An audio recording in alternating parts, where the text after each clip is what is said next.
It's the cheap challenge. It's the cheap challenge. It's the cheap challenge. It's the cheap challenge. King Buddha, it's never too late to awake you. King Buddha, it's never too late for mistake to. King Buddha, it's never too late to awake you. King Buddha, it's never too late for mistake to. King Buddha, shut up or shut up. King Buddha, shut up or shut up. Fuck. Karen.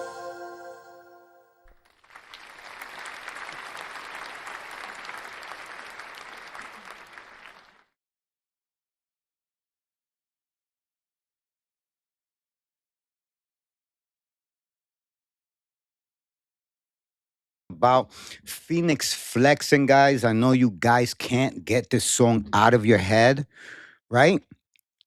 Can't sleep through the night. I'm losing my mind tonight. Bank rolls on the table. Watching local cable. Hating that I'm able. Hating that I'm able. All right. So, chat. Let's talk about Fenix Flexin and the rise and fall of Fenix Flexin. Now, today, chat, we have a very interesting topic, and it's going to be not so much Fenix Flexin as much as it is making AI music that you aren't telling the world is AI. And I think that in this world of today, AI music doesn't have a space for what we call a genre of music or a genre of any sort. AI has its own genre, chat, right? AI has its own place in life. And nobody's trying to forge a career that they are hiding, and the main secret ingredient is AI. Because of the fact that at some point in time, it will be debunked. Somebody will catch you. So today, chat, we're not mad at Fenix Flexin for doing this. We aren't even upset that the whole song, before we do that, let's get into this.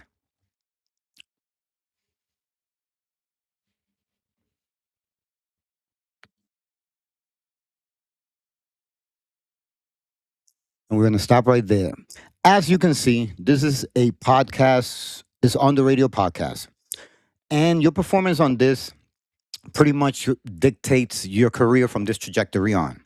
Allow me to tell you that this is probably the first artist you will ever see that this does the opposite for.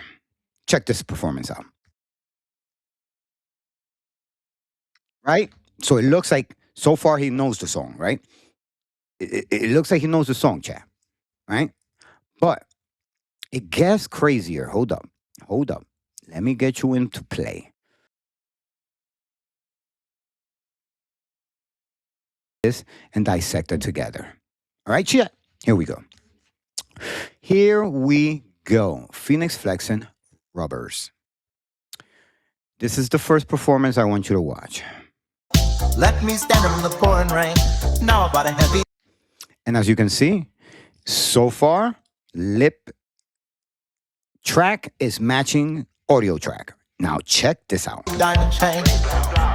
My pocket's getting. You saw that? He didn't land it. He didn't land it, chat. He did not land that. Now, check out this performance. And some of this is going to get flagged by YouTube. So this is why I'm not putting all of it. But I'm going to give you a taste.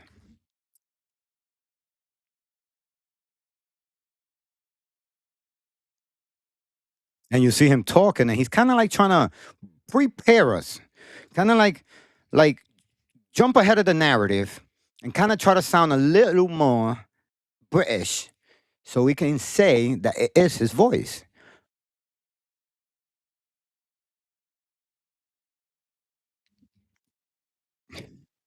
This fucking guy. This fucking guy. I don't know what to say, chat, because this is similar to what happened to me just a couple of days ago, where somebody that I know for like 8 years had a procession of. And over those past 3 days, past 4 days, I kind of was brought into a reality, kind of like this song here. How we got this song, we all loved it, we were ready to embrace it, but then we felt a little violated when we found out the truth. So, me, like with this person, I found out the truth, and it hurts me so much to have loved the person so much that to find out that the person was fake, just like you find out that this song is fake, it brings a kind of like it reshapes your world. Because then you can see the capacity of the manipulation. Because this is pretty much what that is.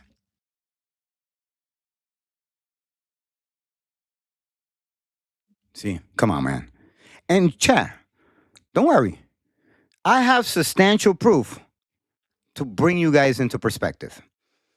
I'm not trying to hate on Fenix Flexin. I'm only trying to do the right thing. Just like that person that came to see me, which I really, really, really, really, really loved. And then you realize that you don't love the creation of what it is as much as is yourself looking for love. We were looking for a hit since the last hit that we had. That was a summer banger, which was the Kendrick Lamar, Not Like Us. We kind of rushed it. I think that we rushed it. And yeah, Drake put out 3 albums. Okay. But we haven't had a summer banger yet. You know what I'm saying? We haven't had a summer banger. We do have Drake. And we always count on Drake for it. But we want other people to deliver. Right? That's why we were kind of a little happy that it was Kendrick Lamar. But what was the stakes to get a summer banger? We needed a lot of other factors, contributing factors. A civil war in hip hop, 2 of the giants becoming enemies, the big 3 being dismantled. There was a lot of things that led to the crucial success of Not Like Us. So that being said, I don't think that we're getting the same respect from Fenix Flexin. Not only that, but I think that our desperate attempt to have a single, to have a vibe, to have that shit we could rock out to, we jumped the gun and we landed on this song. Now, I'm gonna tell you something, chat. Here's something I want to tell you. I want to be clear on this. I'm not the person that's jumping on the hate Fenix Flex bandwagon, nor am I the person who's like, don't fuck with AI. Shit, chat. I'm gonna tell you why I knew this was AI. I'm gonna tell you why. Because, oh shit, you guys can't see this. Let me see right here. I gotta keep this window open so I can see what I'm doing. Put this shit separate from everything we're watching. All right. So, like I was saying, chat, right? I don't got nothing against this guy. I don't got nothing against AI. I really kind of fucks with AI. If you look at my thumbnails, they have a hint of non-AI-ish look because I try to simplify them because I don't think that AI is being utilized the way people should use it. AI is not your skill. It's not your talent. AI is a tool for those who don't have the proper guidance to get there, but you want an idea of how it should look, right? It would be nice. Like me, when it comes to like singing, I'm a soprano. And I don't really hit high notes. And I'm not really a good singer. So sometimes I don't even know where a riff goes. I'll have an AI do a song, and the riffs and things that I wouldn't think of are the things I focus on utilizing in my product. But chat, I don't fucking put out a whole AI song. That's crazy. Not only that, but he also will show us his stems to prove that it's not AI all the way. And my point is, if you went all the way, right? You went all the way. The stems, you should have just kept going further and just re-recorded it, bro. I guarantee you, if you really would have re-recorded that song, yeah, we would be up your ass. But you know what? We at least would respect you. Because at that point in time, we would be saying, that is his voice. He did try, right? But this guy right here, he just grabbed the song and published it. All right. Now there could be a lot of contributing factors to this. There could be the factor where maybe, and I'm not saying this. This is an allegation, right? Maybe, just maybe, right? What if an AI company approached him and said, "Do this. We'll give you this bag, right? Just don't say nothing. We'll see how the world reacts to it, and we'll back you up." And the reason I come up with this conclusions chat is because of the simple fact that if you guys don't remember the last time we covered this topic, Timberland called him, which didn't give a lot of credibility to the topic, right? It didn't help his point. It didn't help us believe him. So, in this whole quest, we're not trying to ruin Fenix Flexin. We are just trying to get to the bottom of it before people like him get approached because they had a semi, successful career and they want to have a hit single. Now, the bad part about this is that you could roll a craps on this one and you're just going to fuck up your own career rather than find a hit single. Now, once again, I repeat, if you have the stems and you have a producer, why in the hell aren't you trying to get this guy to remake the beat 1-to-1, and then you could re-record the vocals 1-to-1, and you actually cut out the AI company who owns this, and you could actually copyright it. And best part of it all, you could deny that it was AI. But I'm gonna get onto this topic because I've been trying to cover this for a while, and my biggest problem was that I wanted to do a documentary about it. Now, chat, this is the first in a series of live docu episodes that I'm going to be doing. So now, I'm not gonna be. I don't have the time for the editing shit because I'm really good at the editing, but I'm not really like fluent at. Well, it's not fluent. It's consistency. I don't have the consistency I have with lives.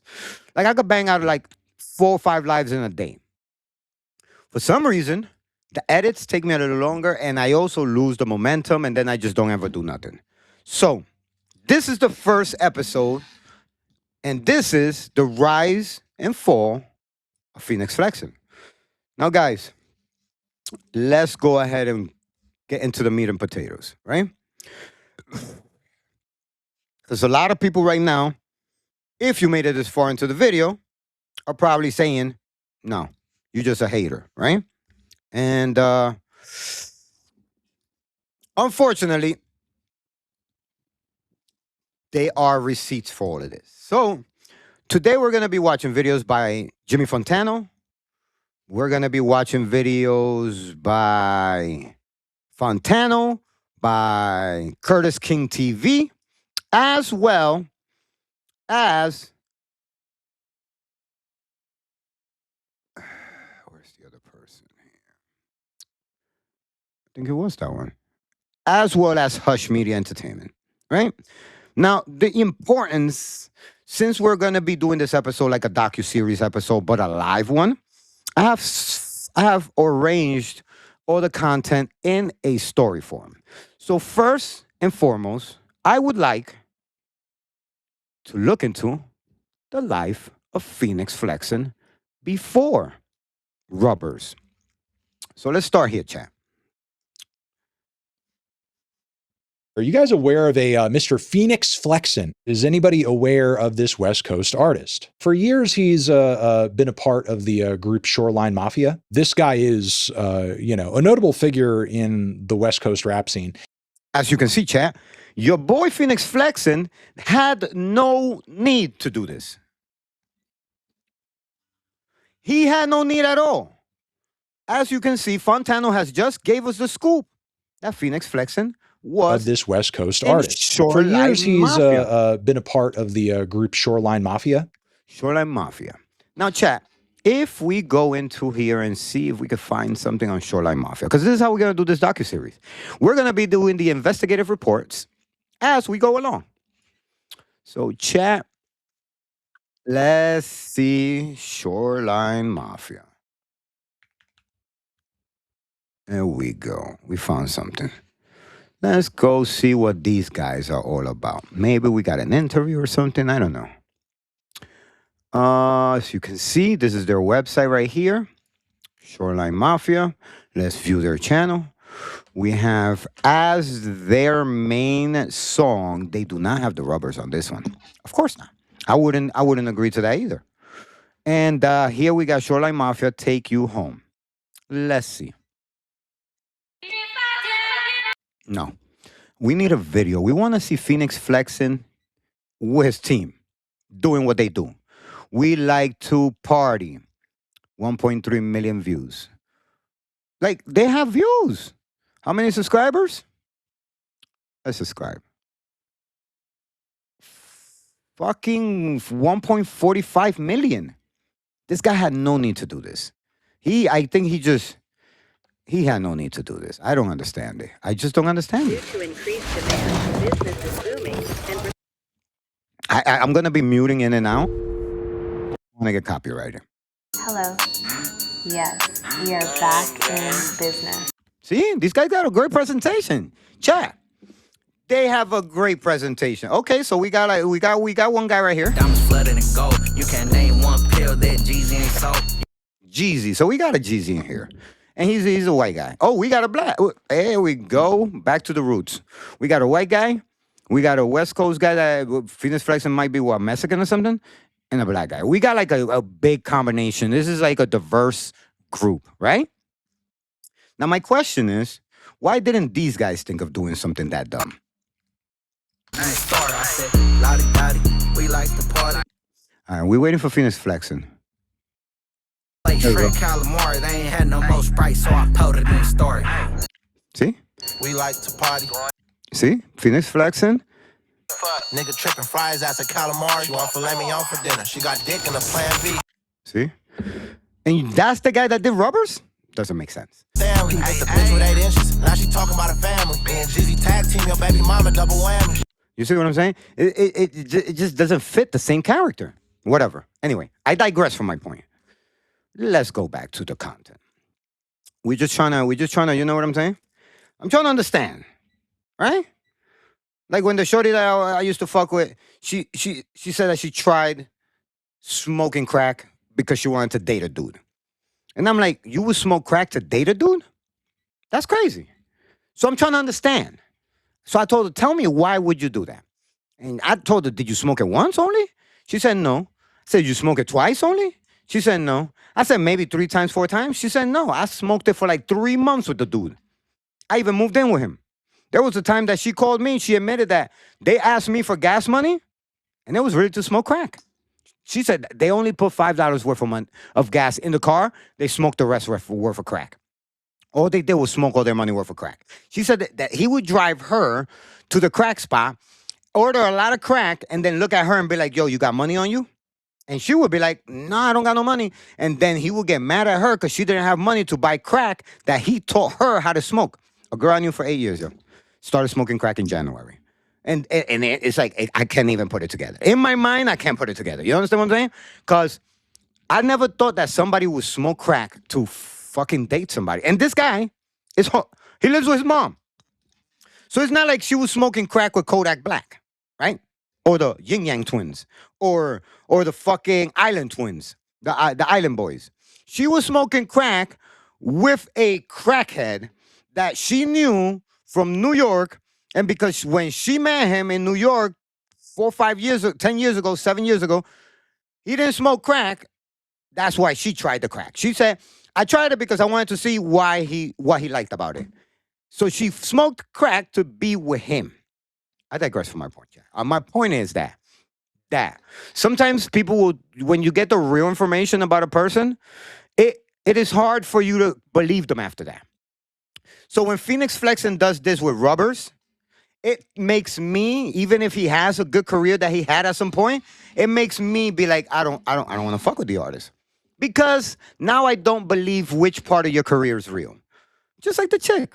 Now I don't know if she stopped smoking crack. She was smoking crack for 3 months.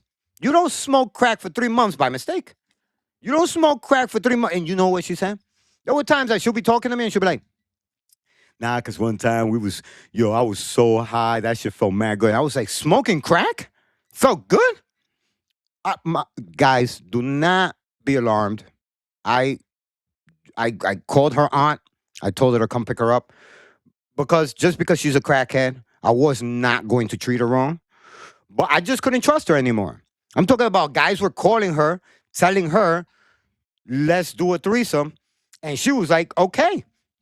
And I'm like, dude, you're in my house. Like, I thought you was here because you like me.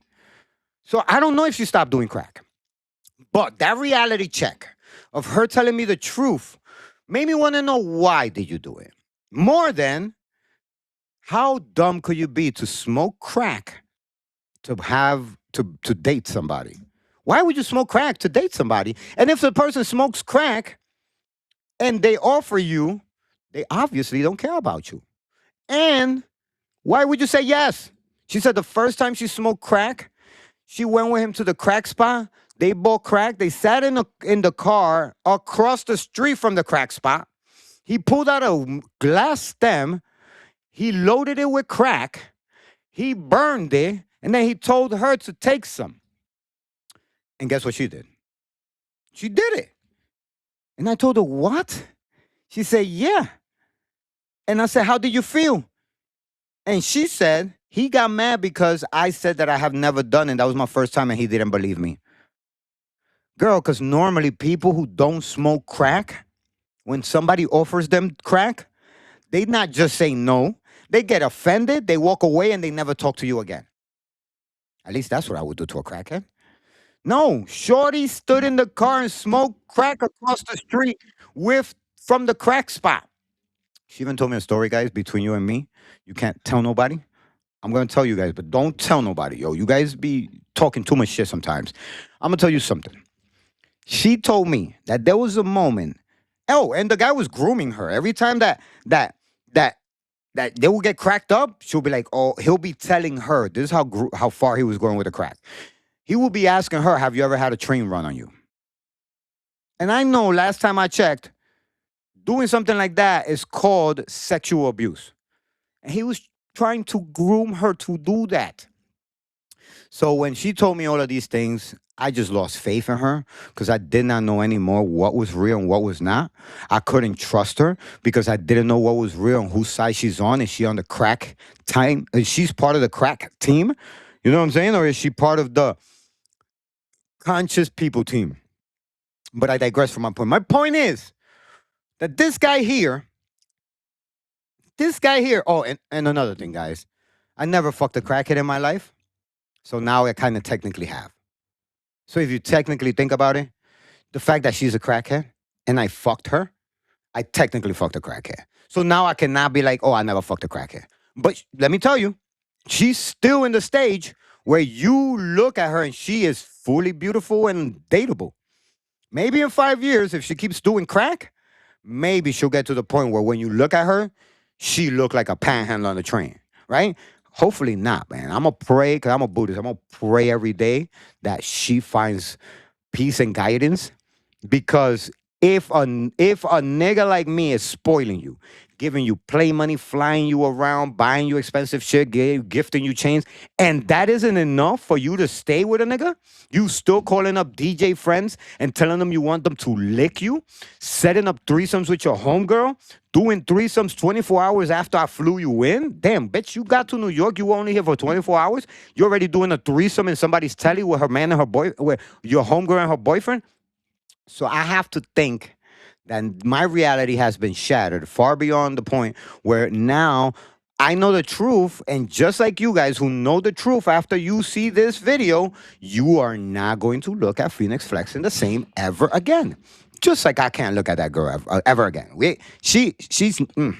I feel so bad for the fact that she took all those wrong turns in life because it shows that. And you know what's crazy about it all, too, chat? The part that I hate the most is that she was showing respect to people, but then the guy that's spoiling her, treating her, she was like Ginger from fucking Casino. And the guy that's actually doing the most for her is the guy that she was trying to disrespect. So I told her, listen, all I want is the same respect you're giving everybody else. She said, nigga, you don't deserve that. So I guess you gotta go. Because I don't know why I'm tolerating shit from a crackhead anyway. So let's go back to the Fontana. Flexin. Is anybody aware of this West Coast artist? For years, he's been a part of the group Shoreline Mafia. This guy is, you know, a notable figure in the West Coast rap scene. Yeah, these guys got and has been for a minute. We have a track that's like about 5 years old and should give you guys like a really quick view into this guy's musical vibe. And oh, and another thing, chat. And another thing I want to say. Now, with this whole new shocking revelation, I have came to a new declaration. And from now on, chat, I want to declare that as of today, I'm off. I'm off every drug. I'm not doing no more cocaine, no more angel dust, no more, like, I'm done, chat. Those are the hard drugs I was doing, like maybe acid, done. None of that. I'm not doing none of it, chat. After I saw her be able to fuck a dude because, I mean, smoke crack because she wanted to fuck a guy, and then fuck the nigga for 6 months, smoking crack for 3, I don't want to do heavy drugs no more, chat. I feel like heavy drugs are meant to make people want to do crazy shit and then not feel shame.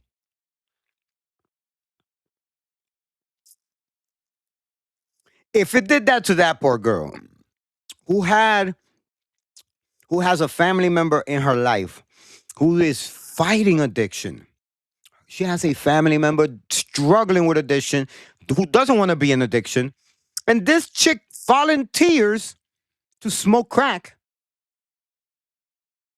because she wants to date a crackhead. It just gave me a wake-up call, chat. Like, I don't even want to do cocaine no more.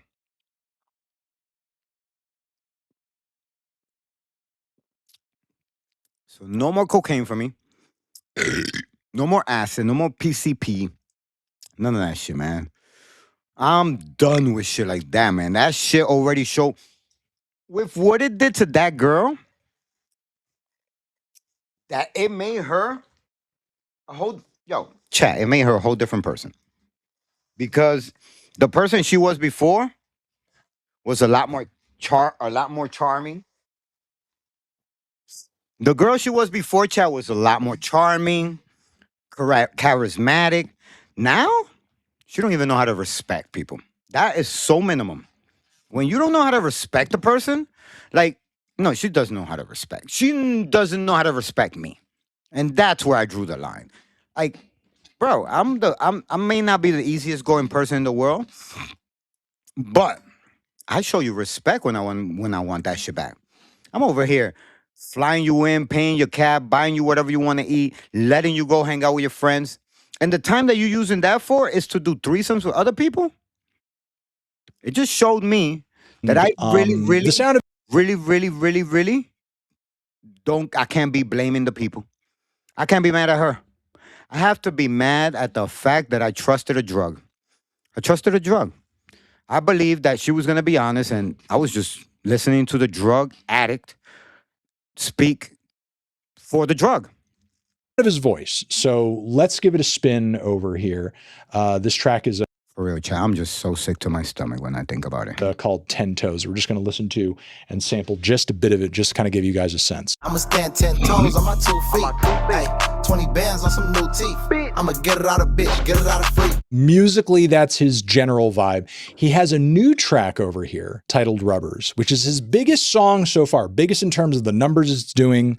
the attention it's grabbing, and also the discourse it is starting. There are a lot of people hearing this track and questioning its authenticity, wondering if the song is really even him. I'm going to play the clip that Double XL has posted over here, and you guys let me know what your sort of like initial thoughts are on this track, where it sort of came from, or how you feel like it was created.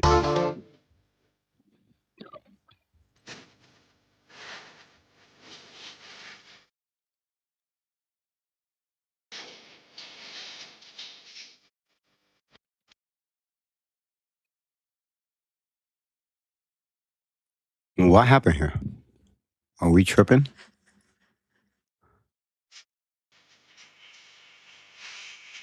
Okay, there you go. I don't know how much of the rest of this you guys need to hear.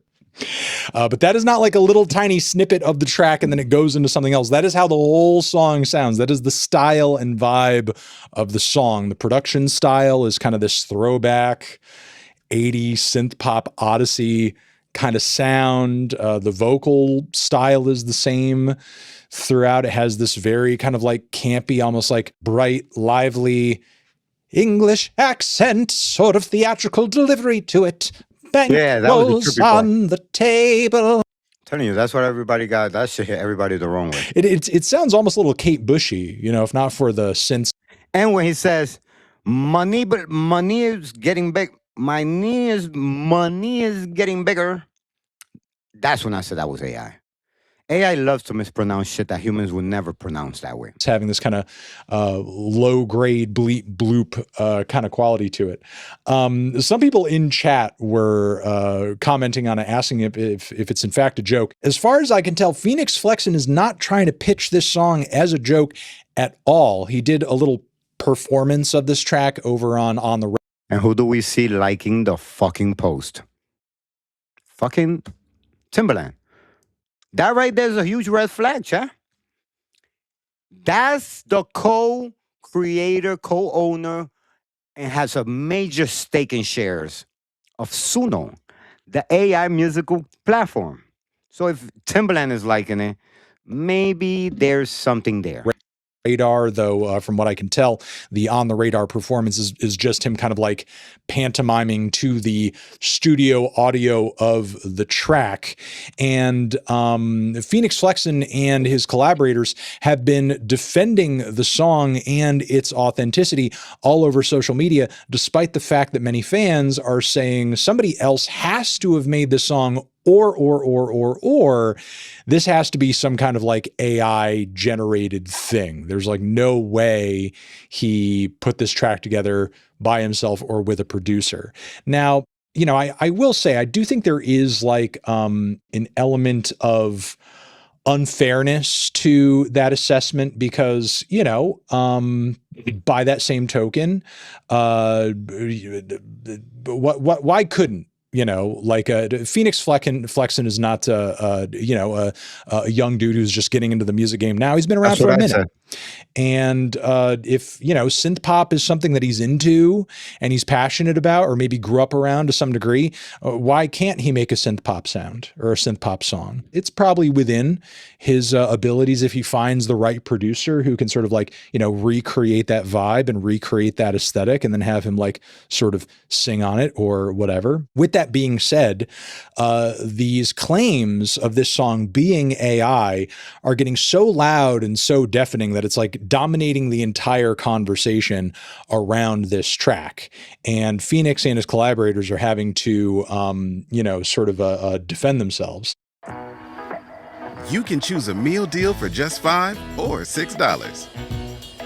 Swiping calls and stacking chips. I saw you sipping chips. And, you know, there have been like a lot of personal defenses of the track, saying, again, this is just like a style of music that he's into. And he's just now kind of like getting to a place artistically. What the fuck? I know I was just attacked. I could have been killed right there on camera. Stick around. I might die, actually. Fenix Flexin is a guy who has been around the block when it comes to music. Maybe this is a style or a sound that he's into.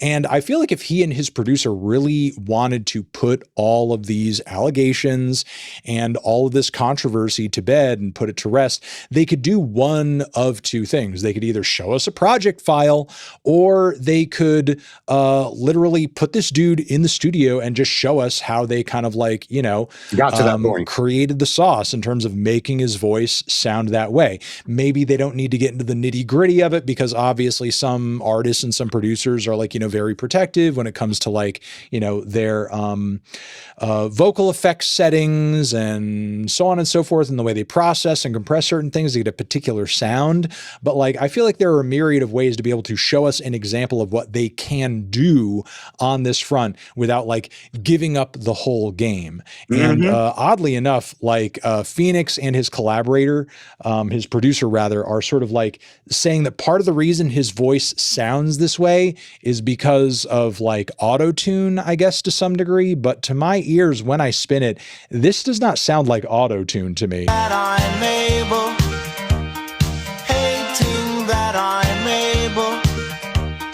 Plastic smiles on Sunset Boulevard, living fast and playing everything. That is not what auto-tune sounds like. Absolutely not. I'm sorry, but that's like, that's not auto-tune. That's not like pitch correction. That's not some Melodyne stuff. Why would auto-tune add a, like you said, add a little weird accent like that? Another thing that I want to show you guys is this interesting video over here, because apparently a couple of dudes ran up on Fenix Flexin on the street and tried pressing him about whether or not this song is AI, and tried to get him to perform the song in front of them to sort of like prove, can you make your voice sound like that? Can you sing this part? Let's see Fenix try to sort of like explain this away in front of these two dudes who seem to have like kind of caught him off guard, almost pressing him Chris Hansen style to get him to explain this song more and sort of like, you know, show how his voice is the actual voice on the track. AI, that's what the people want to know. Come on now, Suno a real team. Yeah, let me hear it. Yeah. Left this thing in the pouring rain. What? I want a heavy diamond chain. Yeah, okay. That's it. That's the real deal. So that's real deal? Come on now. I mean, it's auto-tune. You feel me? Okay, then that makes sense. So no Suno, no none of that shit. It's real deal. I ain't even know that shit good. I see it. I go on TikTok. I hear a song that everybody saying it's me. It sound hard. You can tell the voice not me the one. It sound damn near close.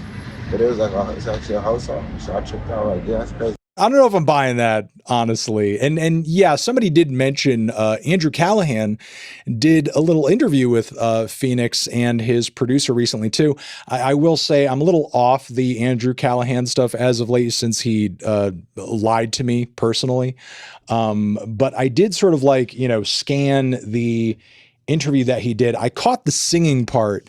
The singing part did not have me convinced in terms of like him giving a compelling performance and impression of that voice that we hear in this sort of like, you know, studio version of the track. Swiping cards and stacking chips. I saw you sinking ships. Left me pending in the pouring rain. Now I bought a heavy diamond chain. My pocket's getting thicker. The watch is getting quicker. Money talk is much louder now. That's it right there. Through the night.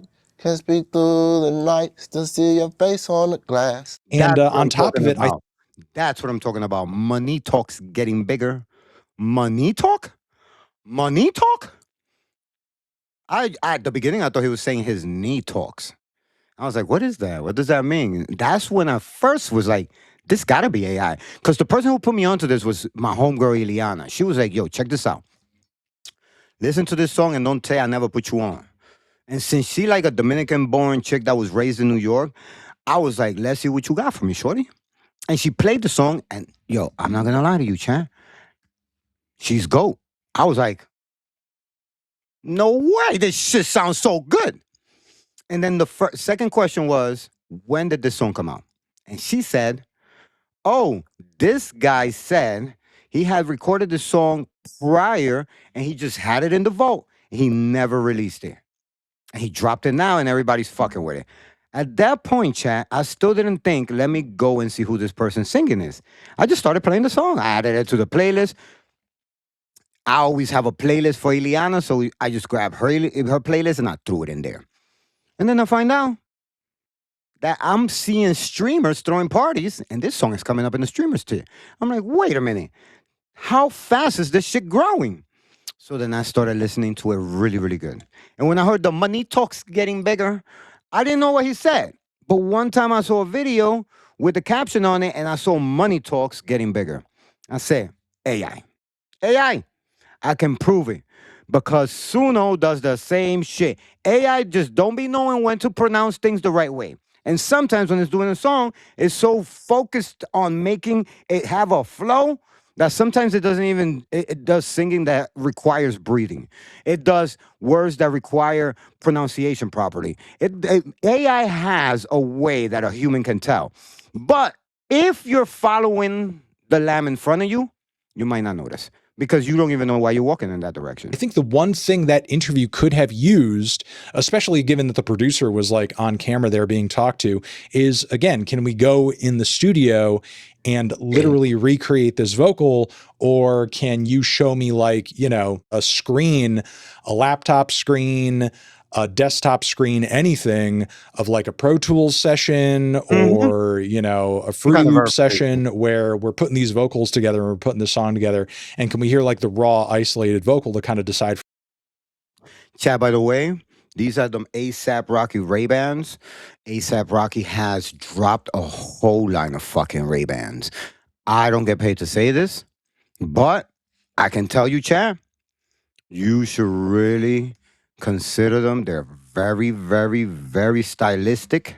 And I'm a guy who loves things that are like stylistic. My favorite thing in these glasses is the white. And then all the stones in the fucking, in this. Oh, you know what? Let's see something. I have a diamond tester. I want to see if these stones, what these stones are.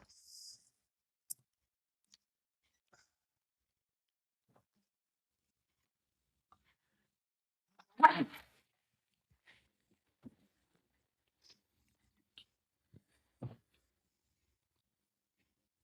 have a diamond tester here.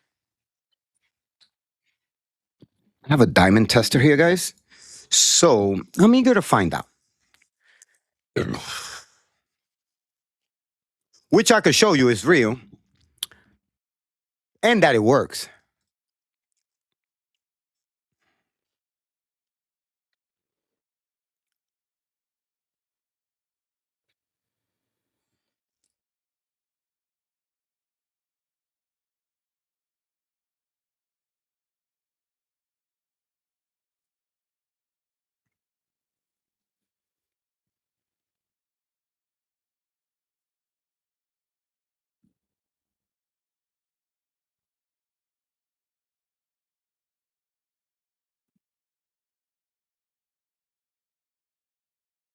Right there. All right, chat. Check this out. So this is the diamond tester. And by the way, that's the OBS Bot Tiny 2 Lite. I do have the link in the description. So if you guys want to buy it, it's on sale right now. Click the link in my description, buy yourself one. All right, chat. So this is a diamond tester. I'll be putting the link to this in the description as of tomorrow. And let's turn this baby on. If you look on here and see, it says diamond on the right. Now, we're going to test the diamond quality. First, we're going to try something that does have diamonds because we know it has diamonds. So if that gives us a positive, then everything else is a diamond, right? Check this out. Oh, let's keep it on. It will be easier to show you. So this has a diamond, right? Check this out. Oh, I'm going to catch a cramp like that. Maybe I should just take it off. All right. So this has a diamond. All right. Now check.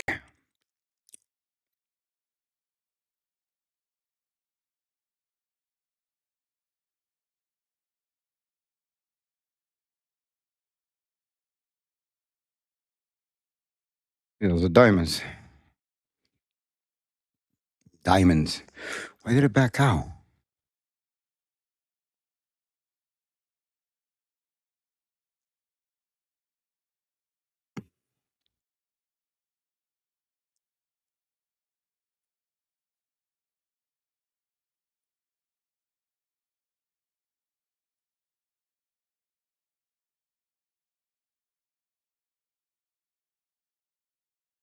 Right? So we already know it works, right? We know it works because these are diamonds, as you can see. Diamonds, right? You cannot fake a diamond, right? I could prove it. This doesn't have diamonds. This is not diamonds right there. On this lion. Oh shit, they are diamonds. My bad. I think I have something without diamonds. Maybe this right here doesn't have diamonds. I don't remember if it does. Hold on, 'cause the point is we're gonna see if these glasses have diamonds. I'm sorry, I can't see chat, so I gotta see with my glasses. If you thought that these glasses are cool, well, hello. They're for me to see. They're not to look cool. My old ass don't buy shit because it's cool. All right, so, yeah, these are diamonds too. I'm sorry, chat. I forget that I stopped buying like cubic zirconia and shit like that. Oh. Oh, you know what? Let's just put it on the fucking diamonds on the fucking glasses to begin with. All right? Let's see what they are. It's definitely not gonna come up as a diamond, I guarantee you that.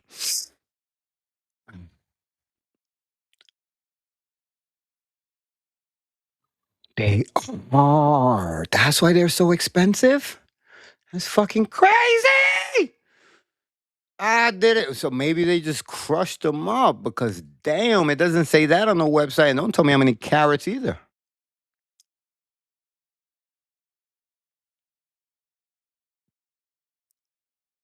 See, if we hit the metal, it won't do shit. But if we hit the stones, diamonds. So it's got to be like a masonite they're using on this shit because they're expensive, yo. These shits? So I'm assuming that man Rocky is definitely putting work. Wayfarers Puffers. Wow. That's fire. So yeah, man, we're going to hit the streets with this shit and see who is walking around with diamonds and who is not. Because everybody be big flexing, right? Oh. All right. Back to the show. I got distracted trying to see if the ASAP Rocky glasses had diamonds on them. They do. Anyway, where's my controller? Why is this not working? Oh, here it is. All right, we're back. That was a side quest.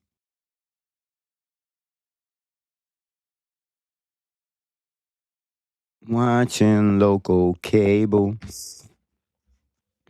Whether or not that's actually Fenix Flexin, like actually doing those vocals. Like, yeah, some stems, something. You can get AI stems and just drop them into Pro Tools, though.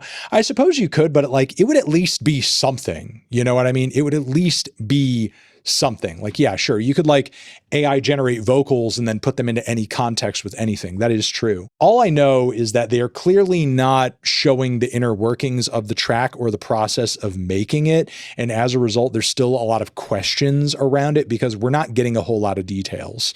And this track sounding as wild as it does in terms of it sounding very far outside of Fenix's usual sound, usual style. It's got a lot of people up in arms. Now, look, given the amount of attention that they've been getting and the lack of details we've been getting about the creative process behind this track, at this point, I don't think we're going to be getting this info. Again, I find it very strange that like he's been performing the song like a cappella and his voice doesn't sound like that at all. They're not really sort of explaining accurately how they would get his voice to sound the way that it does on the track, because there is definitely a separation in expression and quality and timbre of his voice between the studio version and the sort of like a cappella performances that he's putting on, and sort of just throwing out like, you know, it's just a few vocal effects and auto-tune doesn't fully explain it. It just does not really fully explain it. So does every rapper when they have auto-tune on. What's the difference? I wouldn't say like auto-tune creates this much of a night and day difference. Autotune is so much more than pitch correction. A stranger in Malibu. It unlocks your voice. Left me standing in the pouring rain. What? I'm on a heavy diamond chain. Yeah. Swiping cards and stacking chips. I saw you sinking ships. Swiping cards and stacking chips. That just sounds like a completely different voice to me. That just sounds like an entirely different voice to me. Like, I will say they both have a similarly kind of like, you know, it's a little nasal. There's a bit of a nasal kind of tone there, but like swiping cards and stacking chips. I feel like I could put on a better impression of this vocal than Fenix Flexin has in the Channel 5 interview and this video of these two guys like chasing him down on the street to sing this song. I digress. I feel like the real tell, because chances are we're not going to see like an a cappella recording. Chances are we're not going to see any kind of like behind the scenes, hey, here's the project file, hey, here's whatever. I think the real tell is going to be whether or not we get another song like this.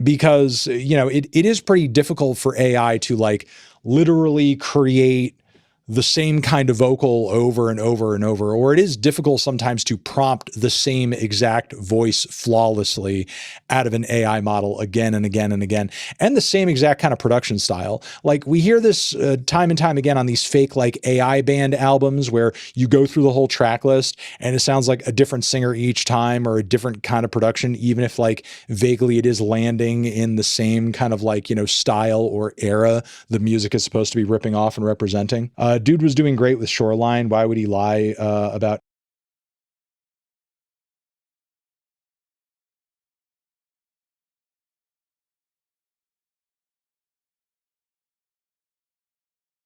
AI for this? What's the motive?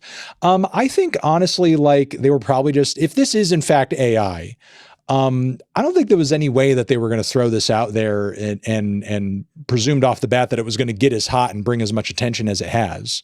You know, like that would be, we would have to like really kind of answer that question. We would have to presume that like before they dropped this, they knew this song was going to be a massive viral success and kick off like TikTok trends and get a bunch of people listening to Fenix Flexin who've never listened to him before. I don't think there's any possible way they could have predicted that. I think like if they are lying about it, I don't think anybody wants to own up to that, because like who wants to act like, oh yeah, well, AI made my biggest song. That's kind of embarrassing.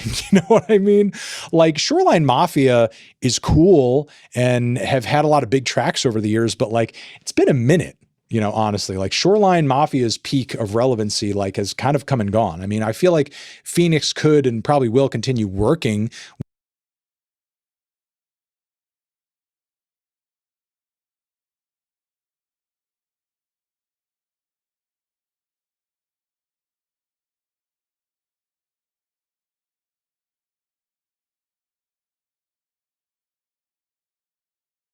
within Shoreline Mafia, and that's totally well and good. I mean, again, they just had that YG crossover, which was sick. But with that being said, I think they were probably just taking a shot in the dark over here, just decided to put this out and see wherever the hell it would go. And boom, it's this overnight success. And now they have to kind of like find a way to justify it and make sure that people aren't like calling anything into question over it. But look, here's the thing. It's like, there's a lot of artists out there that, you know, are always looking for ways to kind of like bring attention to themselves and do something that's going to turn audiences' heads. And if this track is in fact AI, maybe that's something that they would have fessed up to if it just kind of like stayed within containment and they could have just like played it off as like, yeah, this is like a silly random song that like we did just dicking around in the studio. You know what I mean? There are a lot of rappers out there these days that are casually using AI in their album covers, in their music videos, in a lot of their promo materials, and even their music a little bit to a degree. Maybe they're like sampling a piece of AI music or whatever, and it's not really talked about in such a controversial way. But I do think this song is like blown up so huge at this point. It's getting exposed to tons and tons and tons of people that are not Shoreline Mafia fans, that are not Fenix Flexin fans, and are hearing this guy for the first time, and they're wondering, what the hell even is this?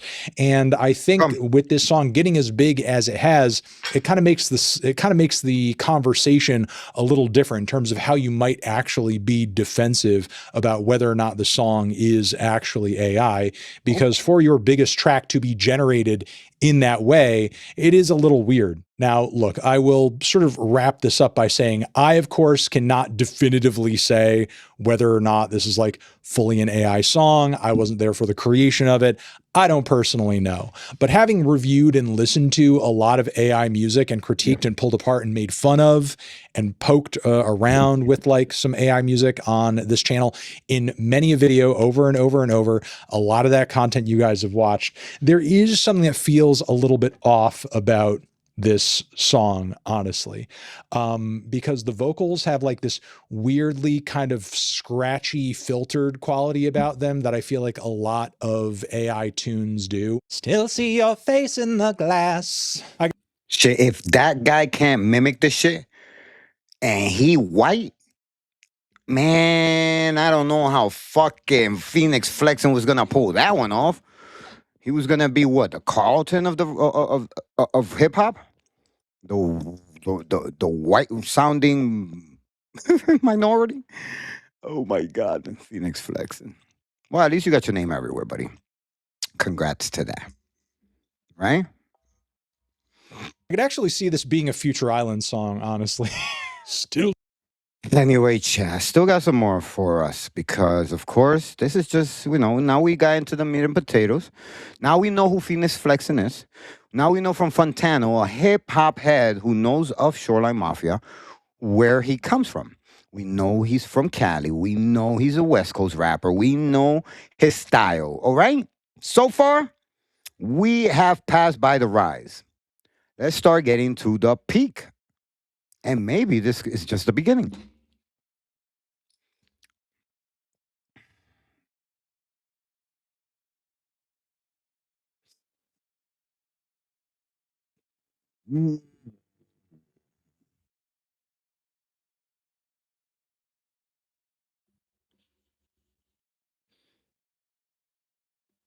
Hold up, Shay.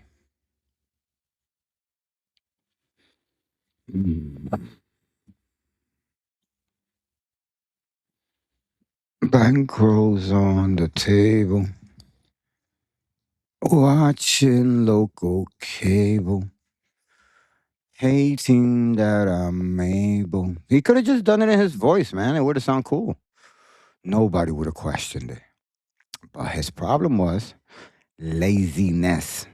He just dumped that shit right into the platforms, and man, this shit caught fire.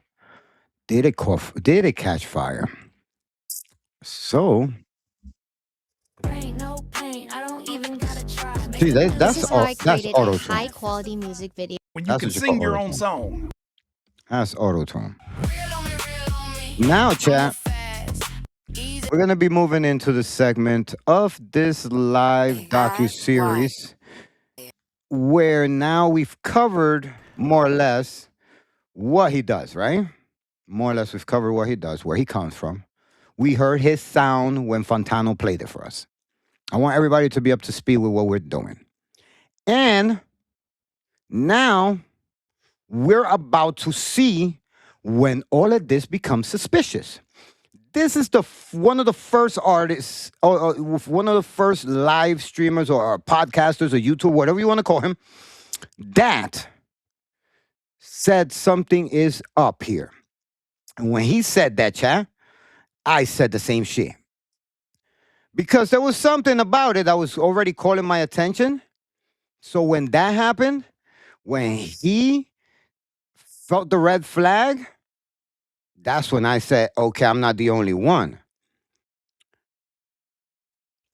When I said, because you know what's funny? I was telling Sam the Savage that I think there's something up with this song. I get home that same day. We're about to watch the video I saw. I get home that same day, and I see this on my timeline. It's Curtis King TV, and the topic is Fenix Flexin's Rubberz just got more suspicious. And I was like, wait a minute. I need to see what he is talking about. Because how could that guy make a whole episode about something that was in the back of my mind? So that's the first moment that I said, all right, I'm going to just wait until there's enough information. Because I just didn't want to be the guy that's like outing the fucking hit single. You understand? You imagine that shit? I'm the guy telling everybody that's enjoying the great song, like, yo, that shit is AI. People gonna be like, yo, why you hating? Right? Why you hating? If you just fucking talking shit. And I'm like, nah, man. I'm telling you, there's something weird with that song because I've done AI songs. I just never, ever like published them because I felt some type of way about it. So here we go. This is the video that I saw the day that I told Sam the Savage, yo, Sam, there's something up with this song. There is something up with this song.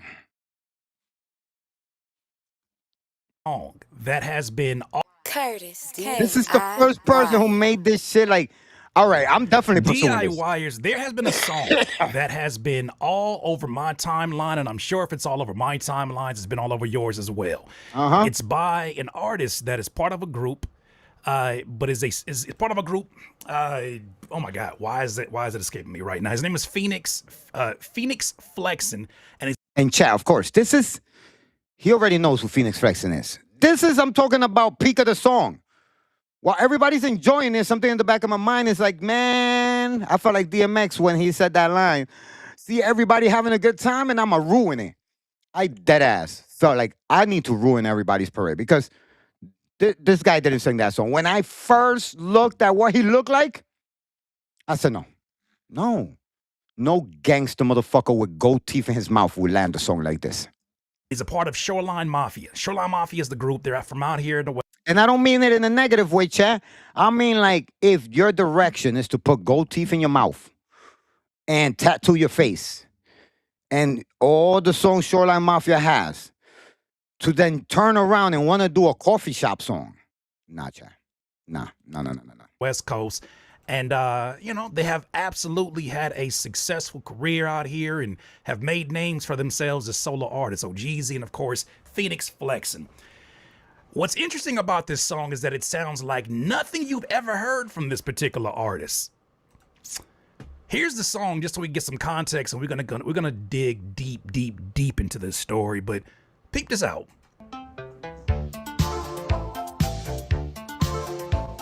Swiping cards and stacking chips, I saw you sinking ships. Left me standing in the pouring rain. Now I bought a heavy diamond chain. My pockets get face. The watch is moving Just look at his face. You could tell he's super stuck right now. I can't sleep through the night. Can't sleep through the night. Still seeing your face in the glass. Oh my God. Why do you call when you're short on cash? Can't sleep Through the night. I'm losing my mind. Chat, and you know what's crazy, chat? That I found when I started seeing this episode right here, he hit so many points that I was like, man, why didn't I pick up on that? Guys, if you're still bald. Oh my God, guys, if you're still bold, at my age, I'm still not at that problem. So, for those who were on that timeline and they saw him drop, because he dropped snippets of this song. Matter of fact, when he dropped the first original snippet, even Tyler the Creator jumped in there. Oh my God. And, said like, hey, take the ad-libs out. He gave him some advice. Tyler, got it. Advice or whatnot. But most folks in the comments said things like, man, it sounds like it's influenced by, oh, my guy Liam Neeson said, I've heard enough. Welcome back, Morrissey. Bankrolls on the table. Local cable. Brother, that line, local cable, bothers my soul. Yo, I'm not going to lie to you, Chad. Yo, he has not let go of that. Not at all. Curtis King cannot shake that fucking line. So much. We'll talk about it. Brother, that line, local cable, bothers me. Yo, watch how he gets on his ass for that line. Chat, it was like the line that made him feel like, you need to check this out. You need to identify this. My soul so much. We'll talk about it, though. Fergie Baby says, shit, giving me that GTA Miami Vice vibes, Scarface vibes. Snapped. Nah, this too cold. This Y'all too dead ass cold. look at Diamond having it. So this song is giving people a lot of those type of UK pop vibes, 80s pop vibes. Okay, for anybody who's curious about what he sounded like before, why don't we get to some of his most popular songs? And this is going to be a reminiscence of what we just covered. But, chat, he's going to be giving it from a different point of view. So this is about to rock your world, not just the first time. Stick around, chat. We have debunked the Rubberz song with Fenix Flexin. Let's go, chat. Let's start off with this one right here. This is the #1 popular song on his page right here. It's called 10 Toes, Fenix Flexin.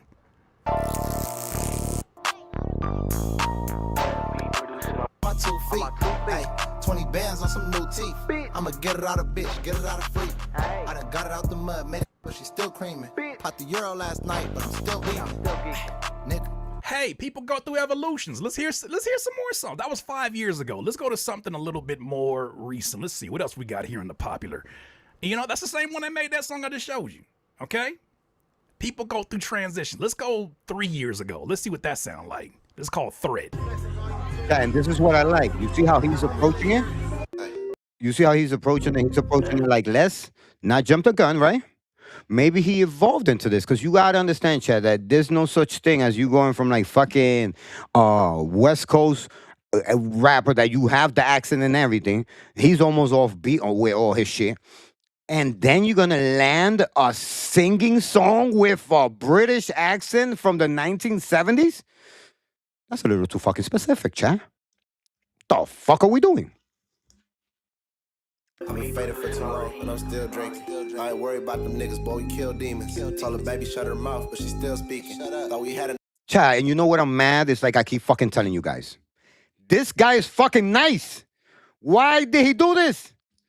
I don't know, man, but something good gonna come out of this or something bad's gonna come out of this. But either way, there's no such thing as bad publicity. Remember, I told you that. I understand it, but she's still tweaking. My mom, baby, I ain't trying to hear it. I'm still leaving. Bitch, you broken, you dusty. Okay. Hey, artists go through evolutions.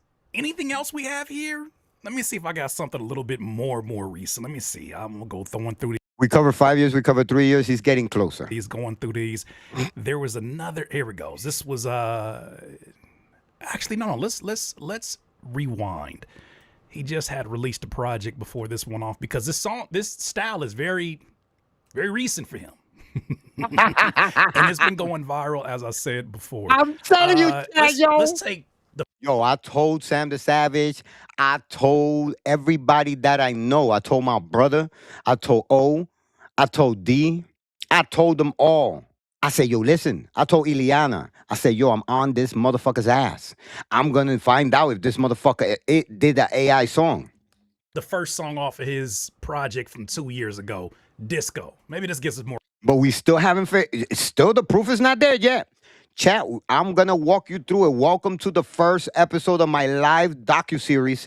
My docu episode today is Fenix Flexin, The Rise and Fall. We have covered everything from where he comes from with Fontano. Now we got Curtis King TV, who's about to tap into some of his past, but his curiosity is going to set us on a course that's going to lead us in the next episode to show you the fall of Fenix Flexin.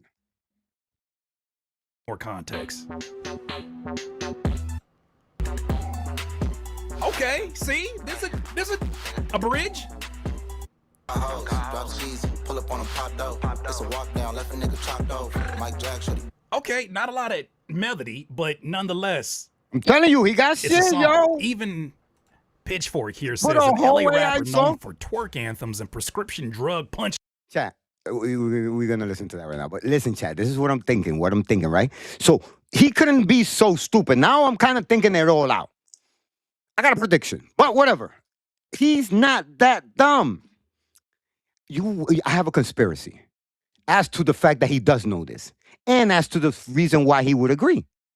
Chat, what if? Right? And don't worry, we're going to have that what if channel. I'm going to bring it out. It's coming out soon. The Cheat Challenge what if channel, where we're just going to walk into the what ifs. I got a huge list of what ifs. We're just going to do episodes on what if, right? Just like Marvel did the what ifs, we're doing this with pop culture, right? So the first what if the reason that the song is completely untouched, not re-recorded, nobody remade the beat, is because, and you could clip this, chat, it's because maybe he made a contract with the company and the company told them, I know this looks like it will hurt your reputation, but we're going to give you a lot of money. We're going to back it up. And I think Fenix Flexin was smart enough to say, okay, so if I do this, I'm not re-recording the song at all because I'm not going to partake in trying to remake an AI song when I'm a fucking great artist. And I think that is the real conspiracy. He took it because he knew that if he admitted to it, he would just be a dope rapper that did a lame move.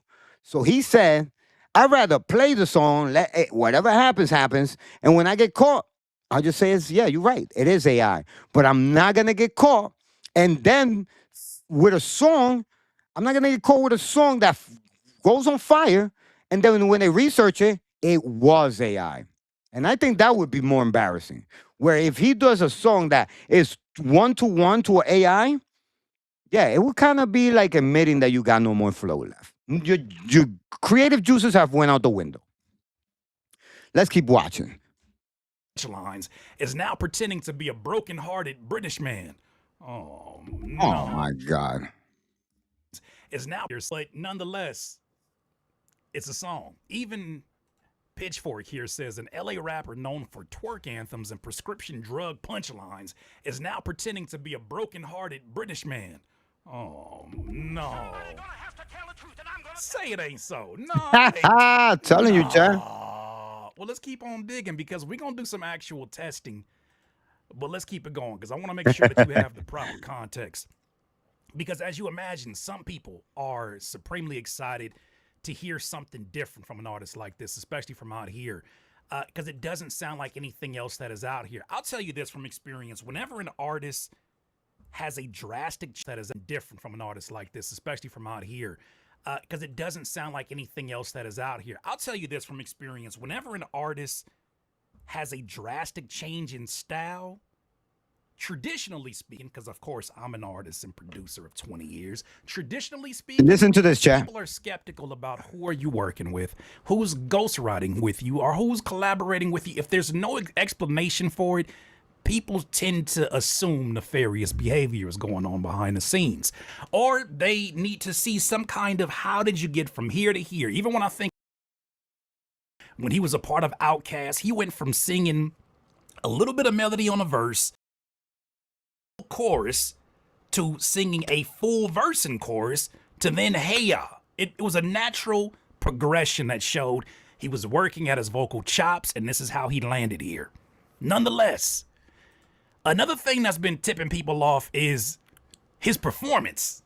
He performs the song, and even as you can tell from this video, he don't really lip sync the lyrics.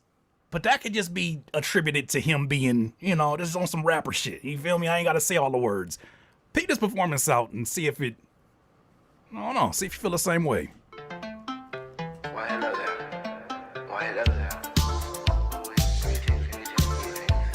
Swiping cards and stacking chips. I saw your second ships. Let me stand in the pouring rain. Now I bought a heavy diamond chain. My pocket's getting thicker. The watch is moving quicker. Money talk is much louder now, but I can't sleep through the night. Oh, shit, he plugged my headphone back in. It's the mic dip for me. Nigga, the mic dip for me. It's the mic dip for me that made me say, it's little things that bother me about this song. I think it sounds fresh. It sounds like something I've heard before, but it's little. Him singing about local cable pisses me off. I don't even know why. It just, for some reason, it's just like a, it's been pissing me off. That mic dip. Louder now, but I can't sleep through the night. It comes off as somebody that did something as a joke or as an example, and then out of nowhere, they were like, shit, I gotta really live up to this now, huh? I warned you, he has not performed this song live yet. It's important details. He has not performed the song yet. Live, there's no live footage. Even this is a lip syncing. Can't sleep through the night, still seeing your face in the glass. Why do you call when you're short on cash? Can't sleep through the night, I'm losing my mind tonight. Bankrolls on the table. On the table. Watching local cable. That line pisses me off so much. It smells like wires in here when I hear local cable. It smells like wires in here. Hating that I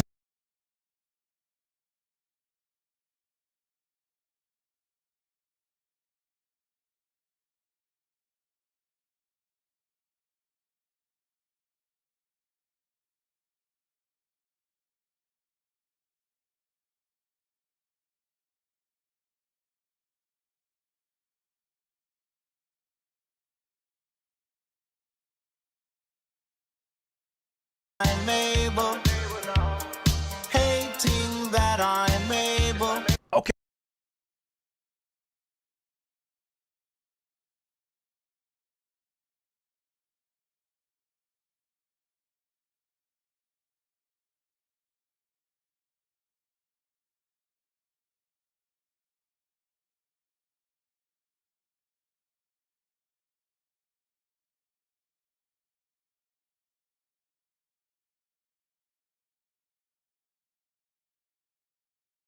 Okay, because you guys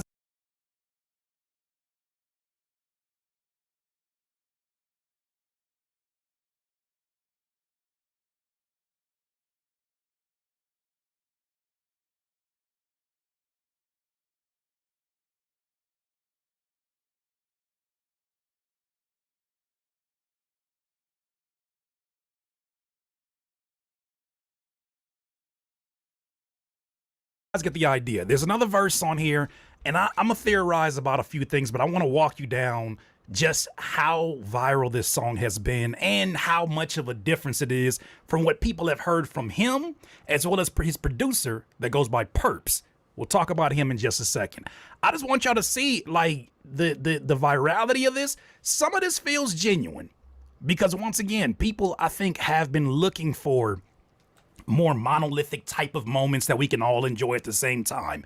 Haven't really had that since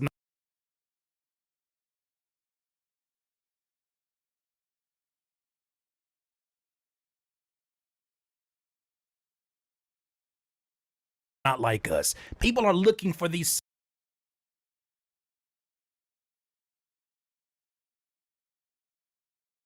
I think have been looking for more monolithic type of moments that we can all enjoy at the same time.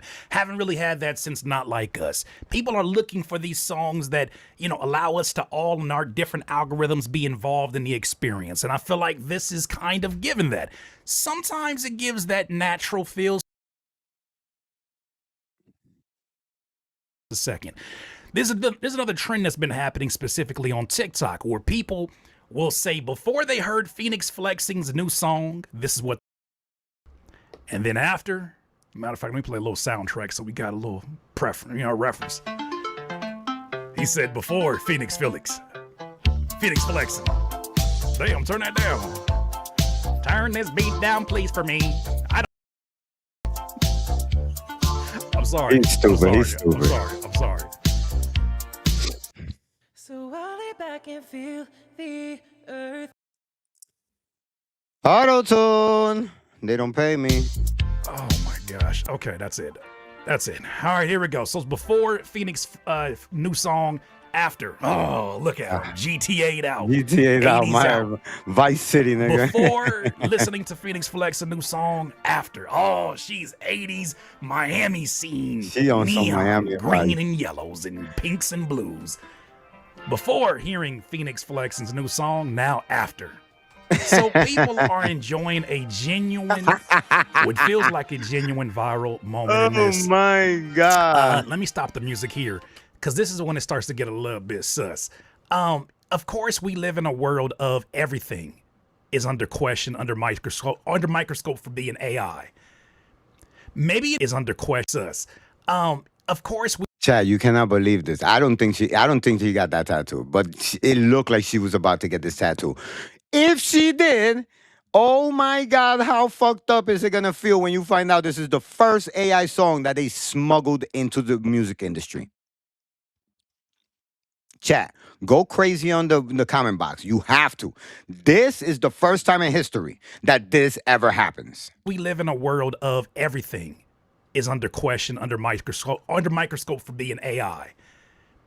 Maybe including this video of someone getting a tattoo. The song, mind you, is not even a month old, but there's already somebody getting a tattoo of the lyrics. This is not his fault, of course, but this is a tattoo artist who said, I did this tattoo while watching local cable. My pocket's getting thicker. Oh my God. The watch is moving quicker. My knee talk is much louder now, but I can't sleep through the night. Can't sleep through the night. Still seeing your face in the glass.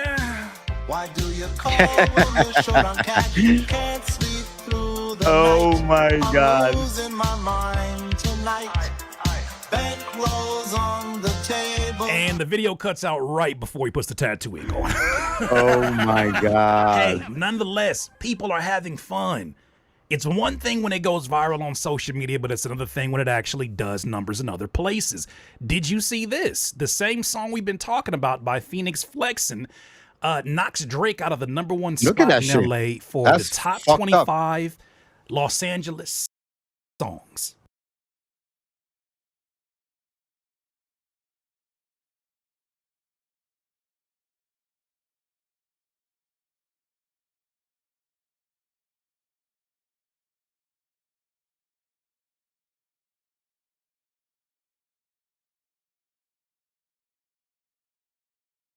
Are songs, I guess, that are being streamed in Los Angeles through Apple Music. It takes over the Apple Music's Los Angeles charts. Okay. Hey, it's doing millions and millions of streams right now, and there's a lot of people who are looking at it and they can't help but they got a weird feeling about it. How many of y'all got, like, what are y'all initial feelings before we get into this? Because we're going to examine this. What are y'all initial feelings before? Like, as you hear this, what are your initial feelings about it?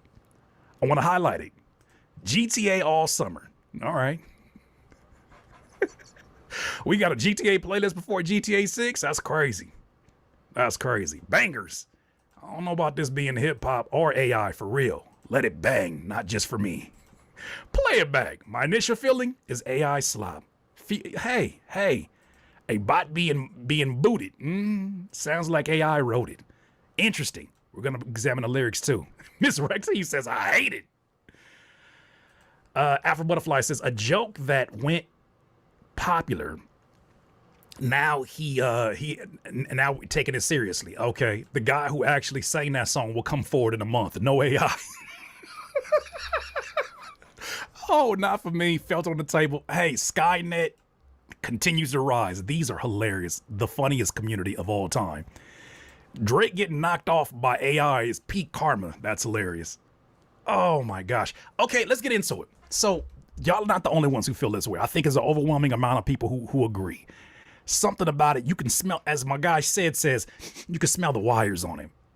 Here's a few comments that were left on the song. Bro asked AI, make me a Miami Vice Scarface 70s song using my voice. This person said, nah, I need a real-time live performance. LOL. If bro can prove this is actually him, I'll give him all the flowers. What if it ain't? And what if he taking vocal lessons in the process before he does a live performance of it because he like, damn, I gotta really sing this shit soon. That'd be crazy. Just a theory. Lil Bubba says, bro look like he ain't even do the song. It's the hand motions and the mic dip. Jake Dooley said, everything AI. I just heard the hardest ESTG song and everyone in the comments saying it's AI. Now everyone's saying that this is AI. I can't. What you want me to say? Poor performance. So, hey, the conversation has been going viral, but that has not been lost upon him that people are calling it AI. Matter of fact, he responded in the comments. He responded a few times. We got some responses from him. Here in the comments, he says, man, stop it. This ain't AI slop. This song was recorded in my living room with Pro Tools, some auto-tune and reverb, and my UK accent. Anyone who know me know I be talking like I'm from the UK half the day. Yo, that was the funny part. He tried to back that shit up. LOL. Stop it, 5. Tuner to make auto-tune on point and in sync, but y'all wildin'. Any promo is good, so keep that coming. He got a whole alternative project coming. A whole alternative project on the way. Hope y'all enjoy the new lane we hitting. That's what I'm trying to tell you, Chad. What if he did that?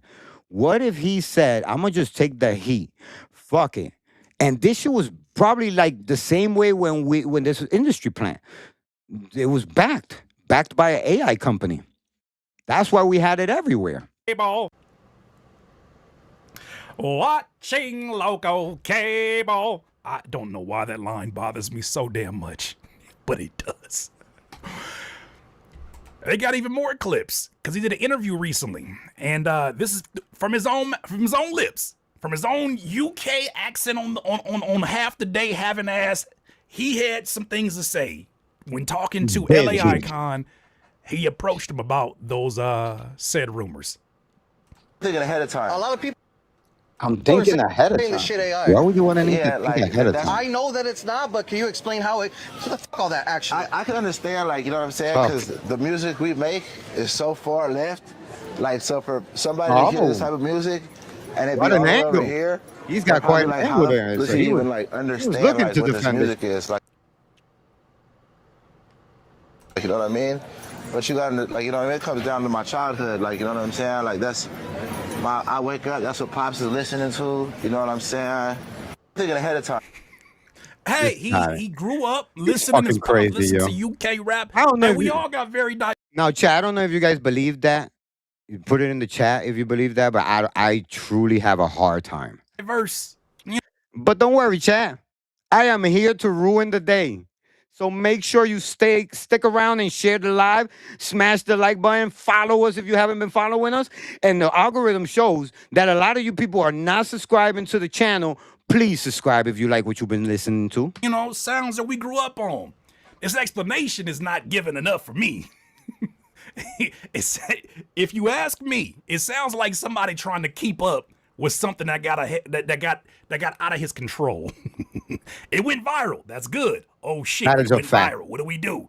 That's the energy that I'm getting from this. Yeah. But we have no evidence quite yet. But that's what he said directly in response to all of this. Swiping cards and stacking chips. I saw you sinking ships. Him not doing the lyrics is never gonna not be funny to me. He even said here in this quote, he describes it now. It's basically that old school 80s UK vibe. Is that the prompt that he uses? Yes, you've never heard of my music before, but it's here now. Synths, bass lines, drum machines, and all that.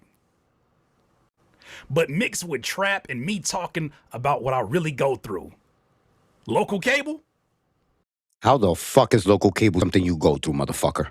How the fuck is local cable a thing? What the fuck is local cable? You see how that's so AI? I hate that line. And please, I'm going to tell you something. Please, nobody try to fill in the blanks. Like, no, I know what local cable is. Shut the fuck up. Shut the fuck up because it's basic cable, not local. You mean local networks or local access channels? No, that he said local cable. That's some fucking UK shit. About what I really go through. It's moody, melodic, and a little more pop than what people expect from rap. Is that the prompt he was using?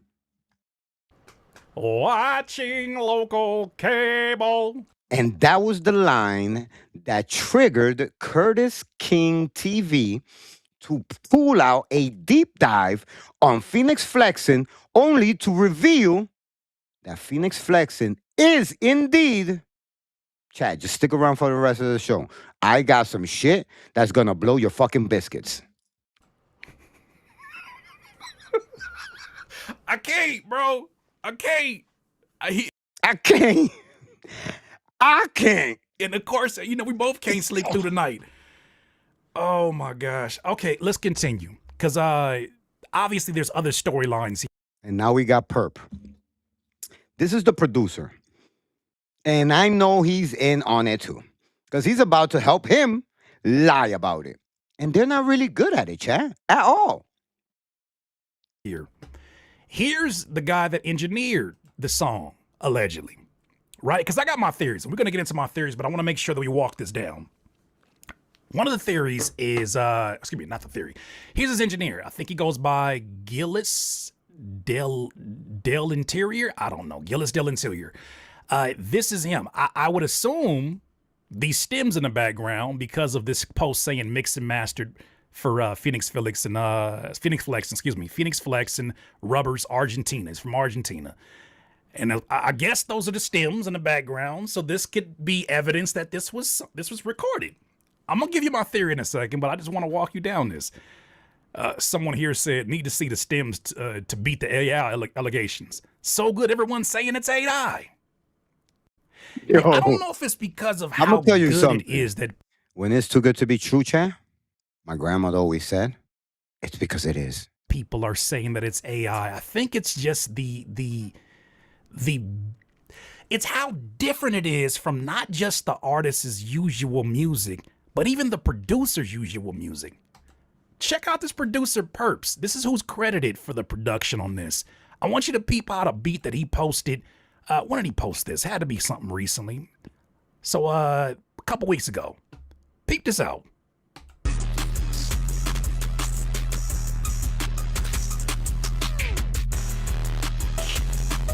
Totally not the same vibe, let me tell you.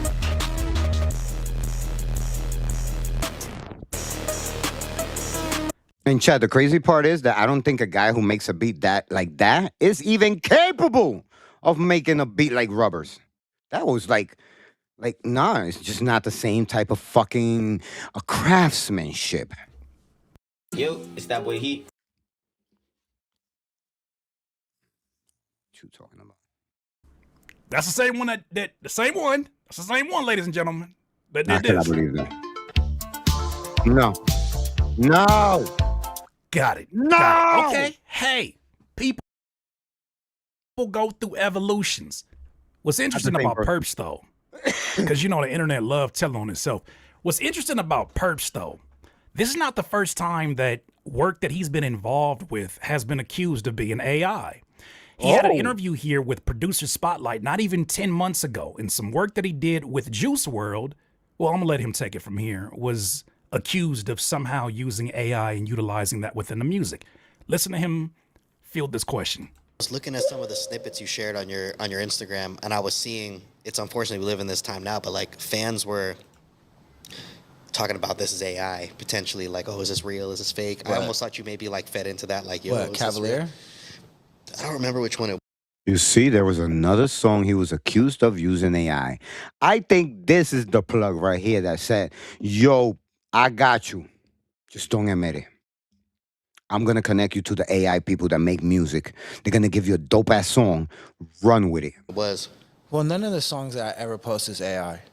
Those are for sure real songs. Okay. What happens is some of them will take AI and then they'll like AI a video of some live stream, and then it like takes away the background sounds, and then it starts sounding AI. Because there's like this weird artifact with AI and audio. I don't know how to explain it. It does like this weird thing. Oh, you explained it. Whenever somebody get to talking about AI artifacts, they have definitely dabbled. I'm telling you. But hey, why are people acting like because it's 80s sounding it automatically means it's AI? I don't think you've seen one comment that someone has said that. I think you're making two assumptions in one. I don't think not one time somebody says, "Hey, what the hell? How are we making stuff from the 80s? It must be AI."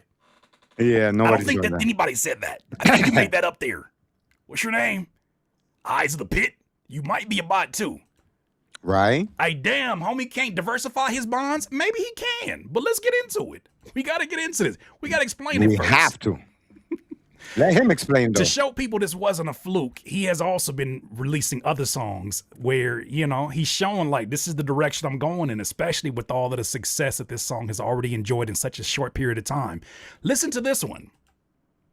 No, I can't move past. All this green won't help me sleep. Oh my All God. this green won't help me sleep. Think about the ways you lie. Think about the ways you lie. More cash, more racks, more stacks. La la la. Oh my God. I like how he's leaning into it. I like how he's leaning into it, chat. He's really not.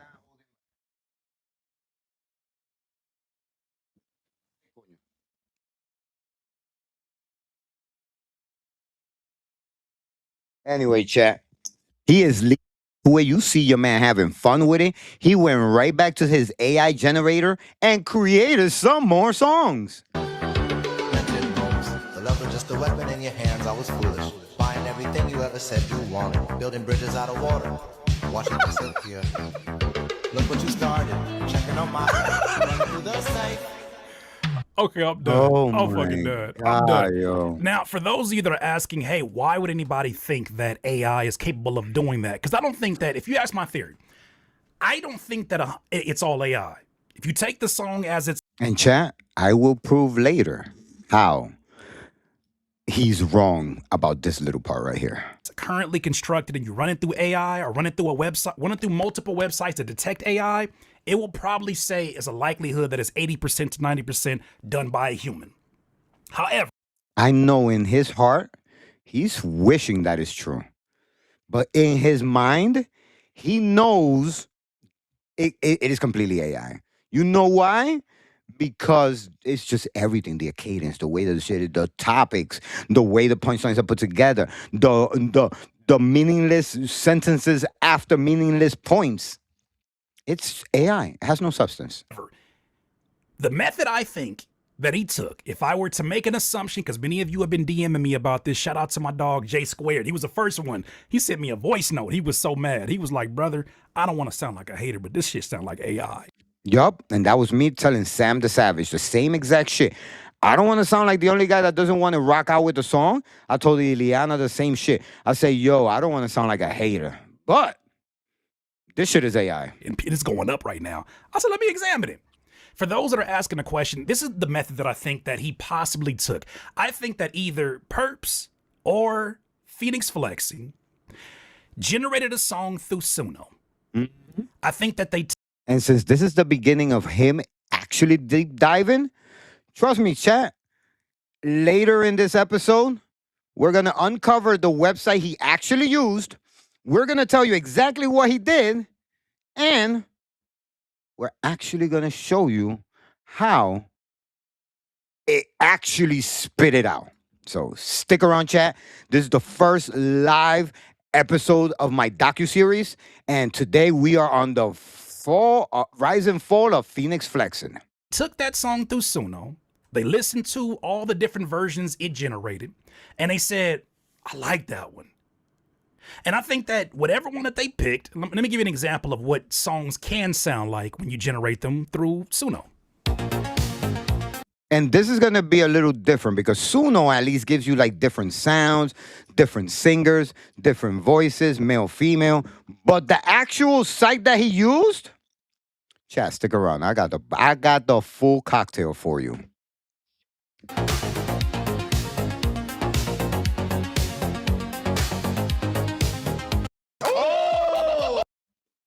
So we are getting into the meat and potatoes chat.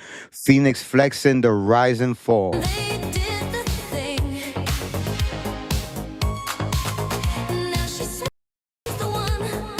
This is all AI generated from the music down to the actual vocals themselves. I don't think that his vocals itself were AI generated. I think that he got a song like this generated on Suno.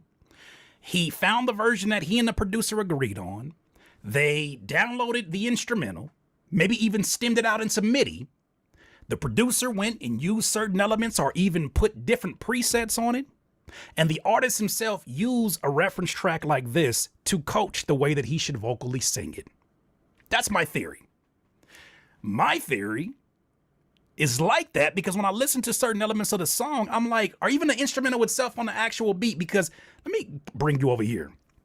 There's certain things that trip me off because we've been following AI generated music very closely, especially as an artist myself. This is a topic that pisses me off. It angers me. It irritates me at times, but also sometimes it intrigues me. I used a website called Fader. And basically what I did was I took every individual stem because everybody's focused on the vocal. I don't think the vocal is AI generated.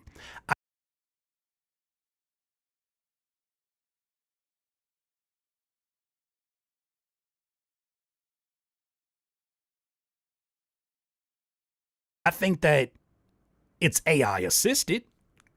And I think what we may be listening to is one of the first AI.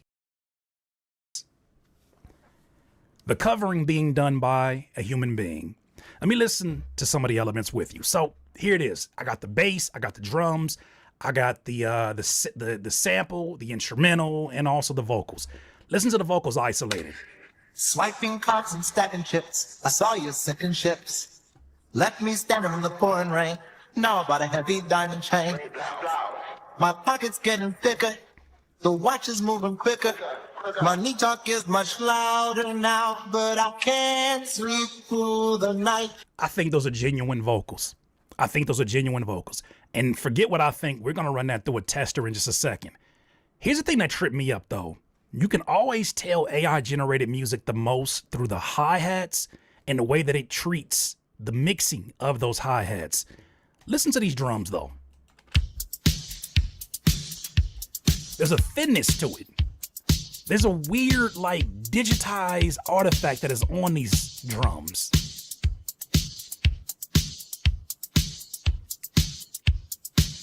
Okay, let's get a little bass. Nothing too fancy about it. How about the actual melodies and sample?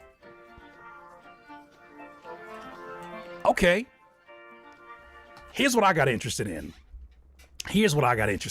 I took those particular stems and I started individually popping into my different websites that I use for AI music detection, because I don't think that the key is listening to the actual song itself and getting it. I think people are, it's a lack of feeling. It's a lack of humanizing, even within the actual lyric structure. We'll talk about that in a second, but I want to get to the things that I found initially. We're going to use this website called letsubmit.com/AI music checker, and we're just checking the elements of the production. We're also going to check on another website called detect.music that's been telling me even the models that were possibly used in this. Now, I'm going to put this one disclaimer before I get into this.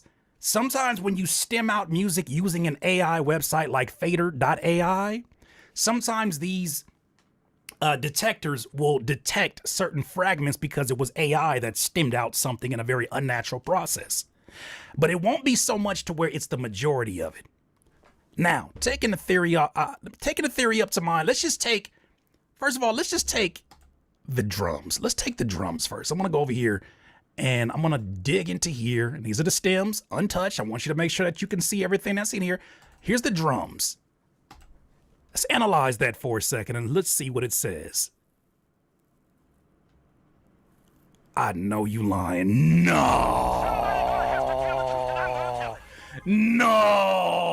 I know you lying. Okay, 95 is crazy. That's crazy. That's actually crazy. Because you know what's funny about that is that when you take the entire song by itself, it says 85% human made. And there's nobody's debating that at all.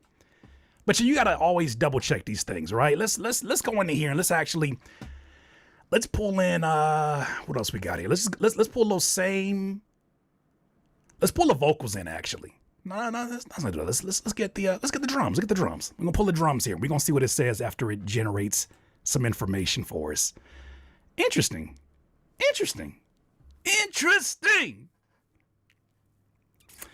As that's doing that, let's go ahead and check some other elements. So it says that it believes that the drums are 95% AI generated. Okay. How about the actual melody itself? Let's analyze that. Is this done over here? This one's taking a little bit longer to generate. Let's see. Let that go. Okay, see? So it says the vocals, the melody, 89% human. Like I said, there's a chance that it was taken from whatever the reference was on Suno. If we're just making that assumption, it took that from there, stemmed it out into MIDI, and then instruments were replaced to get the individual sounds. Okay, I'll take it there. So we have that. What is this finally saying on this side? It's uncertain. Oh no. Somebody gonna have to tell the truth, and I'm gonna tell it. Mind you, these are the drums. We're just running the drums right now. So let me do this real quick. I want to make sure I got the full song as well. These are just the drums. These are just the drums. Let me pop these. Let me pop this music out right quick. Let me get this. I meant to download this. I had it on my laptop. Let's get it. Rubberz. Okay, there it goes.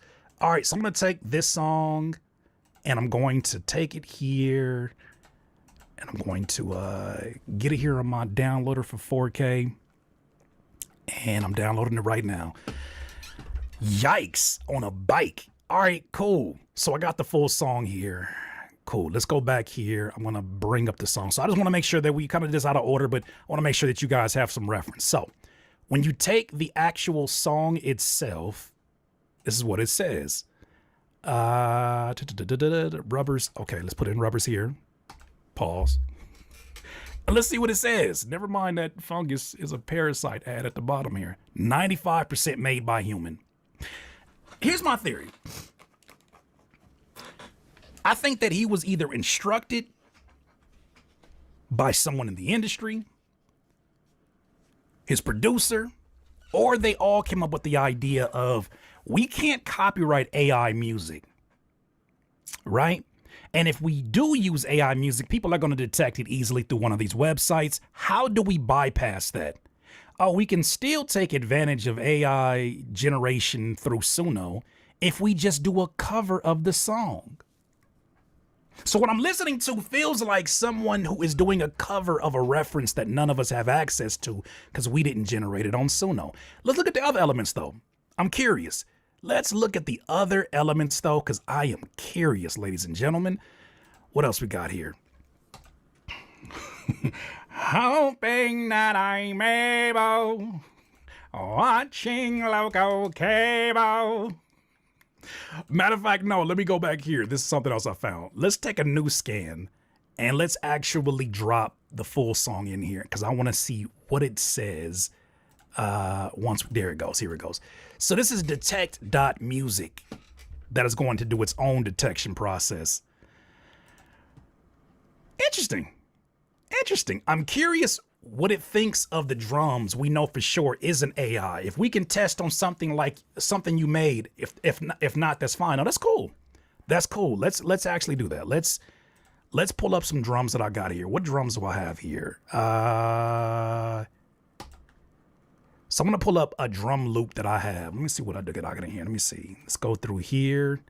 Let's go through, because you're right. That's a good A-B split test of what we got going on here. Here we go, drums. Let's go to Curtis King Slump. Let's go to drum loop. And I'm not sure what these are by name. Let me see, what is this?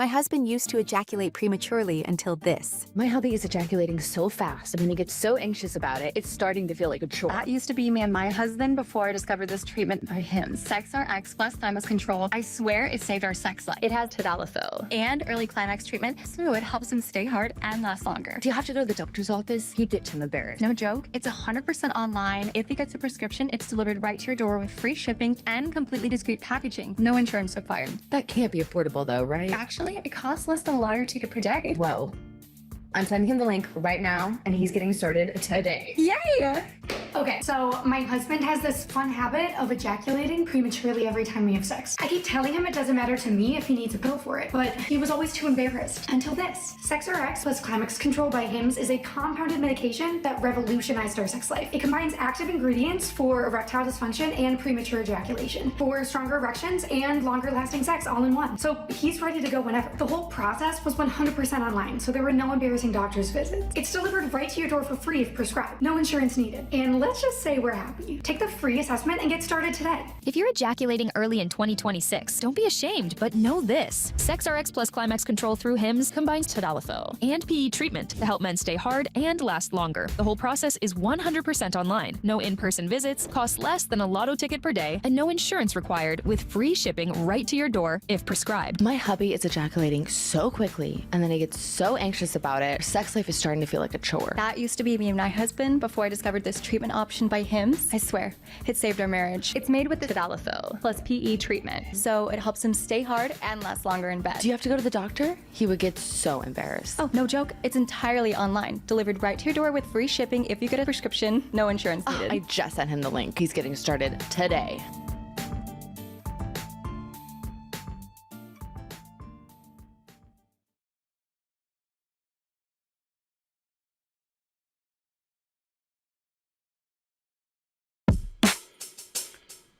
Let's take that one. All right. Watching local cable. Oh, that's a good test.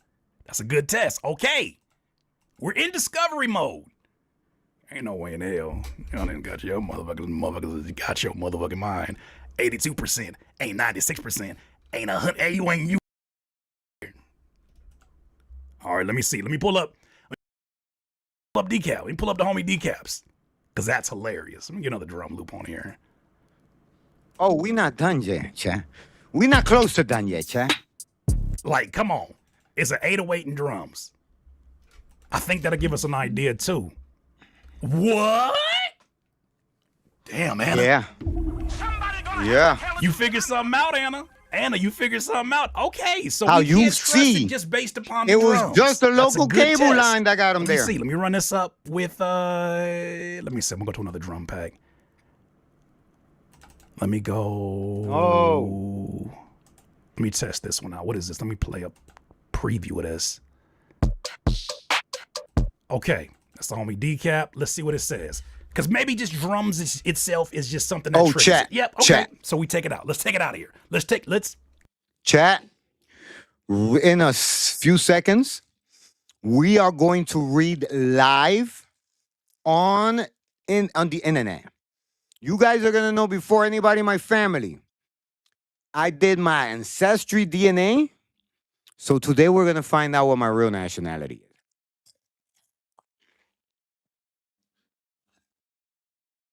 I just got an email that says your results are in. So chat, stick around. Before we get off this live docu-series, we will know what my original nationality is through my DNA through Ancestry.com. And they don't promote me, they don't sponsor me, and they do not pay me to say this. But I will be sharing with you that with you guys as a caviar. So stick around, chat. Not only am I going to show you that this song is AI, but we're getting close to the fall of Fenix Flexin. We're already past the rise. We're midpoint through the peak, and we're about to witness the fall. take it out of here. Stick around, chat. is the first episode of the live docuseries, The Cheat Challenge. King Buddha here.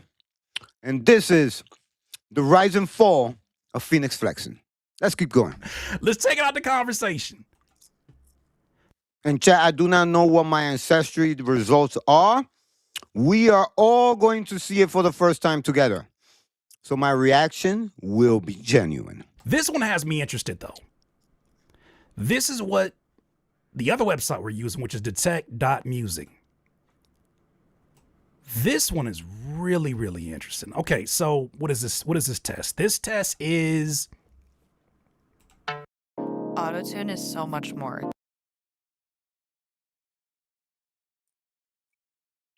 Please don't tell me how much more it is.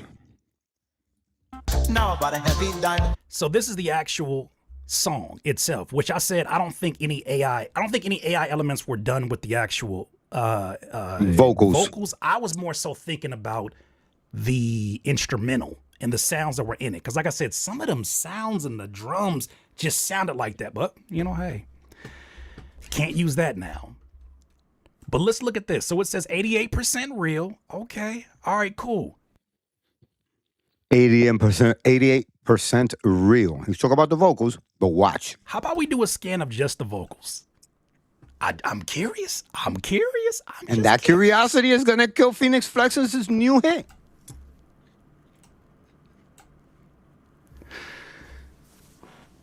Okay, so with the vocals by itself, it says, and mind you, this is a heat map too for AI detection, from the top, the middle, and the end. It still detects some kind of AI activity in there. I just think that's interesting. I think it's interesting. This is no accusation. I just think it's interesting because we now live in a time where it is more difficult to copyright your music. You cannot copyright AI generated music. There you go, chat. This is a fact. You cannot copyright AI music, which is what leads me to the conspiracy that Fenix Flexin would not shoot himself in the foot unless he was given a large bag, dropped the song, and when they told him you could re-record it and Perps could remake the beat, they said no. Because if we don't touch it, we could always have deniability. Just say we didn't. And now when the cat is out the bag, they'll be able to say, hey, listen, we did it. We apologize, but we did not recreate an AI song. Therefore, we still are the talented people that we were prior to this stunt. And this shit could be chucked off.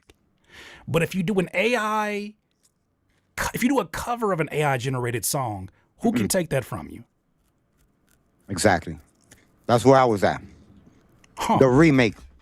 But like I said, chat, if they remake it, that's kind of like admitting that you got no skills. I don't know. Let me see about the other elements in here. So I'm going to use the other one. I'm going to use detect, and we're going to see what that says about, let's see. What about this, the instrumental by itself? I'm going to have it run up the instrumental real quick. Ugh. Okay. This is where it gets a little bit tricky. That looks bad. So here's the instrumental. And mind you, when I say instrumental, what I'm talking about is without the vocals, of course.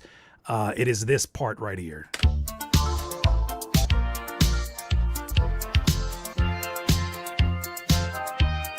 All right. So that's the beat by Perp. This motherfucker is going crazy over here. What is this? Suno? It says top class Suno AI. It even gives you the model on this one. Oh. It says that based upon the stemmed out version that I provided it here, that's the instrumental, it says there's about 85% chance that it's AI and about a 24% chance that it was Suno. But later, chat, we're going to have the actual website. And you guys could make a hit just like Fenix Flexin. I promise you, chat. Hey, you conclude what you want from it. I just think. Now we're also going to uncover a famous top tier artist tied to Drake that is actually doing the same thing. So, chat, stick around. This is the first ever live docu-series about Fenix Flexin, the rise and fall. This is the cheat challenge, guys. King Buddha. If you like what you're watching, feel free to subscribe to the channel. I think that the thing that is triggering people is how dramatically different it is from anything that we've ever heard from either one of these individuals. But as someone already said, it's got the people talking. Hey, there's a viral moment happening. If that's what it's all about, then hey, it is happening right now. But I said, you know what? There's something else here, because sounds can be tweaked around with. They run through different algorithms, different type of effects, and all of that's that. I said, if you want to figure out, I'm sorry, Chad. I thought I was seeing fire in my house. If somebody is a part of the same family, find their cousin. Find their cousin. No. Chad, I always say that. Tell me who you walking with. I tell you who you are. No, hear me out. Find somebody that look like them and see if they recognize them. So what I did was I went to Claude. And I said, Claude, do any of these lyrics here remind you of anything AI based? Here's what it had to say. You know how you look at somebody's head structure, you be like, you for sure a part of that job. You know what I'm saying? Like, here it goes. This is what it concluded after taking the lyrics all the way. I took all the lyrics from Genius and I put them directly into to Claude, which is another AI agent. And I said, do you recognize any pattern here that mimic at least ChatGPT whenever you prompt it to write lyrics for you? It says when AI writes song lyrics, it leaves tracks, not because it makes obvious mistakes, but because it writes the way a machine thinks a song should, instead of a way that a real person actually feels one. The following breakdown goes line by line through every verse of Rubberz and points out exactly where those tracks show up. So we got even questions here about swiping cards and stacking chips. I saw you sinking ships. Left me standing in the pouring rain. Now I bought a heavy diamond chain. My pocket's getting thicker. The watch is moving quicker. Money talk is much louder now. Mind you, he says money talk often in his raps.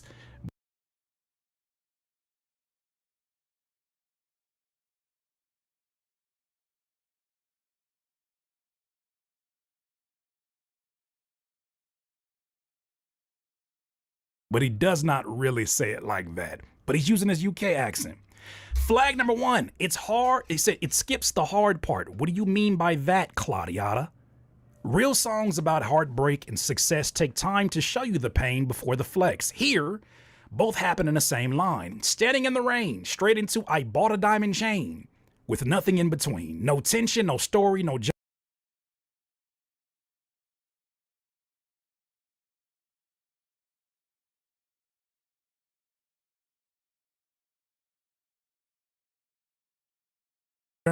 It reads like someone asked a machine to write a verse about going from heartbreak to success, and it checked both boxes as fast as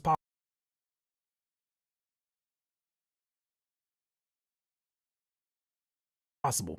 Now, to his defense, I think you could credit also what if he freestyled those lyrics, because you would get the same kind of stylistic decisions being made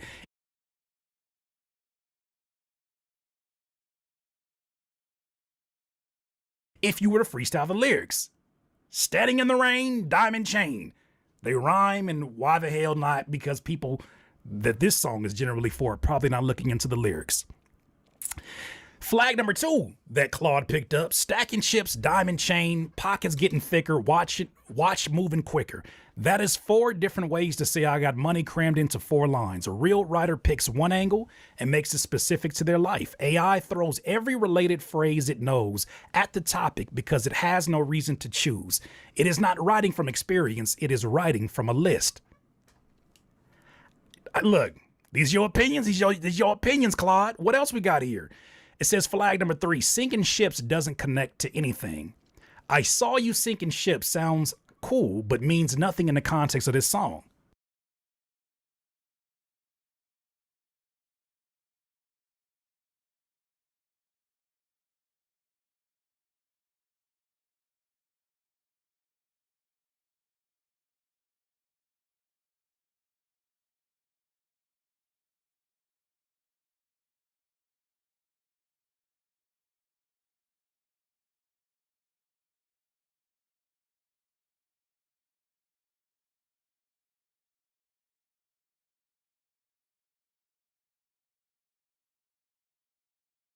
What do you mean?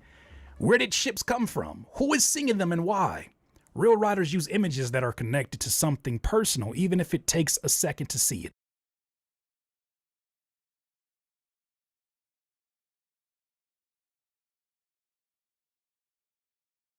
The image floats in from nowhere and never comes back. That is what happens when a machine grabs a dramatic phrase because it fits the rhythm without asking if it makes sense. You know, to that point, I mean, not so specific to that point, I think there is a bit of randomness that exists within the writing. But once again, I think that could be credited to... This is Tambi. Use her to communicate with timbre in Ableton. Writing based on assumption. I love J Squared. J Squared is the reason this video happening, by the way. Shout out to J Squared. Somebody gonna have to tell the truth, and I'm gonna tell it. I likely would have ignored this song and said in my mind, this shit AI, and moved on. But he was so disturbed. J Squared, you were so disturbed when you sent that to me. He sent that to me at 7 a.m. in a text message. He said, I ain't no hater, bro, but what the fuck is this going on here? I said, let me examine it. Flag number 4 that Claude picked up in the lyrics. This doesn't sound like a West Coast rapper. It sounds like Morrissey. Okay. Left me standing in the pouring rain is the kind of line you hear from a sad British singer in 1985. My birth year. Mind you, he's 30. Not a rapper from the West Coast. The emotional register is completely off for the artist's catalog. This is a clear sign that someone gave a machine a brief that included something like inspired by 80s alternative. And the machine followed those instructions to the letter without checking if it matched the artist's actual voice. If I'm theorizing here, purely theorizing,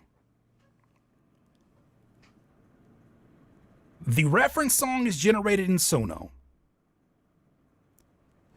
Elements of it are taken away and re-recorded or reproduced. We never get to hear the source recording. Multiple versions of that were made, which is why a full project might be coming. But also in the process, you can't just rap over a beat like this and that shit go up. You gotta sing it, and you gotta sing it genuine. Oh, yeah. Well, who can help with that? ChatGPT. Oh, yeah. Take ChatGPT, ask it to write you a song in the style of this, about this particular thing, or influenced by a specific Morrissey song. Take the lyrics and then add wherever you want to add so it does feel like it's something that you wrote. So maybe it did say standing out on the pouring rain. Maybe it did say sinking ships. But the diamond chain was something that got added to it. Mm-hmm. That was a choice. All right. Oh boy. It even dives into verse 2, which most people didn't even get to. But here it goes. It says, plastic smiles on Sunset Boulevard, living fast playing every card, broken hearts and bitter bills, swallowing those. Plastic smiles on Southern Boulevard. Just keep that part in mind. Keep that phrase, plastic smiles. Keep those 2 words in your mind. In a few, you're going to know why those were selected for that fucking verse. I'm going to blow your fucking mind today, chat. Stick around. It's going down. Jagged little pills. Your messages are flooding in, thinking that you're gonna win. I just let the rubber band snap. I'm pretty sure you wrote that. Plastic. So it says flag number 5, plastic smiles on Sunset Boulevard as a prepackaged image. What do you mean? These 2 phrases have been paired together so many times in movies, songs, and writing that basically travel as a unit. Sunset Boulevard equals fake Hollywood. Plastic smiles equals fake people. Putting them together is not a creative choice. It is the default choice. A machine searching for Hollywood emptiness imagery would land here every single time. Wow. I'm gonna have to tell the truth, and I'm gonna tell it.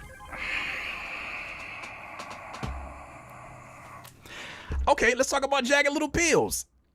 Jagged Little Pills is Alanis Morissette's album title, uses a lyric. Oh my God. This is a direct lift from a 1995 pop album, not a new take, not a flip of it. Just the phrase uses a lyric. It fits the 80s and 90s inspiration brief perfectly, which is exactly the problem. When you tell a machine to write something with that air's emotional feel, it reaches for the most recognizable cultural shorthand available. A real writer transforms their references. This one just borrows the packaging. Wow. Hey, Cloud over here telling on you, bro. not that I think he cares. Now, chat. The reason this makes so much sense is because I'm an artist. I've been writing music for 30 plus years, right? So when you listen to songs with topic switching so consistent, so frequent, it gives off a red flag. You might not pick up on it, but something about it doesn't feel natural. My thing is, if this is indeed what you did, just stand on that. I just think that there's probably too much. It's too much of an uphill battle to fight. To one, be accused of using AI. Two, defending AI. Three, defending the wave of people that are probably come after you for knowing that you're using AI. And then now you see that is the problem with it. That is exactly the problem. To one, be accused of using AI. Two, defending AI. Three, defending the wave of people that are probably come after you for knowing that you're using AI. And then four, knowing that you can't copyright that. Now you feel like, you know what, I can copyright this. The people are not attacking me. This is that's crazy. This is the greatest heist of all time. Oh, and that's why today we had to start our first docuseries live with the rise and fall of Fenix Flexin. Let's go, chat. Come on. Come on. We have got to the point where literally... Look, they're literally pumping AI up our asses. Flag 7, it says, the rubber band line is the one moment that feels real. I said that. I just let the rubber band snap. Pays off the song title. It is physically specific. And chat, you're going to find out that even that line right there is not authentic in any way. As the player that I'm going to show you that is not Suno, the one he actually used, and how it loves to say that fucking rubber bands, that rubber band line. It'll say something about rubber for some reason. I don't know why. Don't ask me. I didn't make it. But chat, we're almost getting to the point where I will be revealing the website that he got where he does this. I'm going to show you with hard proof that that song right there didn't fall under the radar of Curtis King TV for no reason. This was destined to happen. The fact that he got caught so fast just goes to show you that we are humans, and something in us tells us that when something isn't right, it isn't right. And it has genuine wit. This is the strongest line in the entire song and the most likely candidate for a human hand touching the draft. One line that lands does not.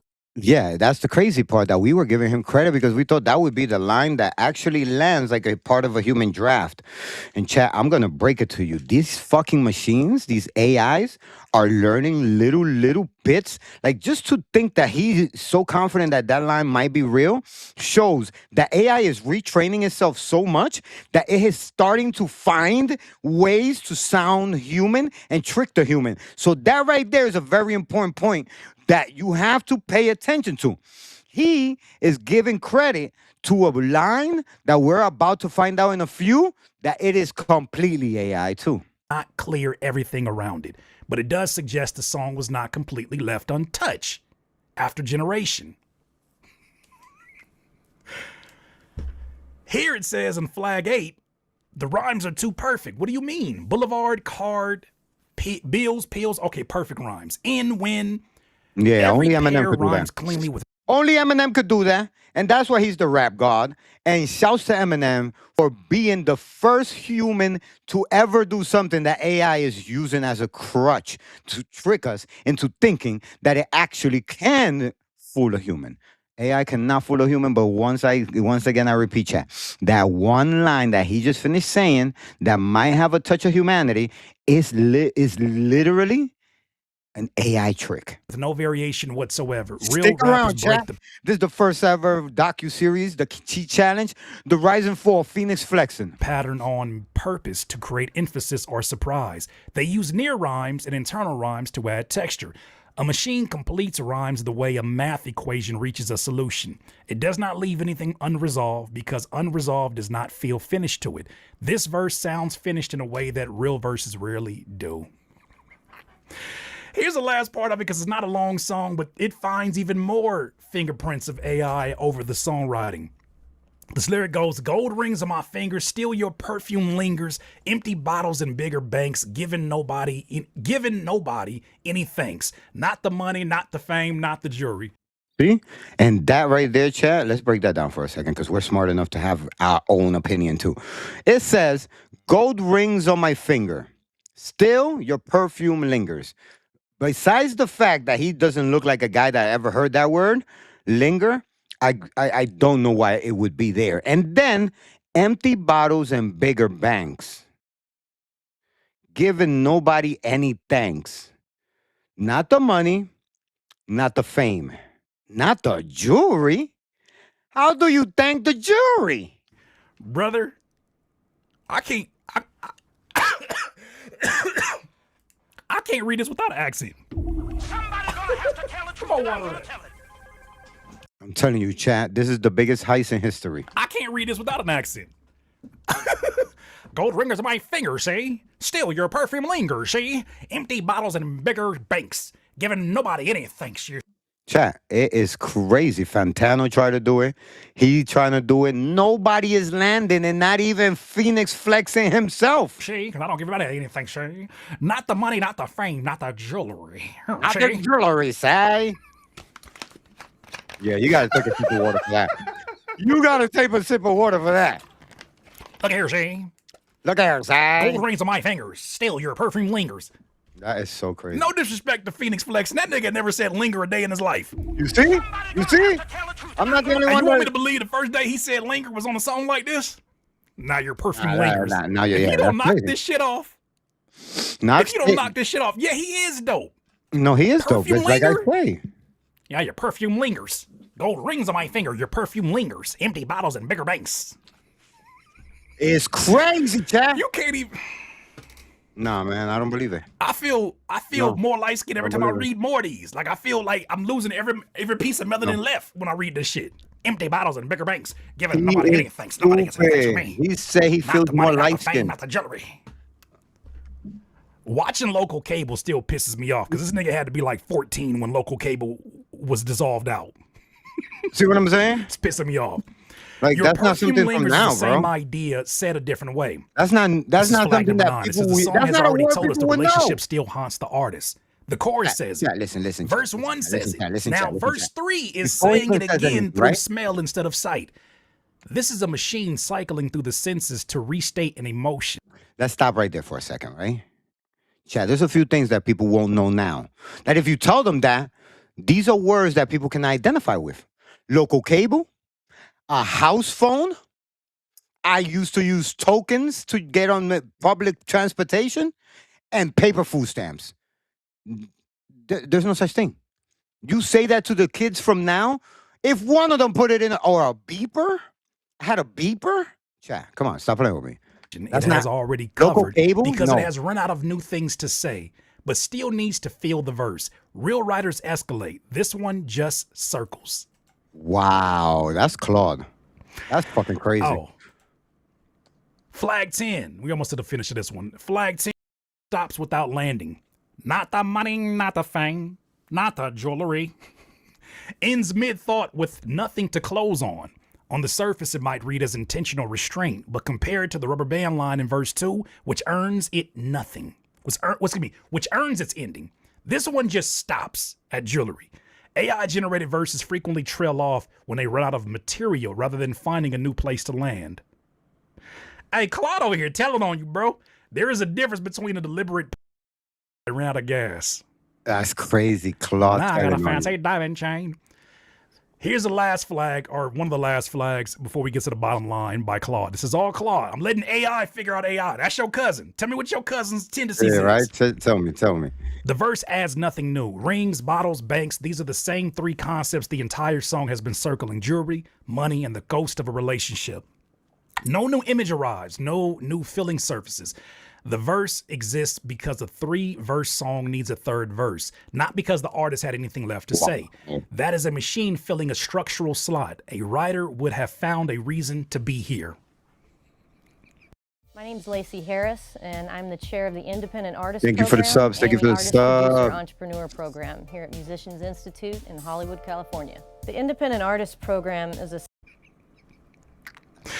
All right, this is the bottom line from Claude. This is Claude. This is not, mind you, this is not opinion. I got my own opinions, but this is Claude saying about this song.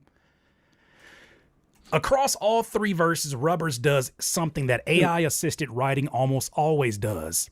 It sounds like what a song about this topic is supposed to sound like instead of what this specific artist actually sounds like.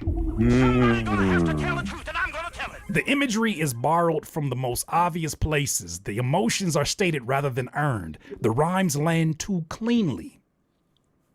You know, if there was a natural progression, one that respected the process, and we saw like, oh, for instance, when I show you that song he had called Disco, where he's kind of rapping over something fast-paced, if you saw a little bit of experimentation with the melodies, you'd be like, oh, this is a natural progress. Yep. This is a natural progress and a natural storyline and timeline to how you got here. But just popping out with this, and all of a sudden you watching local cable. That shit pisses me off like no other line this year. The Rubber Band line in verse 2 is the one exception, and it matters. It suggests a human being touched this draft at some point after it was generated. And we will soon find out that that isn't even true. That is actually consistent with how most AI-assisted music gets made now. A machine builds the scaffold, a person adds 1 or 2 things that feel real, and the whole thing gets recorded before anyone asks too many questions. Hey, Claude, chill. The biggest tell is not any single line, it is the fact that these lyrics do not sound like Fenix Flexin. They sound like someone describing Fenix Flexin to a machine and asking it to write a song about him. That gap between the artist and the work is not something you can produce by accident, and it is not something you can explain away with the word experimental. There you go, chat. I rest my case. I rest my case. And here's the worst part. You see that name right there, Tyga? We have something in store for you. Stick around for the first LIVEDOC episode 1, the Fenix Flexin, the fall and rise of Fenix Flexin. That ain't stopping them. Because like I said, this shit going viral. Look at Tyga, yo. Just a fact. Look what Tyga said. Tyga and Fenix Flexin are cooking up some 80s vibes in the studio. I'm gonna tell you something.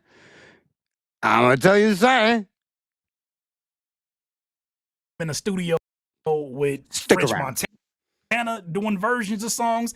And then I seen this little diddly here that popped up on XXL with Tyga. Cause he's like, this ain't the only song I got. I generated more. I'm just playing. Go ahead. Stack talk, stack wine, build burger kind, living lavishly. He ain't even rapping on none of the fucking clips. Do you see how fucking bullshit this is? You see this? Chat, a rapper in a studio, you play the song, he will never let you hear the fucking song. They always, an artist, that's just an artist thing. You play look, they'll lay the vocals, you play it back for them and they're singing over it. And you're like, yo, you got it. I've engineered many sessions, chat. I've been in many sessions as an artist. It's an artist thing to do. When they play the song to you, you start singing. It's a natural thing. If they was to put the live and you play the song, the artist won't let you listen to it because they'll be singing over it. Like, can you stop so I can see if you sound okay? I don't know if I could keep the take because you keep singing over it. Shut the fuck up, right? Every clip he's in, he's not even lip syncing it. Wine, build burger. But Tyga did. You saw how Tyga did it? You saw how Tyga did it? Why isn't he feeling the same emotion and happiness about his own creation? It's his voice. Look, this ain't the only song that alone is suspect. Look at Tyga singing Fenix Flexin's part, right? Because your natural reaction when you hear something you like is to sing along. Except for Fenix Flexin. Because he knows he didn't make it. I generated. He probably don't even know the song. I generated more. I'm just playing. Tyga knows it more. Go ahead. Stack talk, Stack wine, built for the climb, living lavishly, pockets full of heavy wealth, checking. He'd rather cover his face than actually sing to the fucking song. Do you get my drift? Stop insulting my intelligence. Stop this shit. Yeah, Stop that's this shit exactly what that is. immediately. That's exactly what you are. You're insulting my intelligence, my friend. Oh yeah. It is what it is, lavish. Who the background vocals by? Good question. What Suno choir did you put behind him? Who are the background vocals? You want to see what it sounds like when somebody may possibly be AI assisted versus when somebody just jumps over an AI generated type of beat? Listen to Tiger on this verse. You want to see the difference? Peep this out. Got a mention full of habit. I got a man. Moving fast like a rabbit. Chat. Man, stick around. I'm about to tell you in advance, I could prove that I think Tiger has the Fenix Flexin bug. I think something spooky is about to happen with Tiger's career too.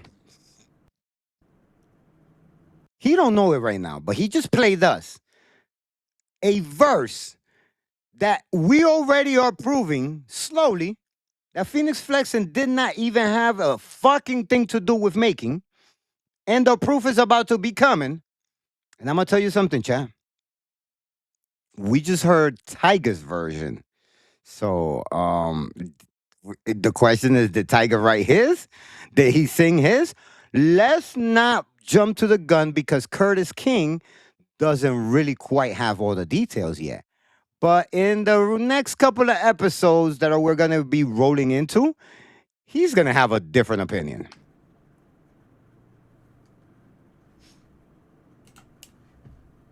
I'm telling you, look, right there. Right there. He's trying to digest it. And something in his mind is firing off, saying this is not Tiger. Moving fast like a rabbit? AI. See what I'm saying? Your brain cannot accept it.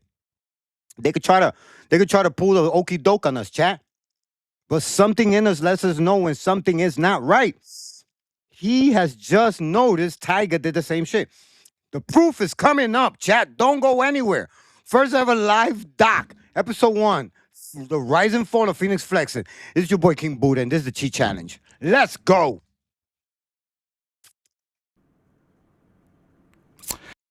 I'm down on my luck, she's turning a page. One positive thing, I don't think that was AI. Yo, he will be recounting that idea, and he will be telling us the truth. Because trust me, this shit, the rabbit hole, gets deeper than we knew. I think that's Claude's point. Is that the natural process of writing will make you say some weird shit like that. Because you're a human being who is coming up with fresh ideas. You're not a human being who is performing ideas that have already been performed by Morrissey, the Smiths, the Police. You're not Is this the hip-hop revolution we've been hoping for? Hey, easy on that we. Easy on that we. The weave? I ain't asked for this shit. Oh boy, what else? Oh boy, Chuck. Running fast like a rabbit, Tiger. What else? Oh man, I'm telling you, Tiger didn't. Boy, that song is all AI. What is that going on? Yo, what the F is going? Like, what really is going on? Yeah, it's the okie doke. Hey, where's this survey at? It is split between. So, do you think Fenix Flexin song Rubberz is AI? It went from 44% hell yes, and now 45% I don't know, and 11% of y'all said not at all. That's crazy. No. No. That's exactly right. I hate this timeline. Yeah, no, I can't believe this is happening. Into the adult conversations. I knew right away. You know, there's not an issue. I felt it. For in my those heart. of you that experiment with, I shouldn't say there's not an issue. Nobody is taking issue with anybody experimenting with technology to evolve at their art, to test in combination or in collaboration with your art. Most people say, have at it. Right. There's, of course, the people who don't feel that way about AI music because of the environmental ramifications, That's how I the am. ethical issues with it, because when you use music that has been generated by a Suno, it is under the assumption that, which they've admitted to, that is stolen property. Yeah, because it belongs to Suno. So it could very well be taken directly from songs made by the Smiths, written by Oh, yeah. I see what he means. All these AIs are trained. And in order to train them, you got to input all the music in the world. So some people, before anybody knew, their shit was, that's why people don't, that's people why people have a discrepancy with Timbaland. Because Timbaland literally pillaged through the whole industry, and he uploaded all that information to train the Suno AI. That's why the Suno AI, if you do work with it, sometimes sounds like Rihanna, sometimes sounds like Lil Smiths. Wayne. Songs written by legendary bands in the 80s, producers who created a very specific style, chose the presets, went through the oscillators, created their own presets, customize a sound that is attached to their signature sound. That's what real and artists. Suno accessed all of this without the permission or even There the you go. compensation of the people they stole it from. Created a website, gave you an opportunity to get a subscription to it and use it. There it is. So if you're operating with stolen goods, that's that issue too. So environmental. If you take something AI, ladies and gentlemen, and you go ahead and you create something with it,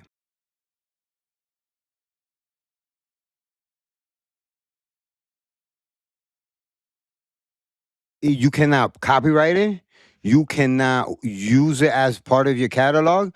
It's a throwaway. It's completely a throwaway, and you're not going to get credit for it as much as you're going to be looked at like, you know what I'm saying? There's going to be some kind of backlash over it or some pushback where people are not going to be happy that you are claiming that this is your idea and that you created this. You understand what I'm saying? So there's a lot of pushback with shit like this, chat. So do not do this and think that you could copyright. I see a lot of people putting this shit up on YouTube and shit like that. That is a platform that once you upload something that's already copyrighted or something you cannot copyright, once that is found out, it gets you lose your whole YouTube. Why would you want to do that? I would not lose my YouTube for some dumb shit like that. That shit just don't make no fucking sense, chat. You have to operate under the guidelines. You do not own these platforms like Ludwig was saying in Streamer University. You don't own these platforms. Not Ludwig. This was Agent from the AMP with Kai Cenat in Streamer University. He gave a class that I was watching the episode. You guys could go watch it. And he speaks on you don't own these platforms. So any minute they can change their guidelines and that's it. The shit starts getting flagged. So there is no point in time where YouTube is agreeing to you to upload copyright material and claim monetization, because that's really what's going to happen. You're just going to get demonetized, and if you don't understand, it's going to get blocked in certain cities. This is kind of like that. I'm just kind of like echoing that the paraphrasing of bits and pieces of Agent's class in Streamer University. So this is what they're teaching in Streamer University. So that being the premise, that being the guidelines, what makes you think that record companies, forget about YouTube, record companies that control the world with the best music you ever heard in your life, everything in life has a soundtrack, everything. And they're going to let somebody copyright some AI shit and let you go on tour with that shit? Chat, you're about to see some shit that's about to happen when we get into the fall of Fenix Flexin, guys. And we're in that right now, guys. Welcome to the first live docuseries.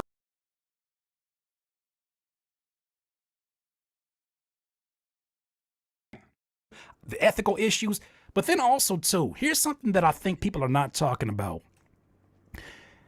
What happens if this entire AI experience, specifically in a creative environment, what if this is a de-skilling process? Hey, yo, that's Autotune is so crazy, much more chat. than pitch correction. What the fuck? Oh my God, that is a crazy idea, chat. Think about that for a second. De-skilling? De-skilling? Meaning totally dependent on technology? That shit is the fucking Matrix, chat. That's Terminator. That's Skynet. Damn, chat, we're here.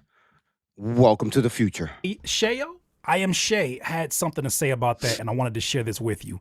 For those of you that are you're going from being intrigued by a UDO to now being dependent upon it, give this some thought. De-skilling is definitely upon us, and I think we talk a lot about AI upskilling, but we don't talk enough about how people are losing like critical skills that they've accumulated over 15 years, yo.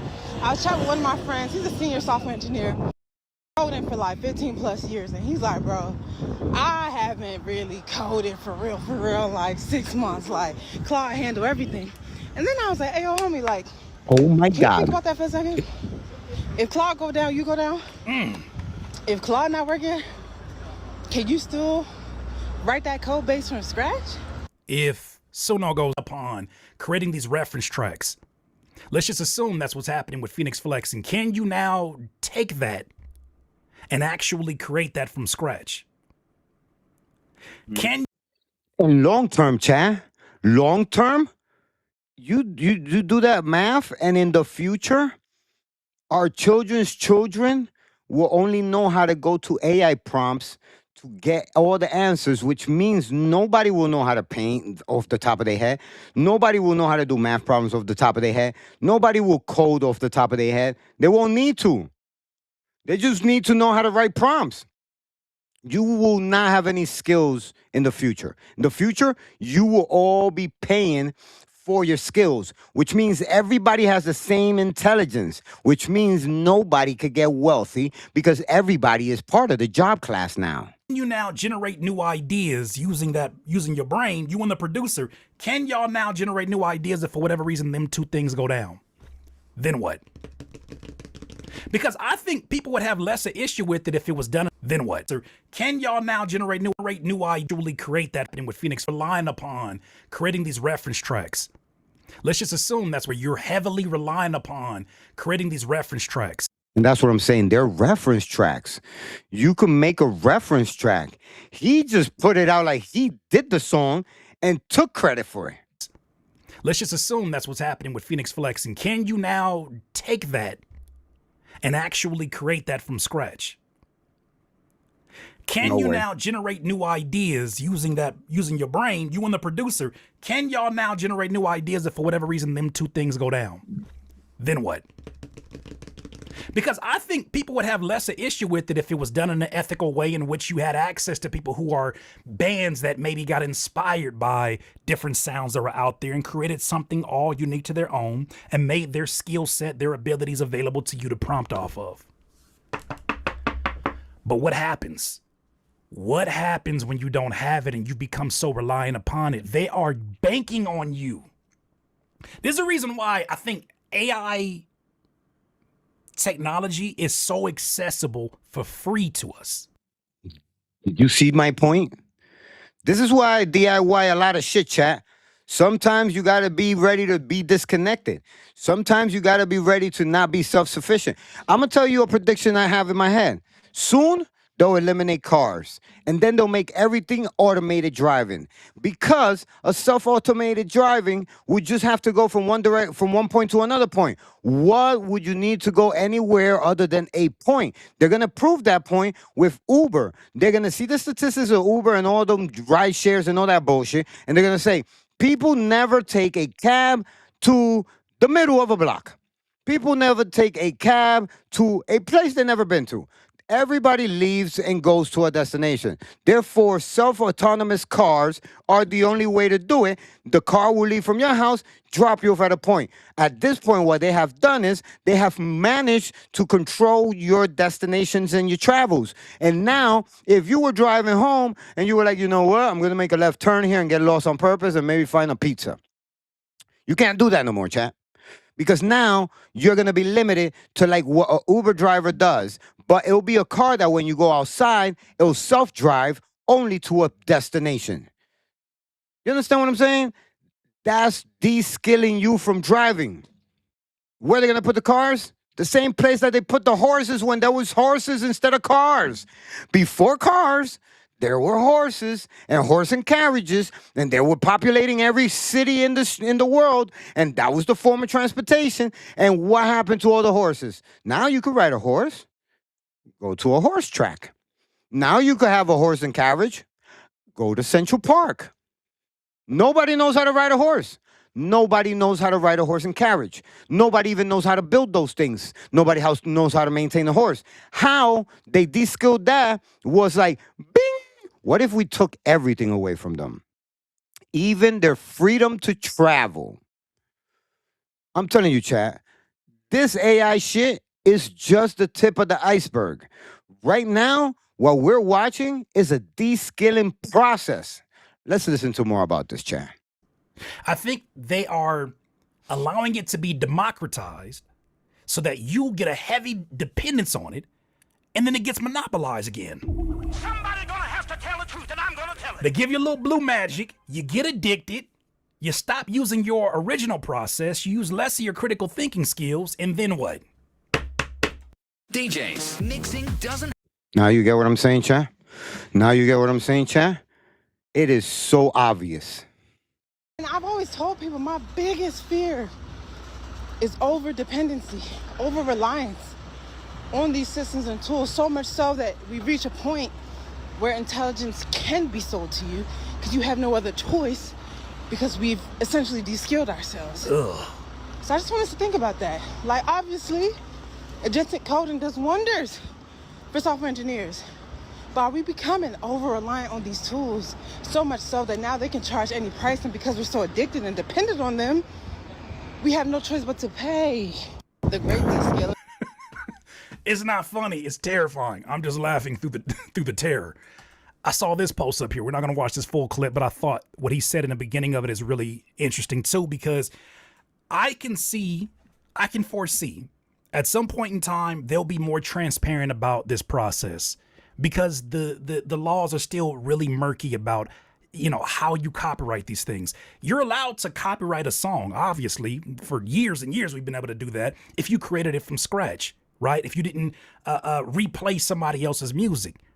But AI presents a very tricky fold in that you could take a generated song, literally re-record all the elements, even run it, take it, pull it into your music DAW, and you can even stem it out, and you can change the instruments to your liking and say, hey, I made this from scratch. That chorus was made from scratch. And nobody would have any evidence of it except if they did a deep dive like we did today. I could see that becoming the norm for lazy fucking artists. And unfortunately, it feels like there's more lazy artists than ever before. It feels like there's more entitled artists, because that's not your skill set. You're cheating the process. You're cheating the way this is. You are cheating the process of learning this, owning this, and being able to produce as many versions of this as you want. There's a bit of entitlement that goes along with that. Listen to what he had to say, and I'll expand on this. This is from Fenix? Excuse me. Patrick Gailey is the person talking here. If you use generative AI to produce content, whether that is writing, whether that is, audio, video, whether it is art, you've deemed it not worth your time to write. You're too important and too busy to actually take the time to write the thing.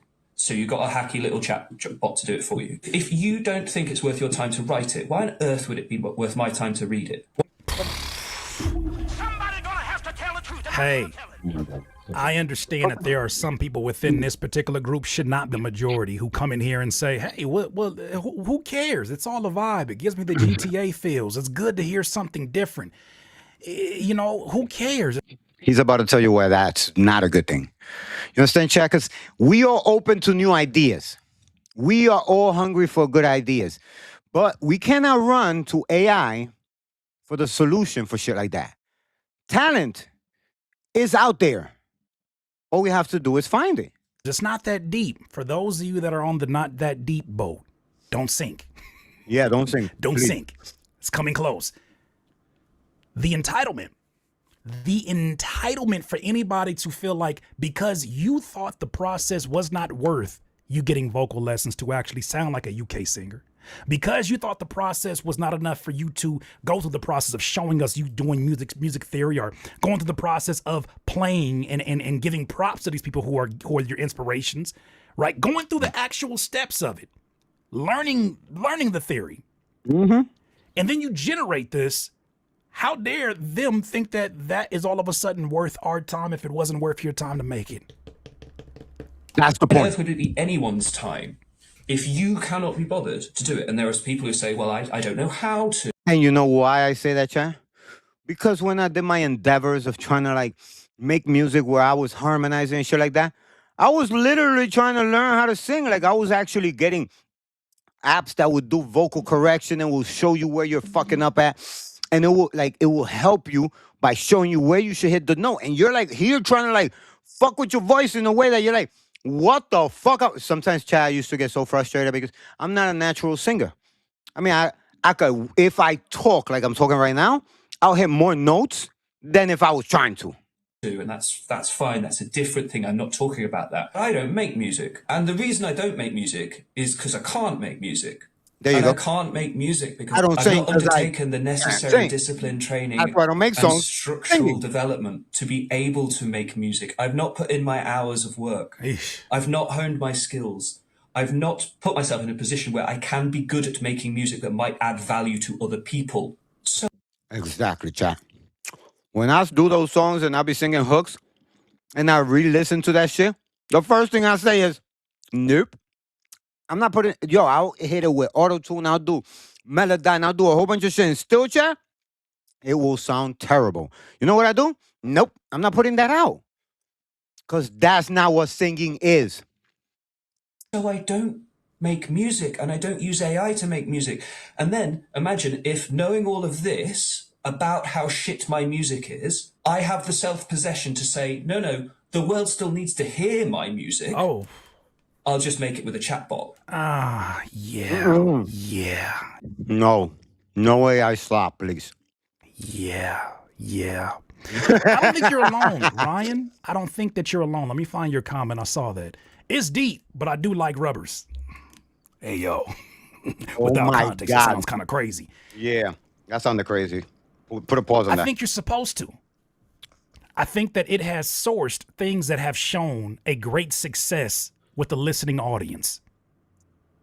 It has stolen from sources that we have already said as human beings, we love this, we enjoy this, we gravitate to this.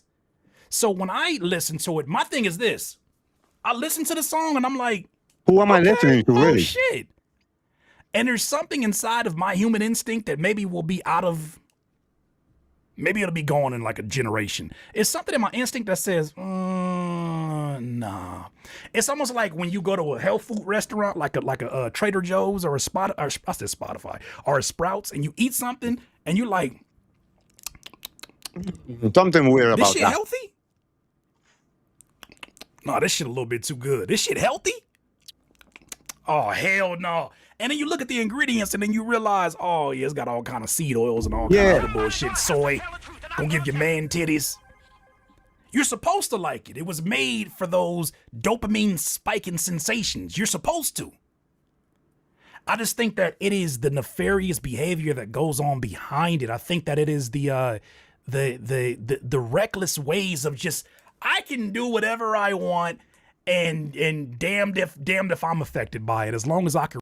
Because, Chai, we soon, and maybe I'm alleging here, but we soon will find out if that was like an industry plant with an AI company that funded this shit. Run it up. What did my guy J Square say? J Square, you the reason why this.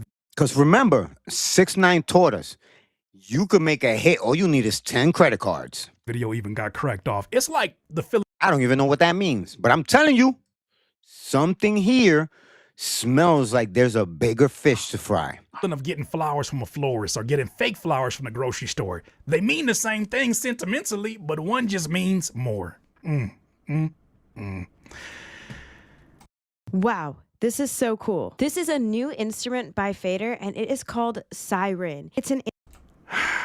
Yeah, the soy do give you man titties. That Daya cheese pizza, delicious. The Daya pepperoni, delicious. I was working out eating that Daya cheese. That shit was just like the song Rubberz. Watching local cable, eating cheese even though I'm not able. Ate it for like 2 weeks while I go into the gym. I looked in the mirror, had a little cleavage going on. I had a little bouncy work going on. And that's when I said, even when it's supposed to be good for me, it ain't good for me. That's the issue that I think a lot of people are taking with this entire ordeal. That's a scary way to look at things. We was twinning? Yeah, unfortunately, we was twinning. But I'm supposed to like it, right? Because it's just like the real thing. Brother, there's nothing, still to me, there's nothing funnier. Now, after having all that information, I want you to reapproach this performance. You let me know if you still feel the same way. Oh my God. This is the craziest shit right here. Swiping cards and stacking chips. I saw you sinking ships. Let me stand in the pouring rain. Now I bought a heavy diamond chain. My pocket's getting thicker. This nigga back in hand motions a half a second after the lyric come in. That's a fact. Like, oh yeah, that is the part where it said that. Yeah, it's crazy.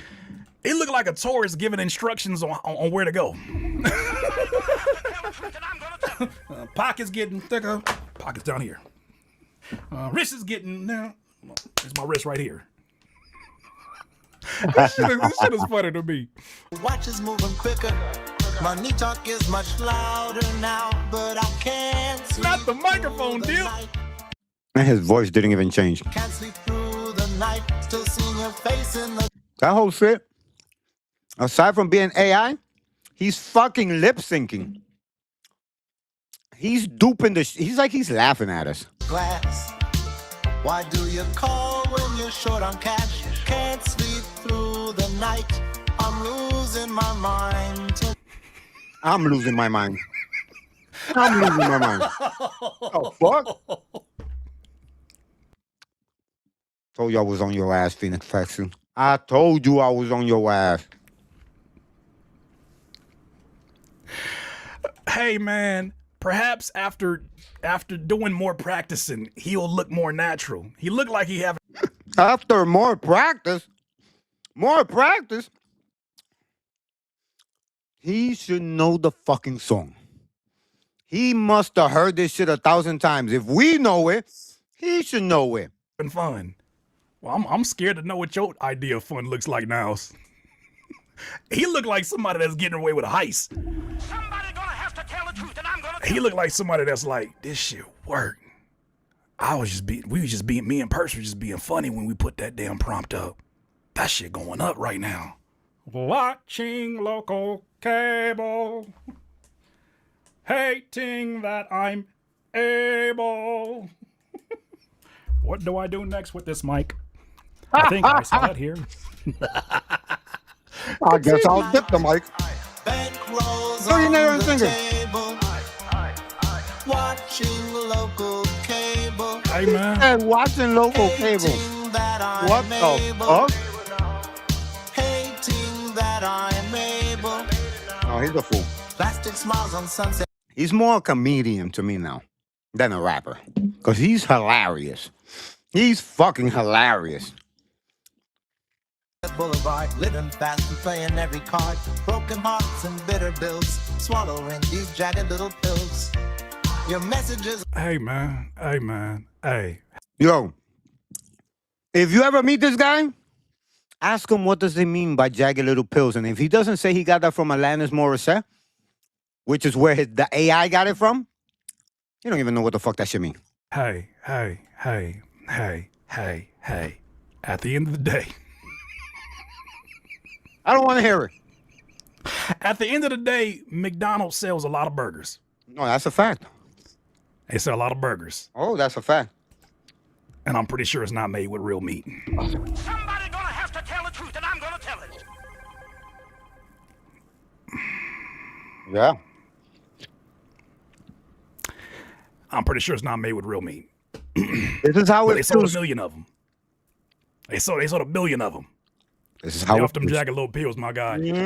Oh, DIYers, there's a lot of questions here. There's a lot of questions here. I just try to present this the most objective way that I could.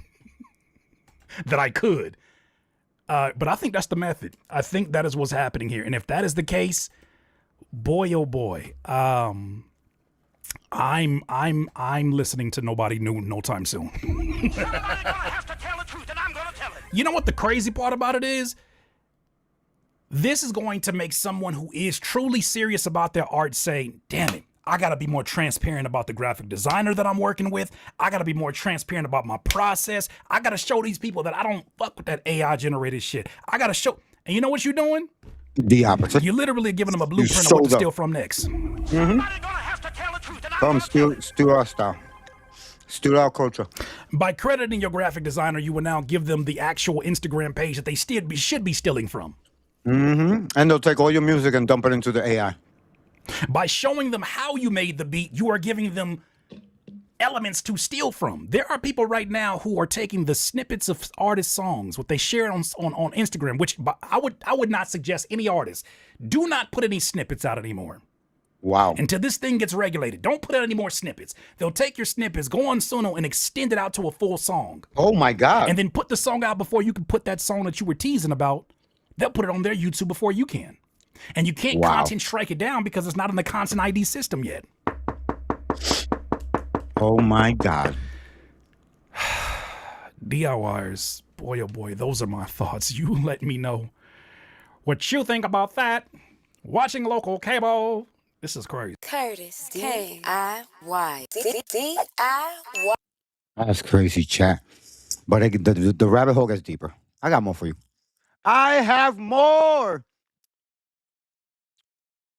Where is it? Where is it? It's right here. Oh, it's right here. Here we are.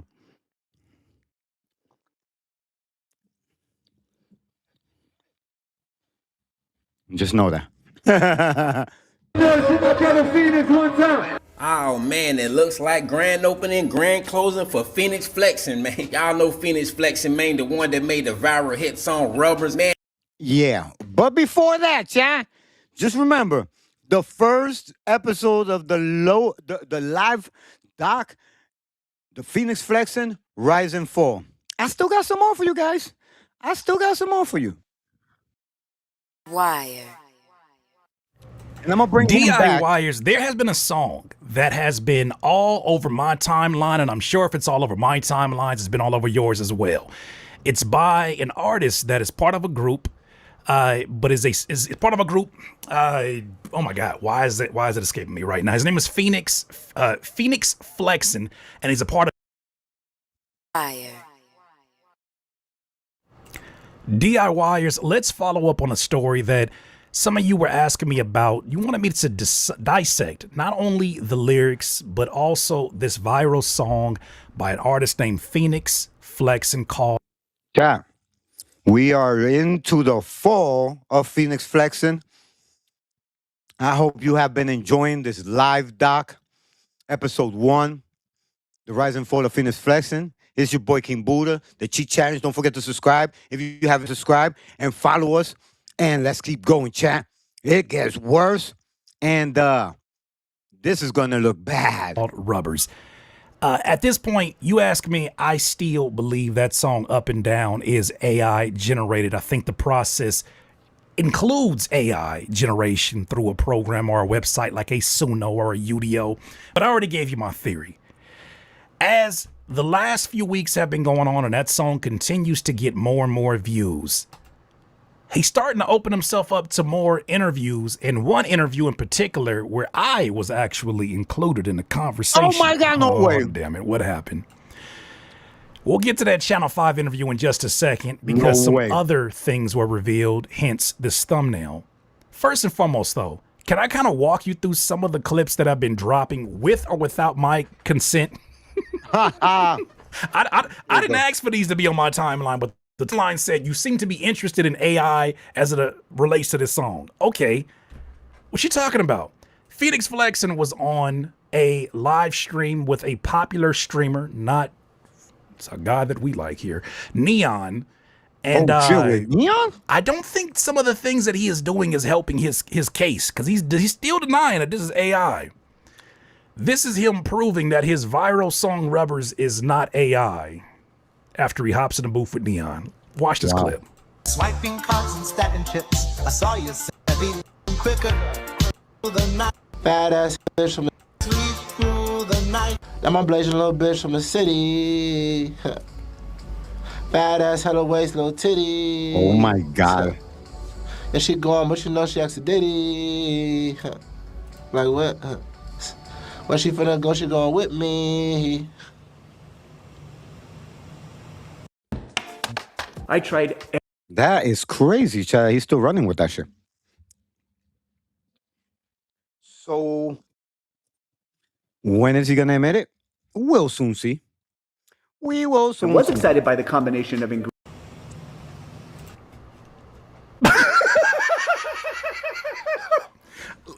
Look, oh my God. Look, I understand for some people this is their first time being introduced to the recording process. So let's shoot them some bail. That's why it was Neon and not somebody like Sometimes what you record sounds significantly better after someone has engineered it, mixed it, and ran it through all the plugins. If I was him, I would have had Perp fix up a template where all I gotta do is put the British accent, and that's it. But no, he's lip syncing. Not that significant. If you brought a singer in and you were like, man, give me some more of that magic that I keep hearing in your songs, and she could not catch a note unless you put auto-tune on, you would say, ma'am, unfortunately, you can't sing. Absolutely. Which is what people tell me when I try to do songs where I'm singing, not just like melody, where I'm singing the song and people be like, bro, you can't sing. To tell the truth, and I'm gonna tell it. That's what you would say. But this is rap. And he's kind of like, you know, he's not hitting falsettos. I think it's that Neon doesn't know what a session looks like.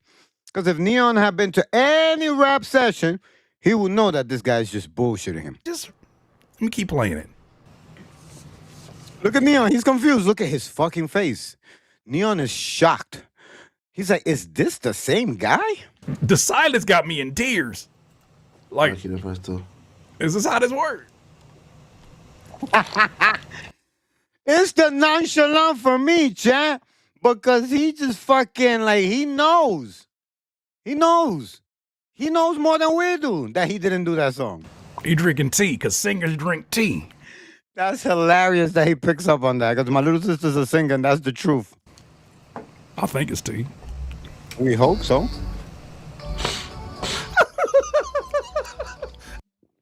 Neon doesn't know what to say.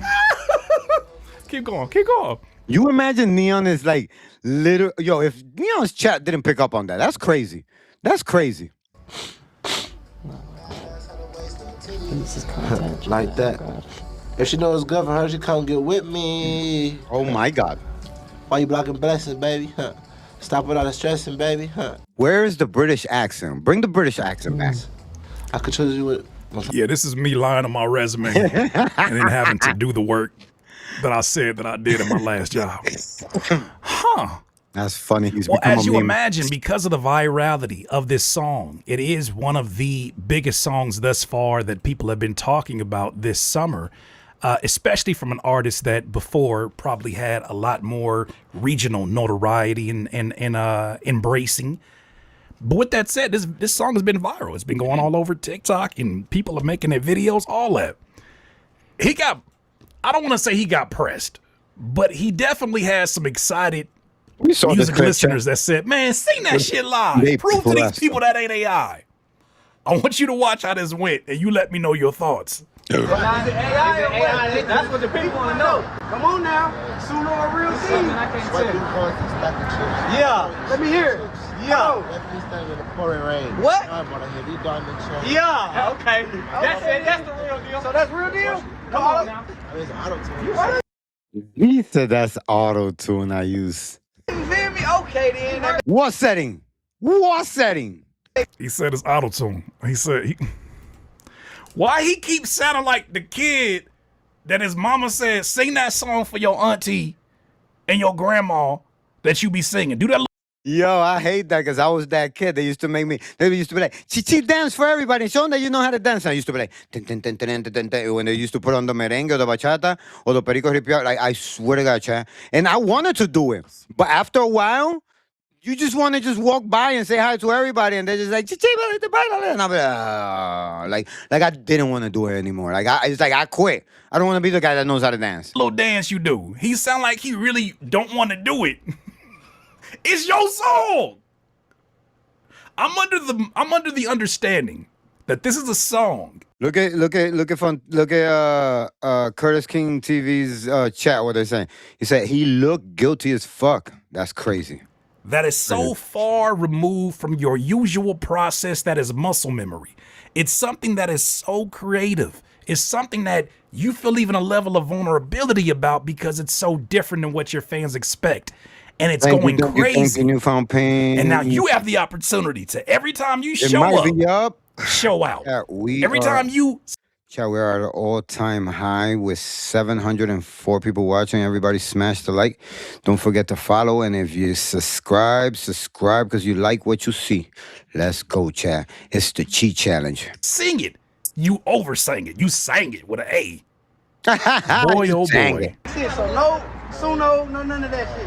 Bullshit. Bullshit. I didn't even know that shit was. He said he didn't even know what Suno was. Then how you know it's not AI? How you know? Right? Let's assume that Perps brought it to him. Exactly. If he don't know what Suno is, then when Perps brought it, you would not have known that it was AI. So it might just be AI anyway, homie. And said, hey, I got an idea. I ran your voice through this little program, you know what I'm saying? You ain't got to be worried about that, but it's something called Suno or something. I want to kind of show you an idea of what we could do and re-record. What you mean you don't know? You don't know what Suno is now. All right, cool. For sure. Hey, he be in his own world. I go on TikTok. I hear a song that everybody's saying it's me. It sound hard. You can tell the voice not me though, and it sound damn near close. But it was like, oh, it's actually a whole song. So I tripped out like, yeah, that's crazy. Man, there's a lot of people who are excited because here out on the West Coast, we don't hear many folks who would want to make this type of music that happen to be hip hop adjacent. So I think for a lot of folks, it is a breath fresh of air to hear something new. But brother, here's the thing that we're not going to do. Today, we're going to have educational conversations about this. We're not going to conflate two different things because I think that is part of what keeps these conversations going in the wrong direction. Dan Burns says, to me, it sounds like his voice. It definitely is his voice. I don't think it's 100% AI. Oh, God.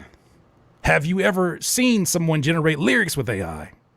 Have you ever seen someone process vocals with AI? Absolutely. What type of AI are we talking about? Are we talking about the algorithm being something that has artificial intelligence embedded into it, like auto-tune, like we're going to make sure that we decipher the difference of? I think some people don't understand what they're actually saying when they're saying, oh, it's AI, it's not AI. I don't think they know what part of it is. Are you saying that it's not generative AI? No, Achieve they know what they're studio saying. quality vocals People just want to be wherever fooled. you're recording. What? No. People just like to be lied to. Which is still part of it is. Are you saying that?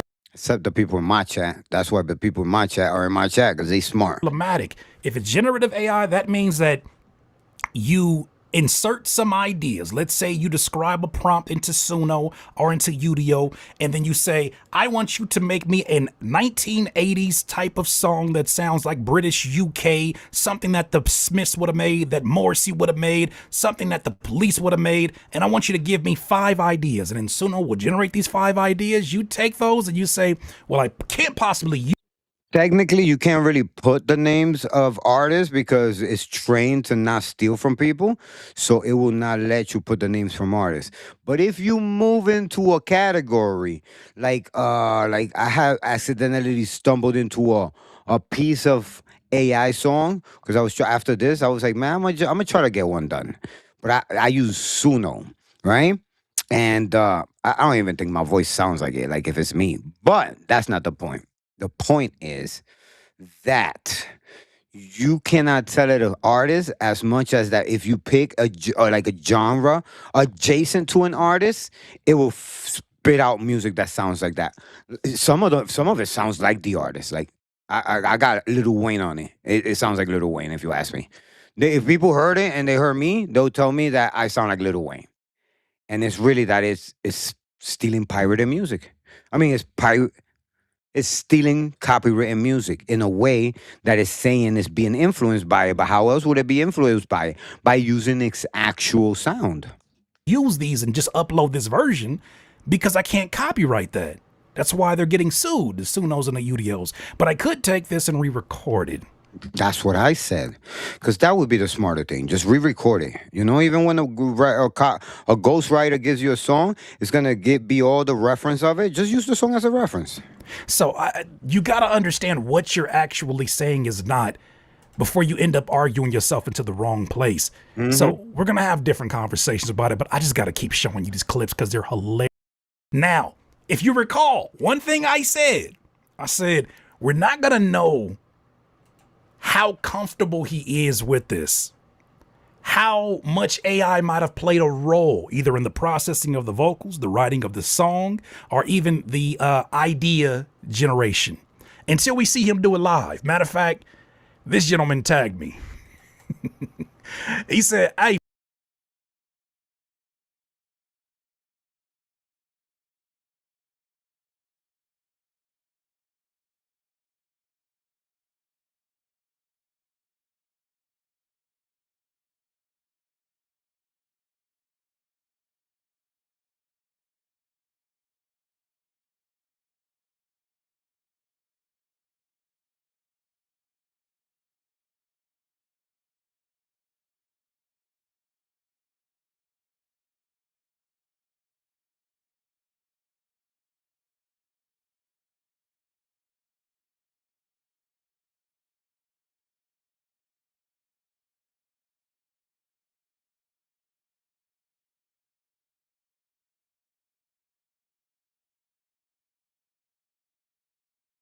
Fenix Flexin performs Rubberz live, Curtis. Is it AI? Gone wrong?" I watched Curtis King's video about it, so here's a live performance. Let's see what Curtis says. Oh, let's see what Curtis says.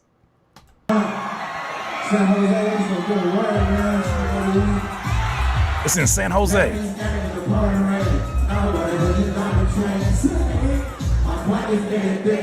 I know you lying. I just know you lying. I just know you lying. You mean to tell me the man that uses a British accent every once in a while, as we'll learn on a 5 interview, come on, we gotta knock this shit off. The guy that uses the British accent is rapping over his sung lyrics at a show in San Jose? He's rapping over it, Chad. Do not think that that's called singing. Singing is what Bobby Brown does. Singing is what Drake does. Singing is what The Weeknd does. This is not singing. This is rapping. Somebody's gonna have to tell the truth, and I'm gonna tell it. Born during the day, not yesterday. What are we talking about right now? You mean to tell me he's about to do his smash single in front of this packed audience in San Jose? Uh-huh. And you ain't gonna take the vocals off to let people know that you got them vocals? Nah, he's not doing that. That man up there doing karaoke to an AI song. He's Boy. He's karaoke for himself. On his own song. Oh yeah, y'all sing it. That's very convenient. That's convenient. Oh my God. No way. No fucking The new Auto-Tune way. 2026 has been in the gym. Because this version runs lighter, everything There's stays no responsive. way. When you're in a vibe, that speed matters more than anything. You can try all these tools free for 14 days with the Auto-Tune Unlimited subscription. Oh man, where is that tab? I don't see it. Fuck. You, just you, building your app on Base 44. Describe it. There we are. And it's I was real. trying to say that.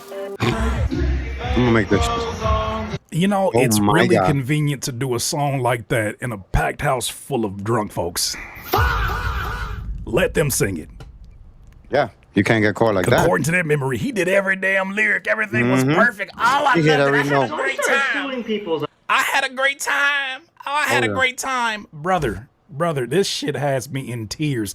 So, yeah, that you know, it went according to how I would imagine it would if you weren't familiar with your lyrics, if you weren't comfortable with your singing voice, even if it is, say, let's just take AI out the picture.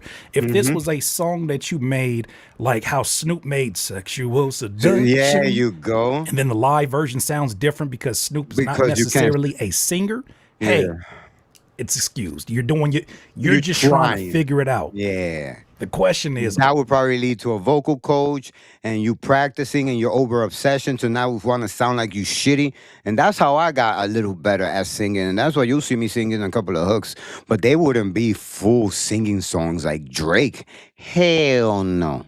are we actually figuring it out? But also, Chad, you could see my progress as I grow. You could see in the music where I was at, and when I was doing the certain type of music, you see the years published, and you'll see that the progression from the guy who didn't have nothing singing, and then has these little melodic fucking hooks or riffs. You know what I'm saying, Chad? Like, but this guy, Fenix Flexin, you went straight to singing. Out. Or are we trying to run a heist? That was interesting.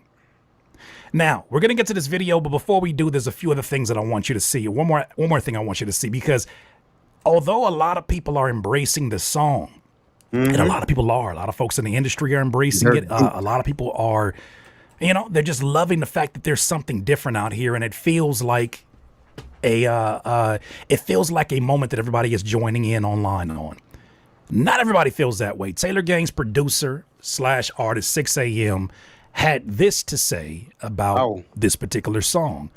He said, "This opens up the floodgates for effing anybody with no talent to just put out a song and say, yeah, this is me right here. This is my art.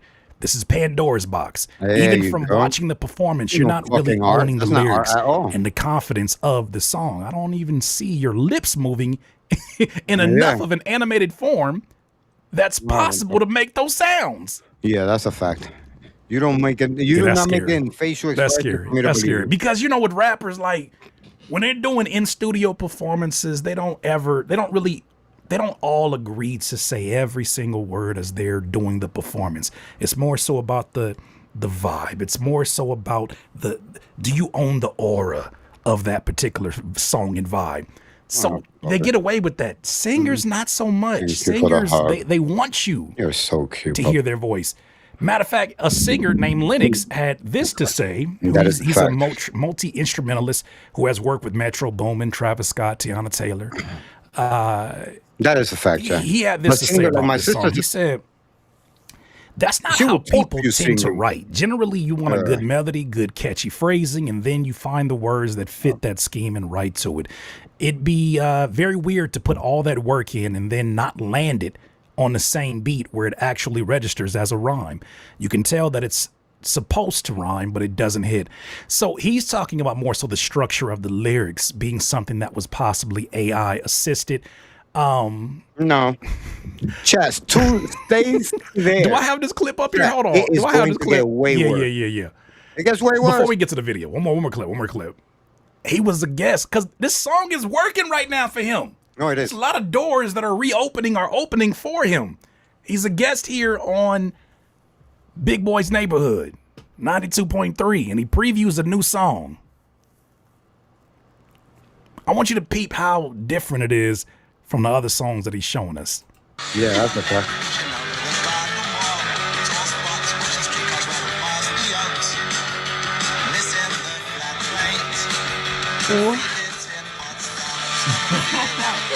MT.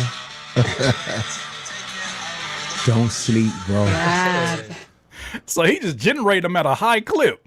Oh yeah, He's generating them at a high clip. Categories. He probably got some. Nobody finds it odd that it's all these different styles that you've shown no hint of.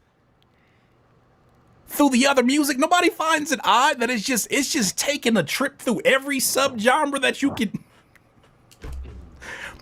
It made me. Do he sit there and be like, is this believable? I think it is. I think they just running up. I think he's just typing in everything that comes to his mind. This is feeling like a heist. But shout out to this channel. Not sure if you heard of it. You probably have already, but they're a huge YouTube channel. Shout out to Channel 5, specifically with Andrew Callahan. He had an interview with him. We're going to react to this video, and I got some other content that I want to share with you along the way. But he sat down, and now we're finally getting some more details about the song. This is great marketing. If nothing else, this is great marketing. Oh, it's excellent marketing. I saw you sinking ships. Y'all not hearing him, bro. Why on Earth is my favorite rap song right now not even a rap song? Giving me that GTA Miami Vice vibe. Okay, Curtis King. Okay, Curtis King appearance. Okay. Shout out to Channel 5. Scarface vibe. He fooled Traveler Ross. That's crazy. What happened, Poppy?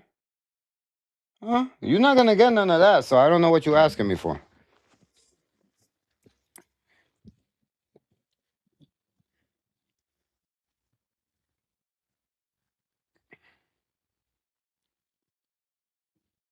Oh, you wanna get on the bed? Ay, este muchachito. But the explosive success of the song has also come with some equally explosive controversy. Be honest and say it's AI, bro. Many people claim that Rubberz is AI, artificial intelligence, likely created by a software called Suno that generates beats, lyrics, and auto-tune vocals from basic GPT prompts. On Instagram, Fenix and his producer both denied this, calling it cap. Anyone who know me know I be talking like I'm from. Hey! Curtis King TV came out on that shit. Yo, chat, we are here at the same precipice that marked the milestone. UK half the day. But in this interview, they'll speak on camera for the first time about what happened. And as we'll come to learn, the truth is nuanced. Technically, it is AI. I feel like it is. As are the intricacies of this cultural moment. Public backlash toward the expansion of AI in the job sector, especially among the increasingly unemployed and exhausted youth, is at an all-time high and has created a revulsion toward the software's use in the creative field. Yet on a regional level, LA rap or LA hip-hop, whatever you want to call it, has been stagnant for years, crippled by the untimely passing of its mavericks and displaying very little evolution since the pandemic. That is, I guess, until now. You know, the first day was like 8 million. Yeah. Rubberz has put the city. What'd he say? Hip-hop scene on the map in a way that it hasn't been in years, which for many is enough to forgive Fenix for getting a little bit of help from robots. But that's enough for me. Let's get into the interview. My text messages have never looked like this. What's it mentally like to get that surge in attention so fast? Mentally like? What the fuck does that mean? You see that he doesn't even... Yes. Today, we're making medieval swag. Let's start with some strings. Medieval swag. Let's make a lead. I'm going to use this flute. Try and go for a medieval tavern sort of This vibe. is the ad that we just got. So now you see what the fuck is going on, right? That's the same person that sang about local cable. A few minutes before our sit-down, Fenix received a call out of the blue from producer Timbaland. You know, Timbaland. Who coincidentally has been at the forefront when it comes to supporting the guy with Suno, you mean? AI music, even launching his own AI music label with AI artists, as well as a mysterious collaboration with the AI music app Suno that I mentioned earlier. And if I was you, don't answer no question. I want niggas let them talk. Fenix took the call in all British. Everybody trips out on the London accent, but the London... Yo, his shit is so horrible. I'll be trying to pull it off, but not like trying. I just talk the way I talk from the Caribbean. But he is trying. An accent is something with it. Oh, God, that's no London accent. No. If you missed that, really not. During the interview, Timbaland gave him a call. He sounds terrible. He just randomly gave him a call. Who knows what their relationship was before this? But right, and what is the odds that he calls when he's on camera? AI enthusiast, Timbaland, of all people, who we've been very critical of on this channel, he decided, hey, let me give a phone call to Fenix Flexin. Let me see how he's up. Let me see how he's been lately. You don't find that suspicious? That is not just suspicious. You don't find that Mr. Tata Man calls Fenix Flexin and then tells him actually what I think is actually some good advice. I think Timbaland gave him some good advice. No, actually. I think he would be better Ride off the wave. not doing these live in that are showing his voice is nowhere close to that end product. I think he would be better off letting people talk and then never having a chance. But I think he's trying to figure out the balancing act between I gotta be visible and strike while the iron is hot, but not so visible that I get found out. So I don't think that's bad advice. It just unfortunately it's coming from Timba Tata. Required of it just a good while of a good while of playing around, and then we could just go out to the point where we could incorporate it on the record. That's the British accent. So the fact that we can do that is amazing, and it also just helps it that much more. You know what I'm saying? That's what I'm saying. Niggas both right. What? Now I gotta have a diamond chain. Why would he? Is it like when you from the UK and then you do an American accent and then you do an interview and it's like, damn, I didn't even know you had that UK accent. Is it like that kind of a UK? Is he faking a fake UK accent? Is he faking a fake UK accent? Faking a fake? How dare? How?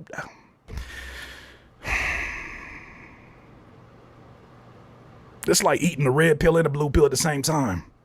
What do you think about the song appealed to so many people? Just the difference, like just it being a different thing, like, you know what I mean? Like, California music right now is in a place where I feel like it's stagnant and it's just like a lot of similar sounds. It's just a negative energy around it, you know what I mean? People look at West Coast shit and just look at this shit like, it's just, I don't fucking know, this ignorant, stupid shit. I guess dressing what people think is fly out here, like, I don't know, it just should be blowing me. This copying, like, everybody looks the same, like, it's all like the same, everybody looks the same, like. You know. Okay, to his point, he's not lying in that a lot of songs, and I think this goes for many different regions, right? Depending on what region you're from, those who make a regional sound, one of the biggest complaints of those who are part of that region is that a lot of the songs end up sounding like regional sounds from 10 years ago, or there's not much of an evolution between it. I agree that a lot of regions are stagnant and kind of stay to what is safe and what's going to pay the bills and, you know what I'm saying, what's going to make people excited about playing that particular artist.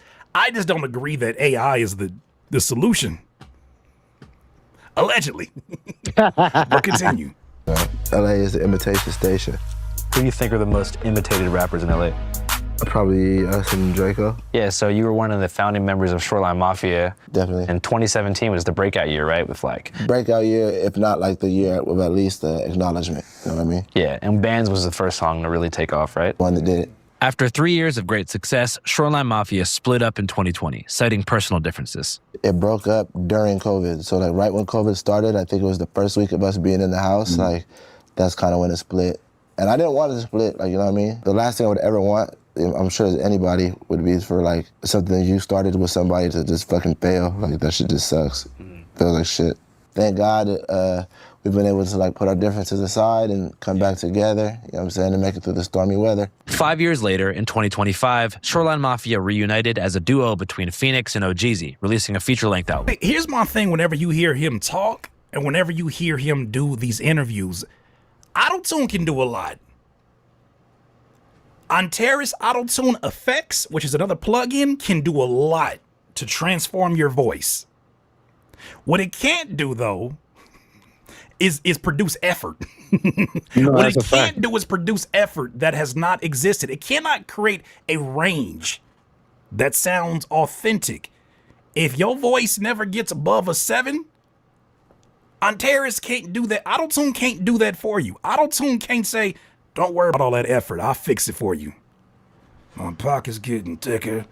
Don't worry about it. My pocket's getting thicker. Money much higher now, and I can't speak. Where did putting on the Ritz come from? Yeah, 5.5. Leave it on the Ritz. Where did this come from? And where is that effort when people are now getting a chance to hear you express the art that you work so hard on? Where is that? And why don't you hear that range even in little bitty pockets in the songs that he does with Shoreline Mafia, or even in his voice, Yeah, you like don't little see a riffs. large range of animation until it's time to sleep through the night. That's the funniest part of all of this. Continue. That's what it's all about, you know what I'm saying? Working through the kinks, making sure the ship don't sink. What do you think was the hardest thing to get through whenever you were making amends? Was it like ego and stuff like that? For sure, egos get in the way. Money's always a thing. Now, What happened, Bobby? It just depends. You know what I mean? Everybody's different. Everybody's a different person. So like, just what's it called? Like, personalities can clash. So you feel like after Draco passed, there wasn't enough new talent? It's not. Look, there's always new talent. Like Peso, he makes a different sound. Shout out Peso. I want to fast forward to the conversation. But like, And producer to step. Not as much as it should be. That was until he was encouraged by his friend and producer to step outside of his comfort zone and try something new. You know, because we have so many songs like that, but he's been afraid to put it out. Put it out. Up the cap.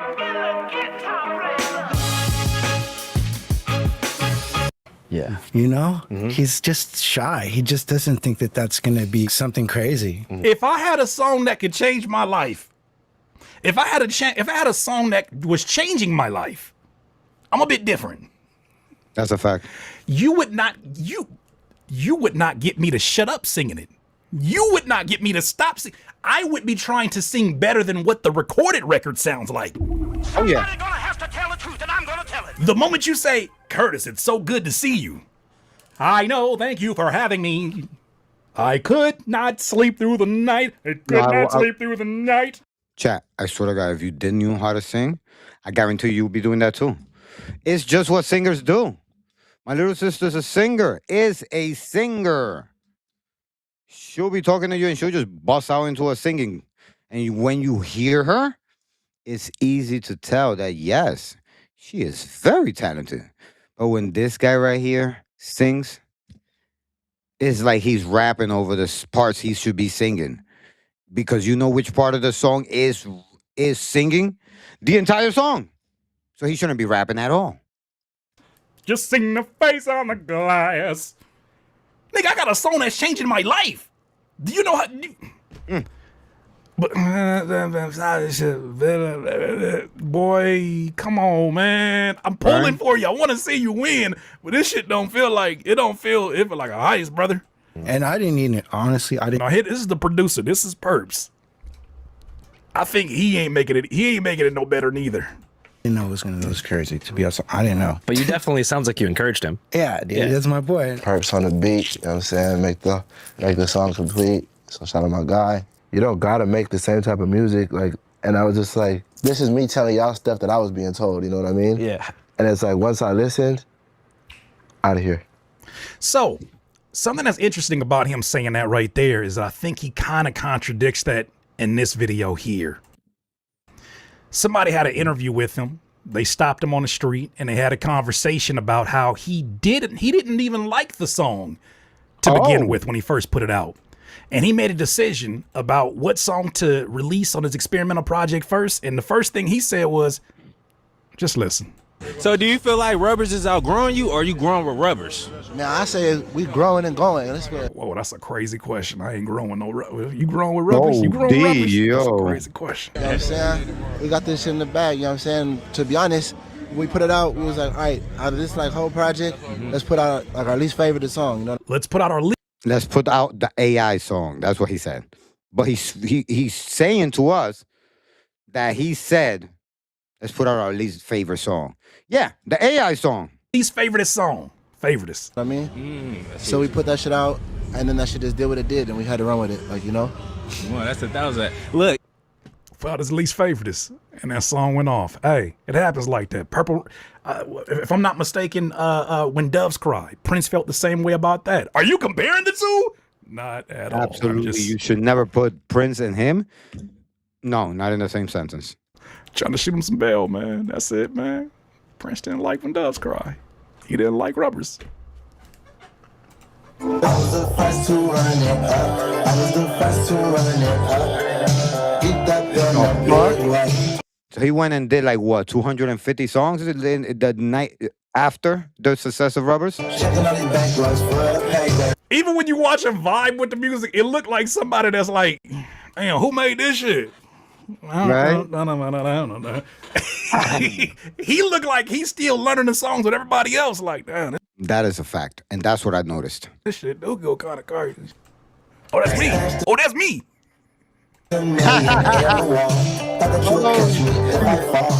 I think this is the way we're going. By the time I'm 34, I'm gonna be like Lenny Kravitz. Whoa, that's a big stretch. To be like Lenny Kravitz, first you gotta suck at singing. You haven't even began to suck. AI did this for you. Are we on the path to a full? Look at Carter's face. Oh my God.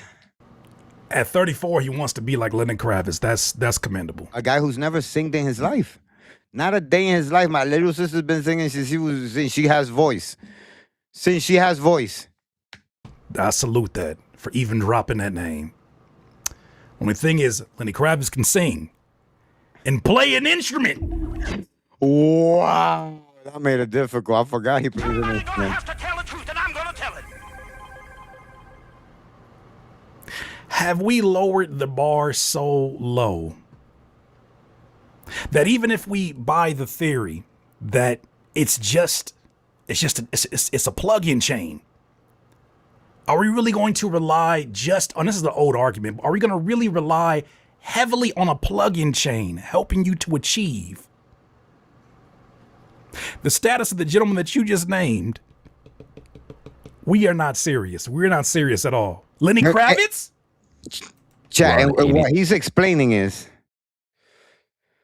that even when there's a person who has the talent to write a song you could sing and uses auto-tune, we still don't give him the credit. How can we give him any credit when he did not even write the lyrics, sing the song, or even attempt to? It's themed project.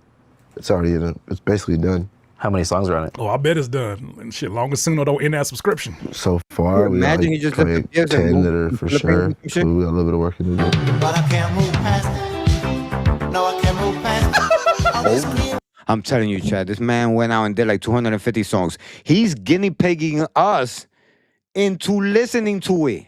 No, bro, I'm not playing this. Let me listen to what the AI did for me. I make a lot of AI music. I don't bother you guys to play it. Why the fuck I gotta sit through his shit? All this green won't got me sing. Think about the ways you ride. Think about the ways you ride. More cash, more gas, more gas. But I can't. La la la. This is Hey, bro. I'm glad he did it first, because if I did it, y'all will look at my face and that's why I haven't dropped a fucking AI song. Y'all would have been on my ass. I would have been him, and Curtis King TV would have been talking about me. No. see that nigga Curtis King is lying out his damn face. You would see it all up my face. La la la, la la la. More cash, more cash. I would look like they're like, damn, cocaine didn't change Curtis King's life. I'm gonna do a little acapella with this right here. This is me in my Phil Collins state. Phil Collins, not Phil. Phil Collins. Once again, I listened to the song before I get into this. That's crazy, Chad. That's crazy, Chad. He put himself in a position. He has just made two references to two separate artists that both sing and play instruments. Hold on, let's get to it. Hold on. 10 years now, sing today. That's right. See, I feel like he's making us listen to them for him. And be like a crowd that gives a second opinion. Like, bro, I don't even know you. Through the whole Broadway. So here. Counting all my blessings. Thankful for my settings. You don't know the song. Oh my God, that is fucking embarrassing. Brother, it's like somebody just went to the 80s and pushed shuffle. Twitch clip that. Shuffle on 1981. Listen. Shuffle on 1988. Listen, chat. When a person doesn't know how to sing, and on top of that doesn't remember the lyric, they usually have a nice little riff that you're like, like you could go along with it. even if they're just saying the same word, like fucking Rihanna will be like la na la la na or na na na na na, or you understand what I'm saying? Like, but they know how to sing, chat. Do you hear this guy right here? Shuffle. Brother, it's like Thankful my settings. Brother, it's like somebody just went to the 80s and pushed shuffle. Shuffle on 1981. Look at the guy next to his face. Look at that guy right there with the green shirt that says Canal on that shit. Canal Cinco. You see that guy? He cannot believe he just heard that and he got to act like, oh, that's a dope song. Shuffle on 1988. Shuffle on Phil Collins. Shuffle on the Smiths. Shuffle on UK. Shuffle on USA. Shuffle on... Made you sampler 2 minute. Yo, bro. Today, we're watching the first live doc, episode 1, The Rise and Fall of Fenix Flexin, guys. We're about to finish opening the can of worms, and we're about to enter the part of this live doc where we are going to see what has been the actual gotcha moment. What we think is possible by a creative spirit, or even by a rapper. We never want to limit what we think the possibilities are. Yeah, look at Kanye. Kanye was a rapper.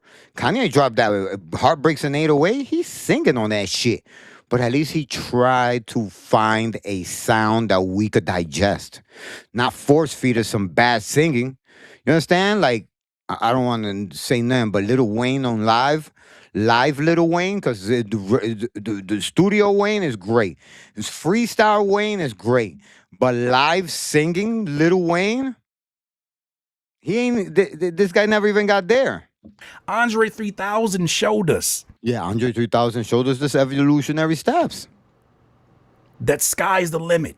Mm-hmm. Childish Gambino showed us that sky's the limit. So many others have showed us sky's the limit. But you got too much dip on your chip.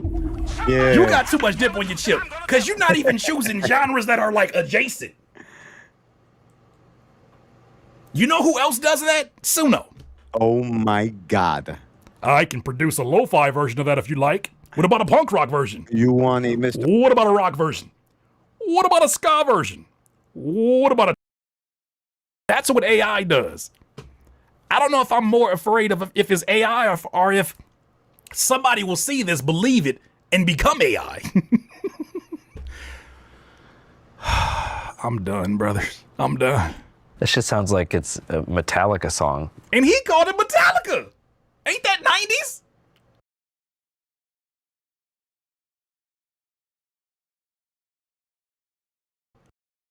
Oh, the shuffle button's broken. I say 80s trap. Like, you know what I mean? The Cure, the Smiths. Expand your horizons, bro. Like, shit. Cindy Lauper, The Cure, Police. I listen to Incubus and other types of this tool. He know ball. He know ball. He knows these genres. He know ball. You got to give him props on that. Shit like that. Do you think Jeezy listens to the same variety of music that you do? Definitely not. Do you think he...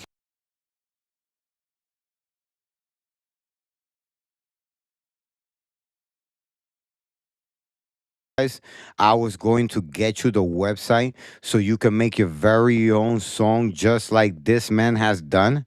And I guarantee you, chat, you will have a hit just like Rubberz. I don't know if it's going to sell as much as Rubberz now that everybody knows, but people will digest it. However, I will point out the drawbacks in a few. You benefit from fucking with some Incubus?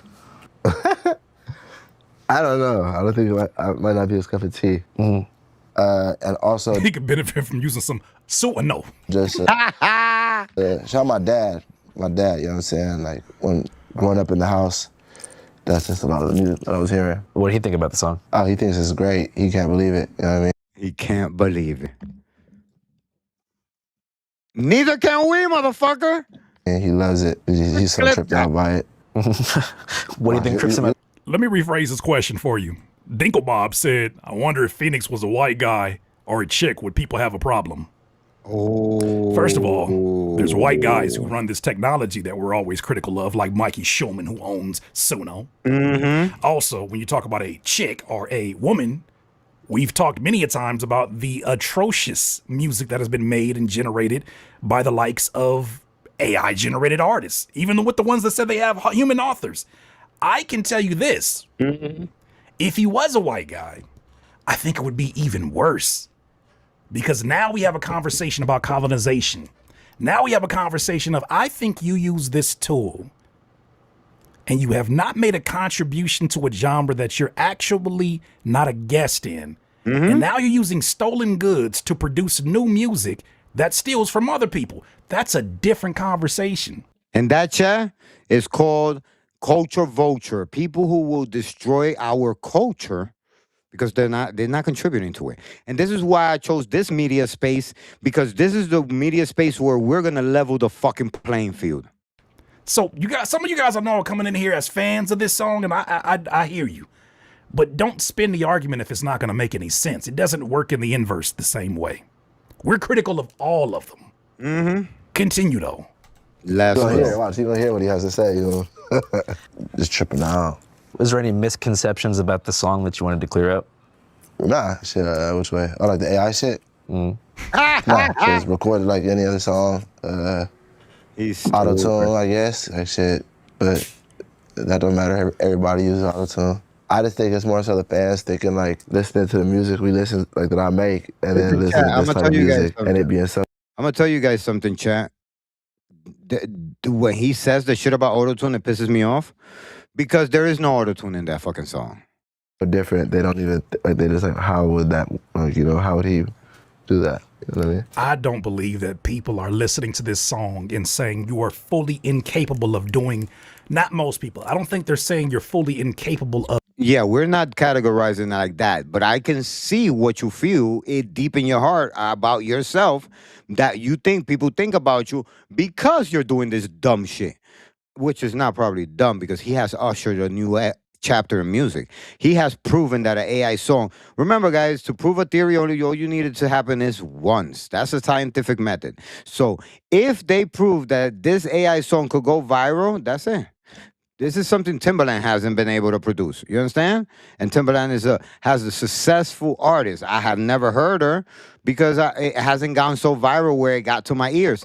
This is the one AI song that everybody thought was not AI.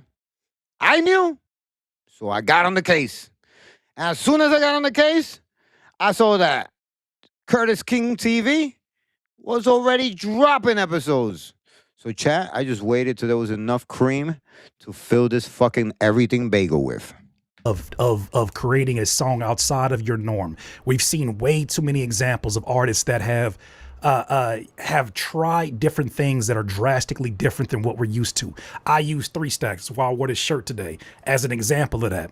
I think the difference is that you always knew the potential lied with them. It's been so, it has not been often that somebody just out of nowhere showed us a skill set that we were like, damn, I didn't know you had that. Even when T-Pain used auto-tune, which is going to be the conversation of this, some people didn't know that T-Pain could sing until they saw the Tiny Closet episode. The Tiny Desk performance. Tiny Desk performance. Then it was like, oh. Oh, it's a tiny closet. My bad, T-Pain. I didn't mean it like that. I just listened to what I said. Auto-tune wasn't the reason for his voice. His voice had to be his voice in order for auto-tune to sound that way. I think people are looking at the performances of it, the live performances, the explanation of it, the conflating of AI and auto-tune, and they feel like they're being bamboozled. That's I think absolutely people how looking I at feel. this and saying, you're doing this dance right here, and you're not even lip syncing the right lyrics. I don't know if it already played, but we gonna get to that part again where he starts singing the lyrics. Lord, he said, okay, no, I ain't gonna do it yet. Let's get to it. Plastic smiles on Sunset Boulevard, living fast and playing. Accent, it breaks. Average fan is so conditioned to hear rappers talk and enunciate a certain way. Yeah, that when they hear you sing in a British accent, it breaks their mind. I think it absolutely just, for them, it's just an absolute mad thing. They cannot even fathom why, how, where, will. They just don't understand it, but it's okay. Yeah. He's stupid. Why that UK accent don't sound like that damn UK accent that he used on Rubberz? Yo. What the hell? Was that you? Who was that said? Not Idris Alba, but Alba Idris. Who said that earlier? That is that crazy. you, Furry B? Because that's what it is. Oh man. And I guess people is doing that now. That's like a thing. Well, there's a software called Suno. That's basically like I've been seeing all the comments, fucking. And there's a song that sounds dope that somebody made, but you could tell it's not really. You could tell it's not my voice. It sounds pretty similar, but it actually sounds really. It sounded really good. That's a fact, Corey. No. I'm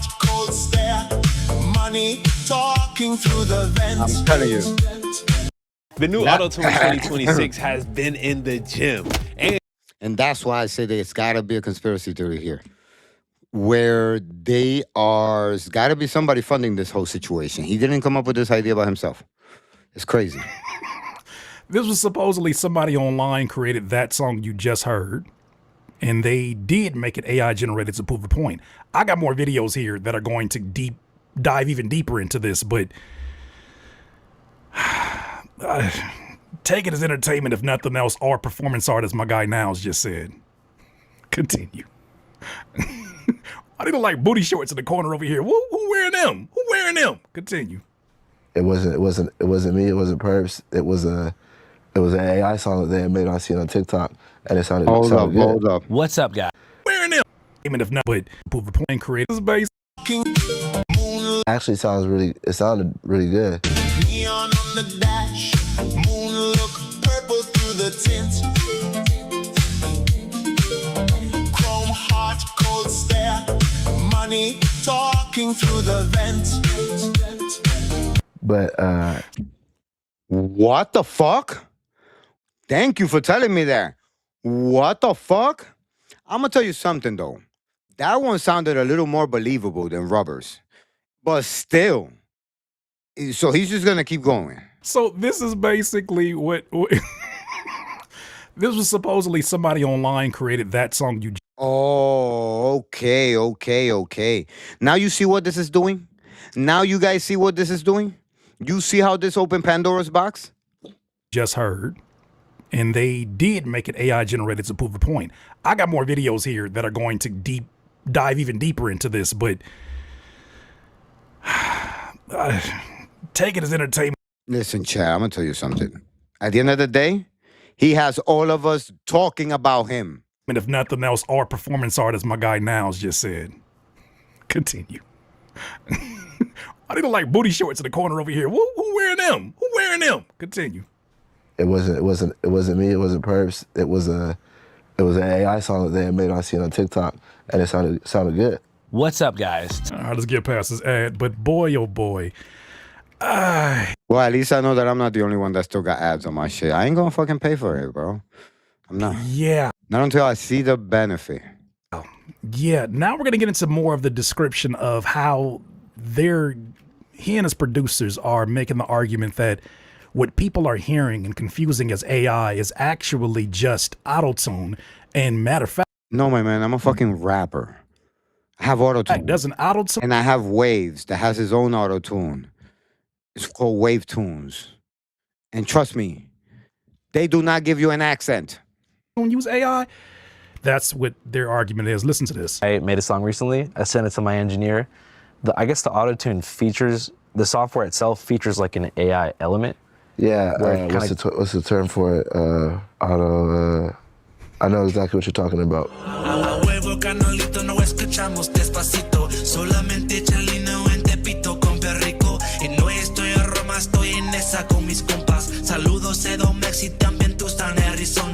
Yeah, that's not like, that's the same shit as auto-tune though. That's not AI. AI is using AI to make. No, but that dude was singing his shit, and that was in Spanish. And I listened to that guy, and he has some kind of singing skill.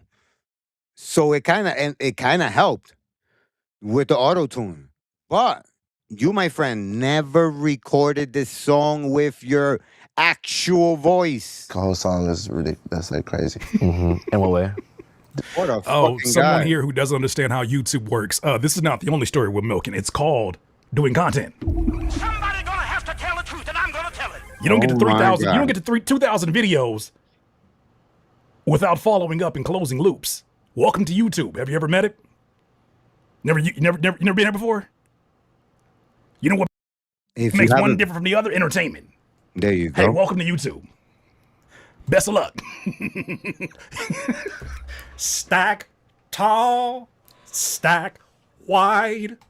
Just like as an artist standpoint, you know what I mean? I'm Perps on a beat, and I produce a song. So you're the one who mastered Why are you smiling like that? Why are you smiling like that? Yeah, I might have did that shit. the vocals and produced the audio. Pretty much just engineered it, pitch correction, you know, just like all this industry shit you do. No, he didn't say the industry. He's the engineer thing. He talking to you dum-dums. No, he That's yeah, an explanation for the dum-dums. Yeah, not me. Nah. I'm an engineer. Shit. Chat, I'm an engineer. That did not make no sense, what he said he did. The tools that he mentioned are accessible to anybody willing to pay a subscription to Antares or Melodyne. Yeah, But let's absolutely. get into the specifics. I love when they say it's this industry shit. Oh, you know, stuff that'll bore you. Yeah. If I told you the truth, it'll bore you, trust me. Because it didn't take that long to make. I actually did it when I was taking a shit in the Granted, morning. he might be a little bit under the influence of something, but you know, hey, this is he probably caught him out. You know what's the bad part about it, Chad? That he didn't just make Rubberz. He probably made like 50 to 500 songs that day. And yeah, Rubberz was the best one because obviously we loved it. But this is how easy you can mass produce. Look at all the ones he already let us hear. We heard an album's worth. Outside of the studio, he might have been tired that day. Who knows? But continue. You know, when you have somebody singing. Which pitch correction plugin did you use? I use a combos. He's using combos. Well, then tell us your combos. I don't want to really give the sauce to. You don't want to give the sauce. No, don't give me the fucking frequency. Don't give me the specific preset you use. Just tell me the engines. Which plugins, my friend?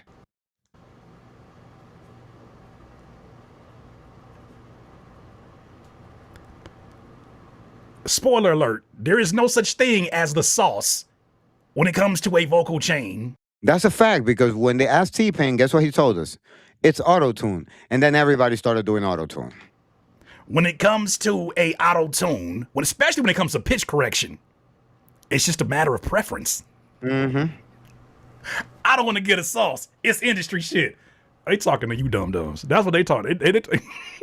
That's crazy. Oh, shit.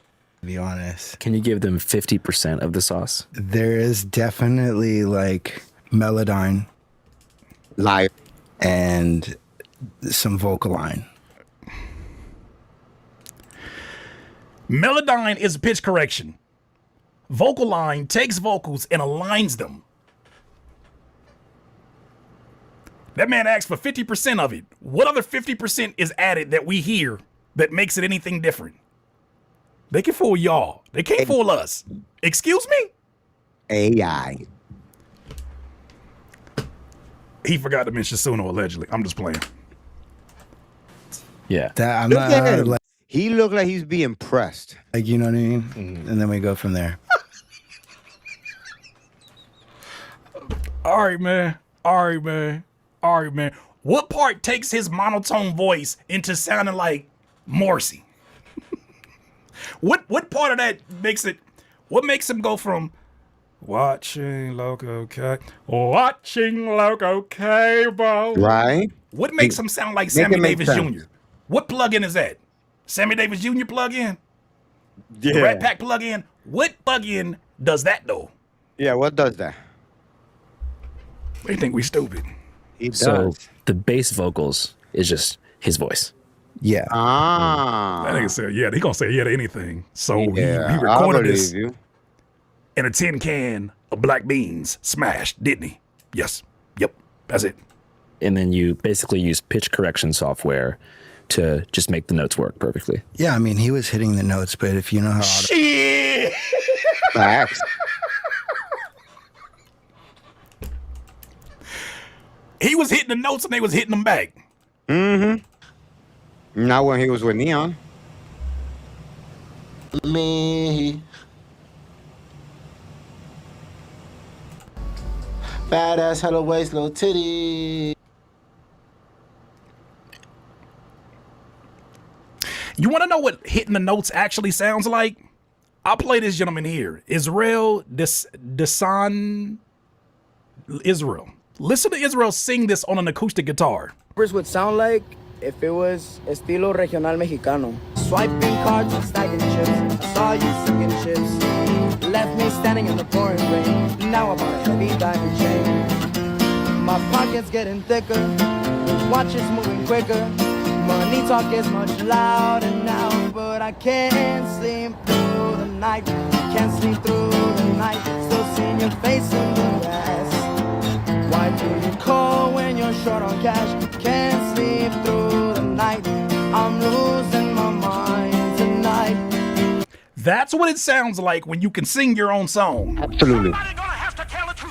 Boy, I ain't never seen a song where the covers is better than the song. That's what it sounds like when somebody is, as a human being, which is what we're pushing here. The human being is singing the song damn near in perfect pitch along with his guitar because he knows an instrument. There's a difference. The voice does not fall flat. He could do that live. But he said he hitting every note. Let's just take Perf's word for it, though. Auto-tune works, it's just like, if you're off, it makes it sound super robotic. So if you use Melodon, it's like less robotic. Yeah. That last year pissed me off because he was like, you buy that?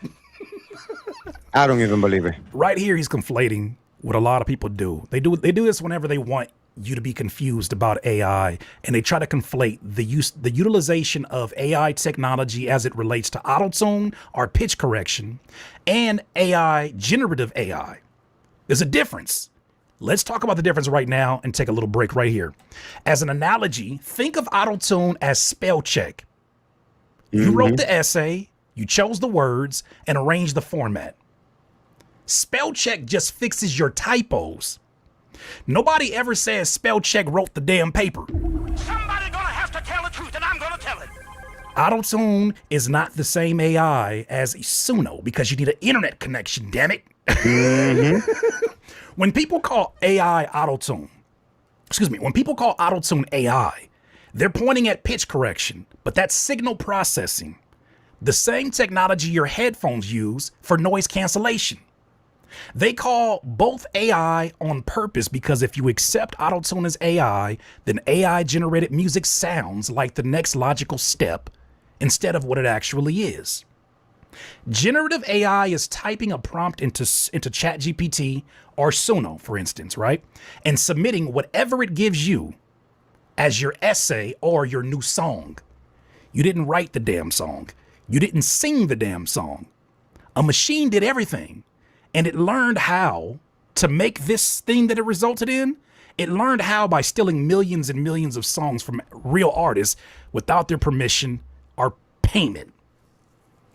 If you use Melodon, is anybody going to go without drinking water? No. Then stop calling it the same as generative AI. Auto-tune doesn't need clean water and can run on your laptop without internet access. That's crazy. The other needs massive data centers that waste millions of gallons of water and pollute communities to operate. Auto-tune corrects a human's performance. Generative AI replaces the human entirely and steals from musicians to do it. Have you ever wanted to see your home from space? And that's with this free satellite Earth Maps tool, you can zoom right down to your and damages the environment in the process. Oh, those are not even close to the same thing. What are we talking about? What exactly are we talking about? So is your theory that Suno generates the song, AI algorithm to change the voice into a song? Excuse me? My theory has been very simplistic. Let's not even get into the weeds of that. My theory has been this.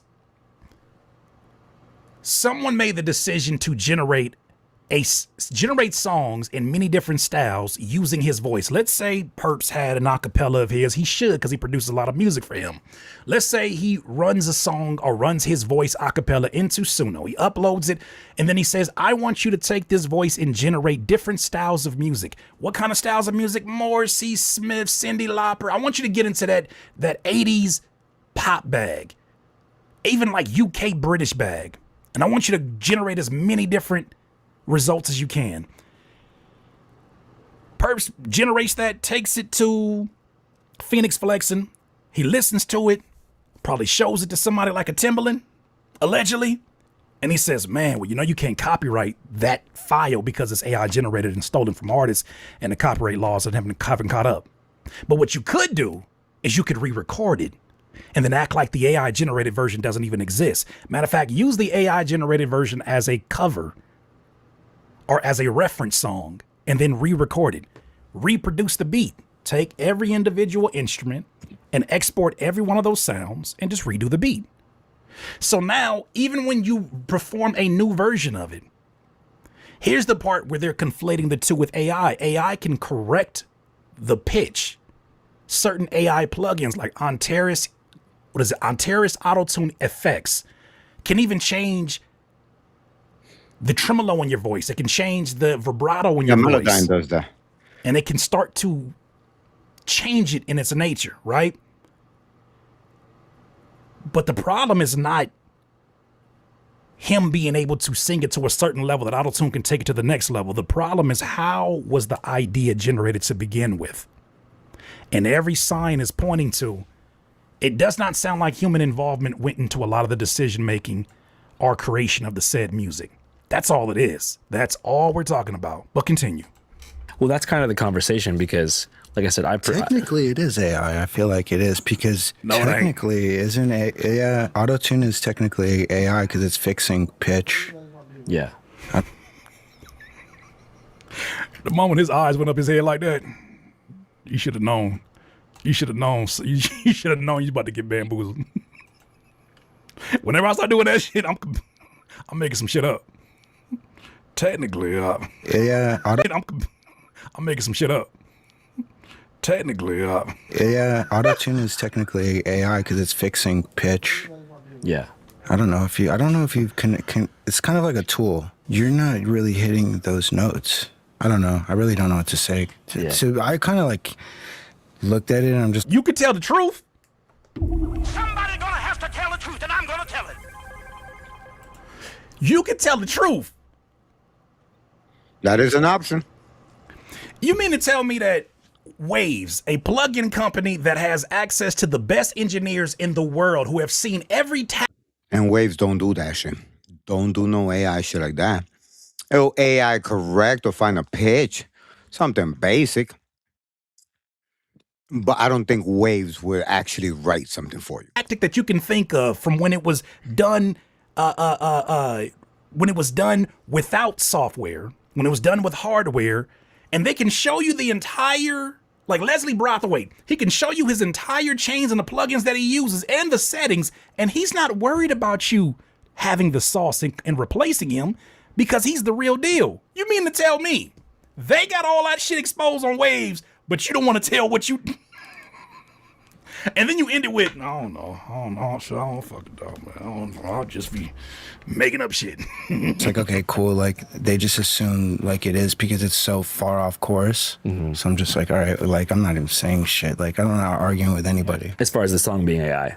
Yeah, no, in general, just like how it's just being approached, how we came completely different. Because for a while, you know, auto-tune wasn't welcomed in rap. Like if you remember like Jay-Z, Death to Auto-Tune, when like T-Pain and Wayne were doing their thing, and then Kanye drops 808s and Heartbreak, and from that point on, it became like normalized. And now I love the sound of auto-tune. I don't have a problem with AI. I think it's cool. You should use AI to help. Oh, we know. He's a producer of Rubberz, by the way, if you have not caught on to that. Oh, we know you have no problem with AI. We know. There's a lot of familiarity that it seems like you might have.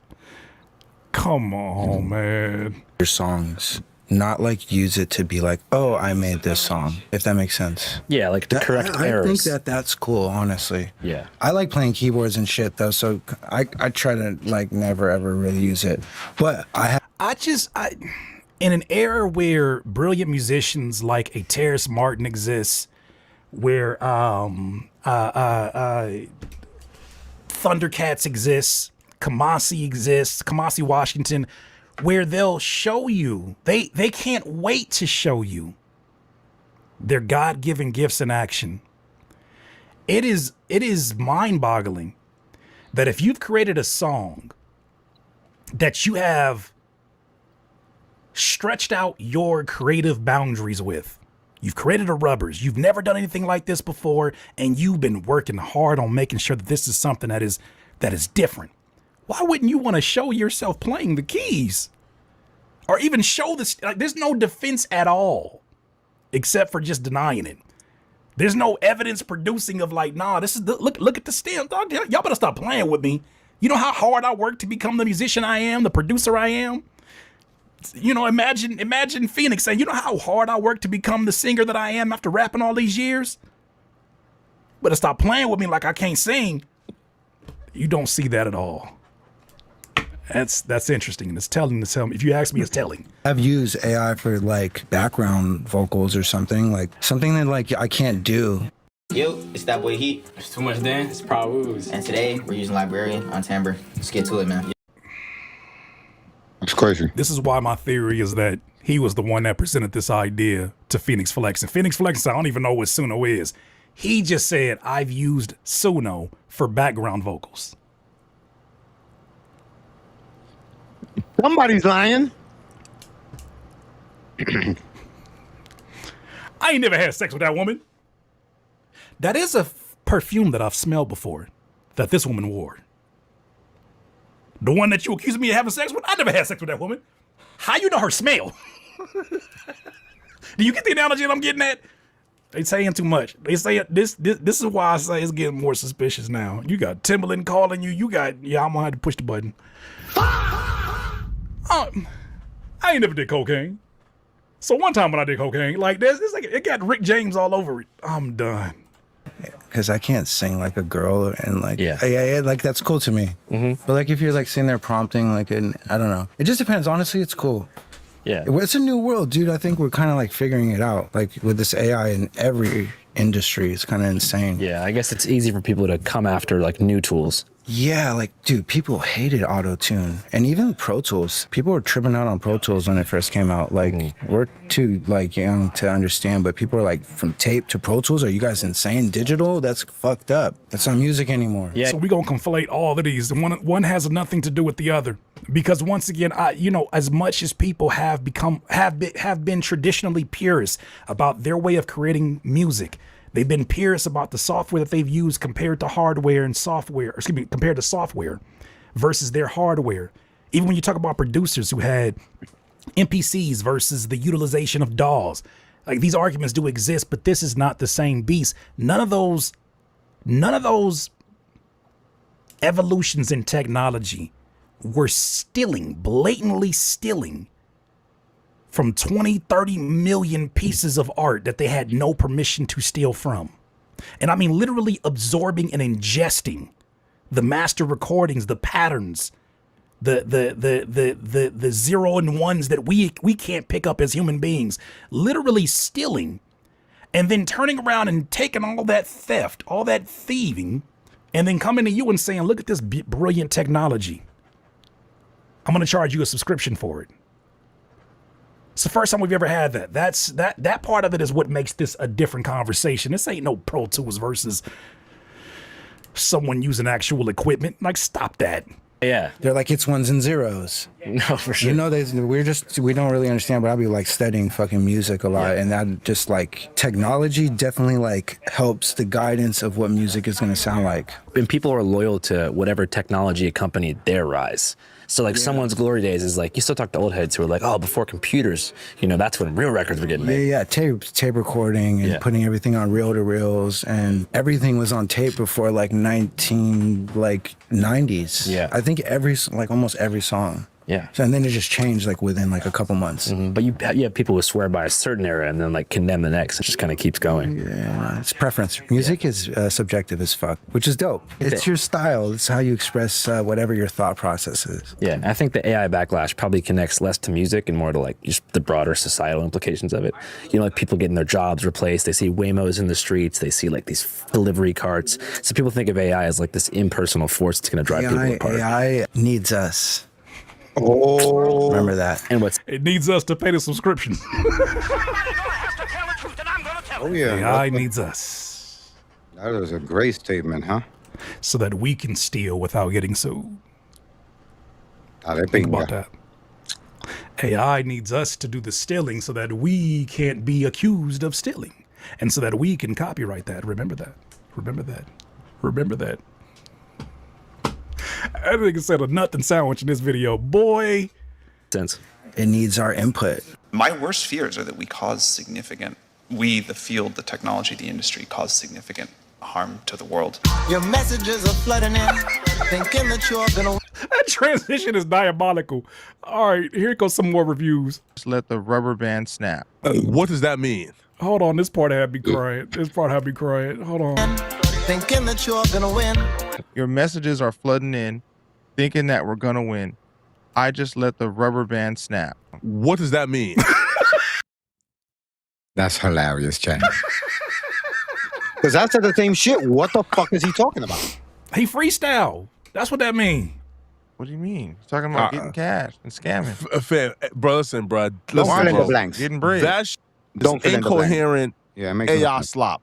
I haven't written a song in the last 7 years. I freestyled every song. He hasn't written a song in the last 7 years. Didn't we predict that if it was indeed something that wasn't?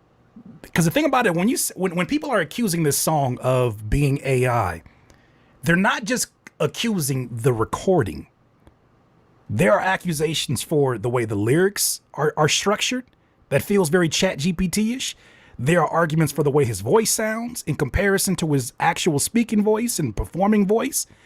There's questions about the entire generation process of the idea itself, of the music itself, of where the source of it is. It's not one singular AI argument being made here. It's multiple arguments. And he himself said, he freestyled that. That would make a lot of things make a lot more sense. Like watching local cable, hating that I'm able. I could see that being a freestyle that presents itself, but no, sir. The stylistic choices, I think, are still in question. You freestyled Rubberz? Yeah. What? Do you remember the song Rubberz? Yeah, hell yeah. Smoking gun time. You ready for this? You ready for this? Swiping cards and stacking chips. I saw you sinking ships. Left me pending in the pouring rain. Now I bought a heavy diamond chain. Oh my God. This is co-producer, the fastest way to find samples that fit your track. Throw co-producer on your master. It doesn't hit. It doesn't hit. My pocket's getting thicker. The watch is getting quicker. Money talk is much louder now. I can't speak through the night. Did he say speak?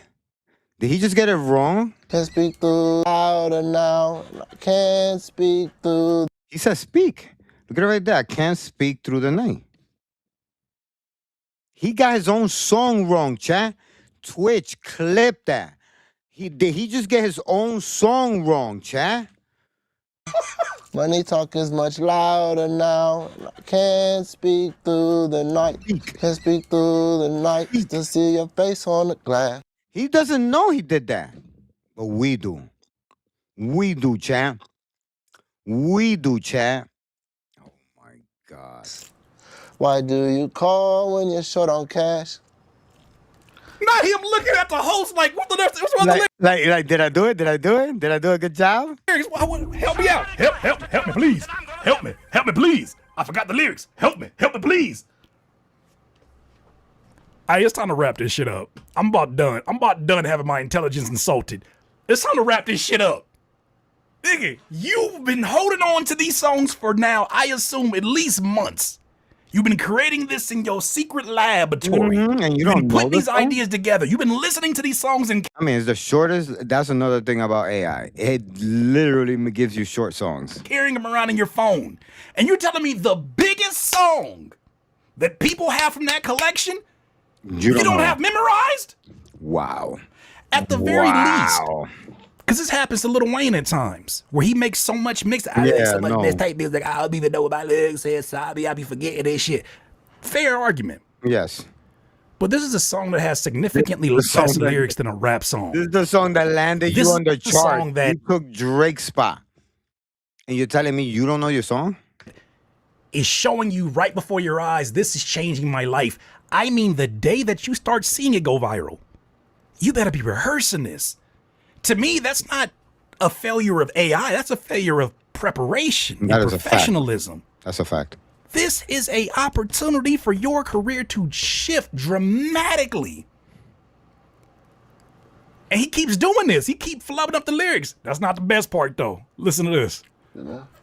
What do you call when you're short on cash? I'm losing my mind. It's just two guys recalling a song that neither one of them made. No way. No way. Twitch clip. What do you call when you're short on cash? I'm losing my mind. It's just two guys recalling a song that neither one of them made. That's what this look like. Tonight. Yeah, bro, you can sing. He finished the last word tonight. Like when you don't know a song and you just know the little pieces of it. Yeah. Now the sing. This is too much. I was not prepared for this. I was not prepared for all this. The one of them made. That's what this look like. Tonight. Yeah, bro, you can sing. And he laughs. He gets the approval. Yeah, boy, you can sing.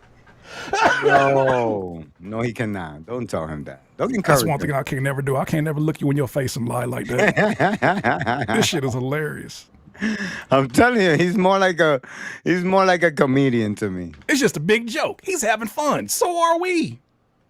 Oh, we're having fun. God. Yeah, having fun with this live doc, episode 1. And you have launched this, buddy, because you're hilarious. I hope you take this in good stride. Dissecting this shit, because he's trying to wrap this shit up. Losing my mind tonight. Yeah, bro, you can sing. Thank you. Now the people know. Bankrolls on the table. Oh, it gave him the confidence. Watching local I gotta be cable. singing there with him. Hating never gonna know now. Well, for sure. Stop hating, man. Stop hating, perpetrating, and just enjoy it. Yeah, man. stop hating, y'all. When you say hating Yeah, man, stop hating, y'all. that I'm able, what are they hating that you're able to do? Just able to do it all in a way that they can't. Like, you know what I'm saying? We just been. You see? Even that guy is like, wait I'm a professional freestyler through life. This don't make no sense right here. Can you tell me why this goes after that?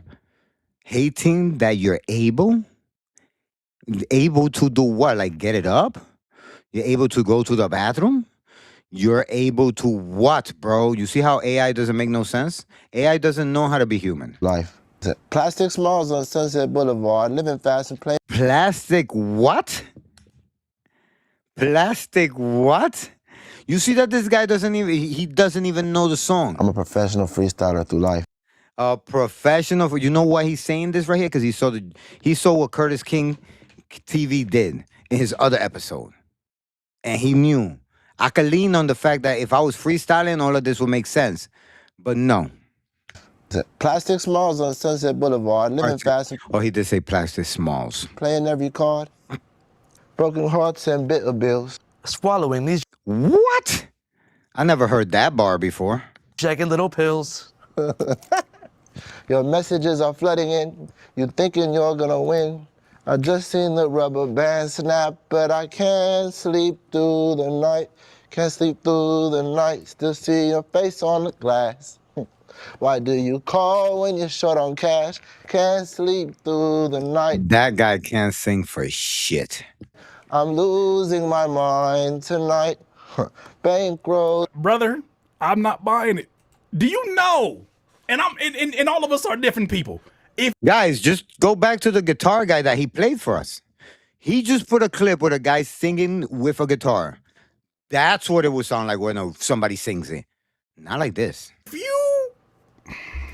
Yeah, I'm not buying it. If I was getting accusations of me not being able to sing one of the biggest songs of my career, do you know what this performance would have looked like? Yeah, I would have told them, show. we're not doing this performance until you bring me some curtains behind me, till you bring me some candles. Some lights, some fucking disco lights and shit. On the side. Some fog machine. Right? Until you bring me a keyboard in front of me so that Perps can play some of the chords. Until you bring me a microphone and sit in front of me and I say, and I can't sleep through the night. Yeah, that's right. That he don't even got the accent on that. I can't sleep. I would do multiple versions of that bitch so you know I sung it. Ski da be da bo bo, and we do jazz, and there's some place on the wall. Why do you call? Bitch, I do bass vocals. Why do you call when it's done on cash? Can't sleep through the night. Can't sleep through the night. I would be showing out. Yeah, I would have been showing off, bro. Tell me to chill the fuck out. That is a fact. If you knew how to sing, you'd be you be showboating. Cause I know dudes that can sing. My boy could sing and my little sister could sing. They just be showboating. They be showing you that if you could sing, you could just order food on the phone singing and it will still sound like a song. Y'all ain't about to tell me I ain't sing this shit. I ain't wrote this shit. Yeah, I be forgetting lyrics. Ain't no way. Nah, I could be forgetting my lyrics too, but that not like that. That bothers me the most. That's the part that makes me have conversations in my head about AI. It's not just the sound of it. It's him. Yeah. It's him. He is the worst representation of his own song right now. Yeah, That's the problem. He don't even know the song. Was on the table, watching local cable. Because everybody watches local cable just like that. Hey, wrap this shit up, man. Yeah, wrap this shit up. Hating that I'm able. Base 44 Super Agent is the catalyst for my growth. It's going to take me to the next level. My agent, her name is Amber. Yeah, hating that I'm able. Oh, my God. Little preview, you know what I'm saying? No, that's hard. A little preview, just show y'all what y'all fucking Nah, with. man. Like, chill out. Stop playing with me like I ain't the one that's saying that shit. You heard these voices of a baby angel?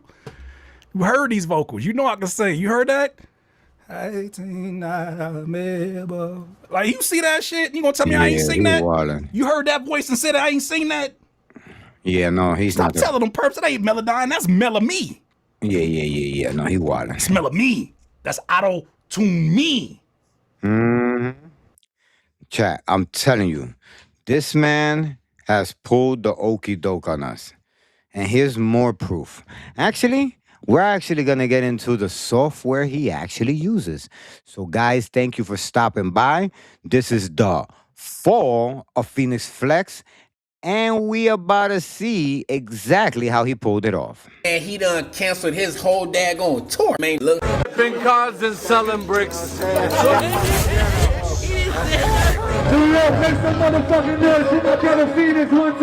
Oh man, it looks like grand opening, grand closing for Fenix Flexin, man. Y'all know Fenix Flexin, man, the one that made the viral hit song Rubberz. Man, he done canceled his whole daggone tour. Fenix Flexin canceled his tour. Welcome to the fall of Fenix Flexin. This is the LIVEDOC, episode 1. The Cheat Challenge, King Buddha here. And thank you for stopping by, guys. Don't forget to subscribe to the channel. Holy smokes, man. After this dude Medicine exposed him, man, he broke down how this song is simply AI, man. You can't get around it, man. He made some huge mistakes when he did that song. This is crazy, man. This is a certified engineer. Man, he broke it down to the T, man. And y'all know Fenix Flexin was not going for none of that, man. He posted the daggone session, finally the studio session. But, man, it still don't tell us Nathan, man. Because even if you do it in Suno or whatever AI AI generation thing he used, man, they can give you the stems and they can give you the vocals just like any other AI tool could do. Come on, man. So that really don't prove Nathan, man. But y'all check out this video, man. He break it down crazy, man. Y'all ain't gonna believe this. This is crazy. Hi, Rubberz by Fenix Flexin is entirely AI generated, and him and Perp are lying about it. There's no AI generated. This is crazy. Hi, Rubberz by Fenix Flexin is entirely. Gonna believe this. This is crazy. Hi, Rubberz by Fenix Flexin is entirely AI generated, and him and Perp are lying about it. There's no AI on this. No AI on it. You freestyle Rubberz? Yeah. What? They did not use Suno, they did not use Udio. They used something called Treblo, formerly known as Sonato, which is a new free online music model. And he actually exposed this on accident himself before Rubberz even came out. He posted a snippet of a song where he forgot to remove the Sonato text from the file name. It's also really strange that Treblo used to be called Sonato and they rebranded to Treblo 2 days before Rubberz was released. And 2 days before that, he was getting accused of using Sonato for a different unreleased song. Yellow neck reaching out to the garden wall. It makes me wonder if they're closely tied to this company somehow or trying to cover their tracks ahead of time. For now, I'll show you how I know they used Treblo. All right, so the way this works is first you add tags, then there's a lyric box where you just tell it what you want the lyrics to be about. So I'll show you what it sounds like. Diamond watches ticking on my empty wrist. I guess money was the... Yeah, so as you can see, it sounds just like the vocal on Rubberz, but that's not even the juicy part. We're going to get there next. So after messing around with this model for maybe 30 minutes with this very vague lyric prompt, I started to notice that it very consistently spits out exact specific bars from Rubberz. Way too many, way too often for it to possibly be a coincidence. Very important context real quick. You might be wondering, is Rubberz feeding back into this model and causing it to spit out these bars and sound like Rubberz? And the answer is no, I know it's not, because I replaced Fenix with Eminem using the exact same prompt and it still spits out all of these exact bars. So the lyric generation component of this model is completely separated from the artist tags. The artist tags do not influence the lyrics whatsoever, and I will show you proof of that. Diamond chains hanging heavy now about a heavy diamond chain. I see your face in the champagne bubbles, still seeing your face in the glass. Pockets thick with plastic, my pockets getting thicker. Plastic smiles for the camera lens, stacking bills just to lose my friends. Plastic smiles on Sunset Boulevard. Plastic smiles. You know, all right, Bob, it's time to wrap it up here. Rubber band snap. Rubber band snapping while I just let the rubber band snap. Some kind of money on a table, it says a lot. Bands on the table, bank rolls on the table. In the rain comes up often. You stay stuck in the rain while I let me stand in the pouring rain. Cannot sleep at night. Top floor living, but I cannot sleep at night. But I can't sleep through the night. Him and Perp are lying to your face about it. They fully generated this song. You guys are generating and releasing and profiting off of copywritten material, even if that doesn't end in legal repercussions. Like, I think the whole creative community of actual chefs who are actually cooking and being creative are not gonna fuck with you ever again. So, and I find it weird that Timbaland is encouraging him to continue lying about it. Don't answer no question.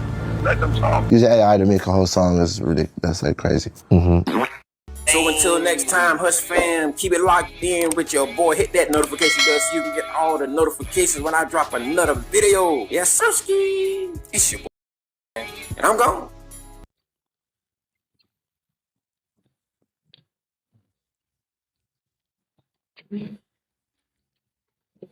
As you can see, chat. Is encouraging him to continue lying. Him and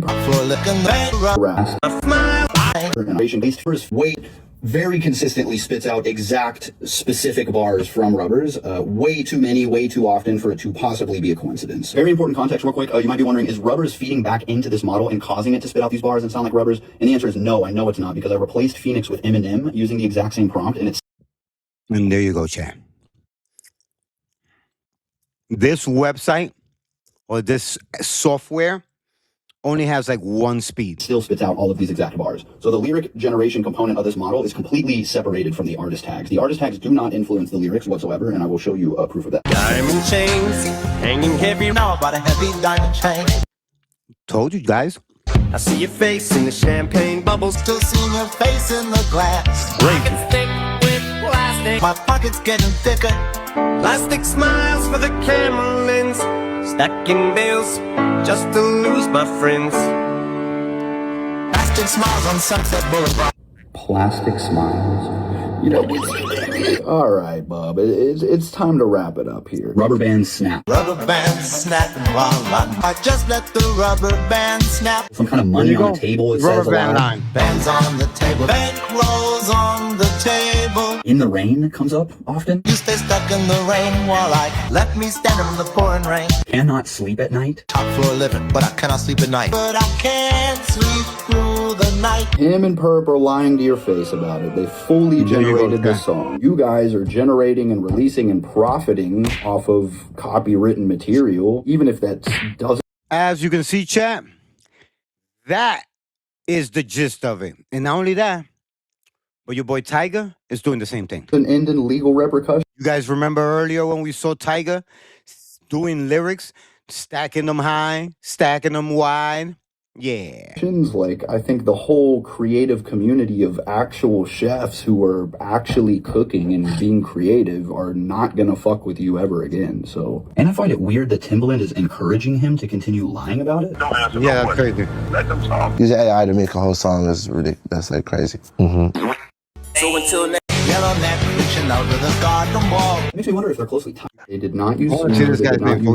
He made some huge mistakes when he did that song. This is crazy, man. This is a certified engineer. Man, he broke it down to the T, man. And y'all know Fenix Flexin was not going for nothing. Let me see who's the guy.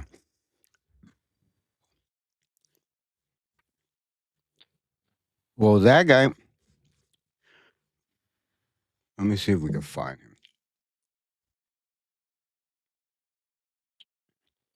Did he say the name of it? None of that, man. He posted the daggone session, finally the studio session, but man, it still don't tell us nothing. Treblo.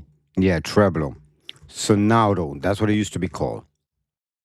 Because even if you do it in Suno or whatever AI generation thing he used, man, they can give you the stems and they can give you the vocals just like any other AI tool could do. Come on, man. So that really don't prove Nathan, man. But y'all check out this video, man. He break it down crazy, man. Y'all ain't gonna believe this. This is crazy. Hi, Rubberz by Fenix Flexin is entirely AI generated, and him and Perp are lying about it. There's no AI on this. No AI on it. You freestyle Rubberz? Yeah. What? They did not use Suno. They did not use Udio. They used something called Treblo, formerly known as Sonado, which is a new free online music model. And he actually exposed this on accident himself before Rubberz even came out. He posted a snippet of a song where he forgot to remove the Sonado text from the file name. It's also really strange that Treblo used to be called Sonado and they rebranded to Treblo 2 days before Rubberz was released. And 2 days before that, he was getting accused of using Sonado for a different unreleased song. Yellow neck reaching out to the garden wall. It makes me wonder if they're closely tied to this company somehow or trying to cover their tracks ahead of time. But for now, I'll show you how I know they used Treblo. All right, so the way this works is first you add tags, then there's a lyric box where you just tell it what you want the lyrics to be about. So I'll show you what it sounds like. Diamond watch is ticking on my empty wrist. I guess money was the... Yeah, so as you can see, it sounds just like the vocal on Rubberz, but that's not even the juicy part. We're going to get there next. So after messing around with this model for maybe 30 minutes with this very vague lyric prompt, I started to notice that it very consistently spits out exact specific bars from Rubberz. Way too many, way too often for it to possibly be a coincidence. Very important context real quick. You might be wondering, is Rubberz feeding back into this model and causing it to spit out these bars and sound like Rubberz? And the answer is no, I know it's not, because I replaced Fenix with Eminem using the exact same prompt and it still spits out all of these exact bars. So the lyric generation component of this model is completely separated from the artist tags. The artist tags do not influence the lyrics whatsoever, and I will show you proof of that. Diamond chains hanging heavy now by a heavy diamond chain. I see your face in the champagne bubbles, still seeing your face in the glass. Pockets thick with plastic, my pockets getting thicker. Plastic smiles for the camera lens, stacking bills just to lose my friends. Plastic smiles on Sunset Boulevard. Plastic smiles. You know, all right, Bob. It's time to wrap it up here. Rubber band snap. Rubber band snapping while I just let the rubber band snap. Some kind of money on a table, it says a lot. Bands on the table, bank rolls on the table. In the rain comes up often. You stay stuck in the rain while I let me stand in the pouring rain. Cannot sleep at night. Top floor living, but I cannot sleep at night. But I can't sleep through the night. Him and Perp are lying to your face about it. They fully generated this That's a fact. song. You guys are generating and releasing and profiting off of copywritten Copyrighted material. material. Even if that doesn't end in legal repercussions, like, I think the whole creative community of actual chefs who are actually cooking and being creative are not gonna fuck with you ever again. So, and I find it weird that Timbaland is encouraging him to continue lying about it. Don't answer no questions. Let them talk. Using AI to make a whole song is ridiculous. That's like crazy. So until next time, Hush fam, keep it locked in with your boy. Hit that notification bell so you can get all.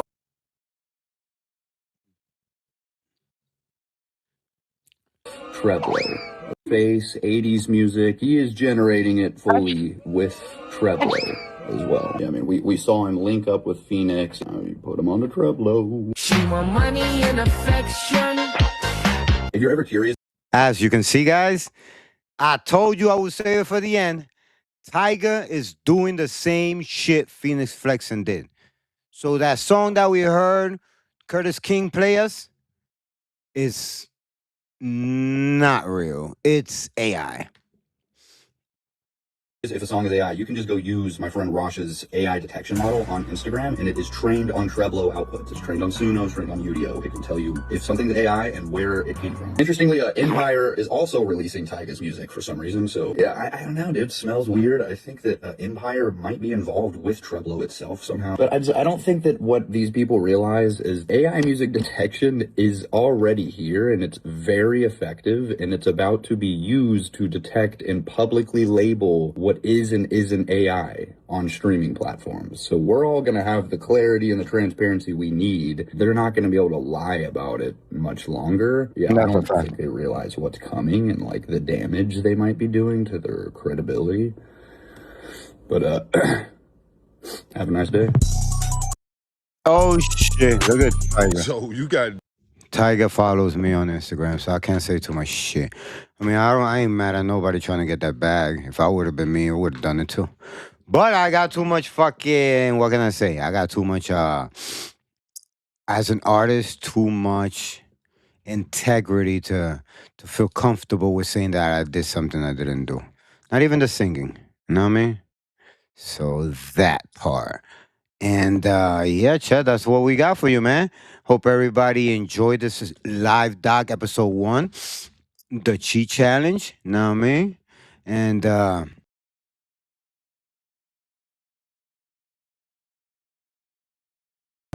the content creators that brought us these episodes. You know what I mean? And thank you guys for tapping in. We made it at a peak of like 712 and shit, 712 live viewers on Twitch. I really deeply appreciate all the support, all the like. I mean, I really can't call it. I don't know how to explain it, man, because it's like I've done in Twitch in the last 6 months what I haven't been able to pull off in YouTube.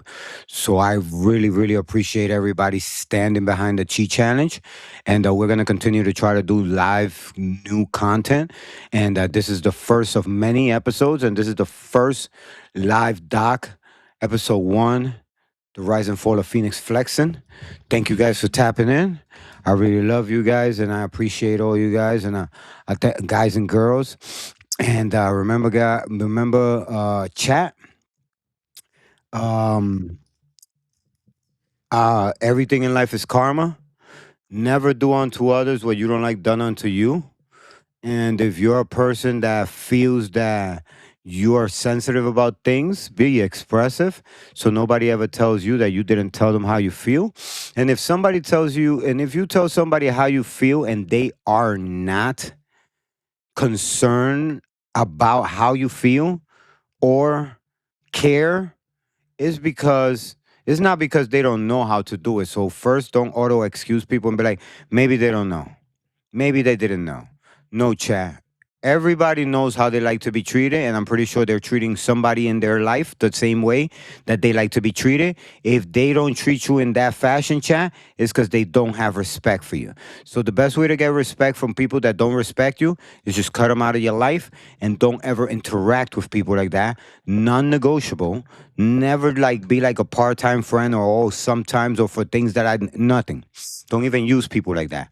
Get the fuck away from people who do not like you because energy is everything. And like I said, if they have some bad karma coming their way, that shit gonna tag on you, and you might end up in a worse predicament than that you are because you're just attached to that energy.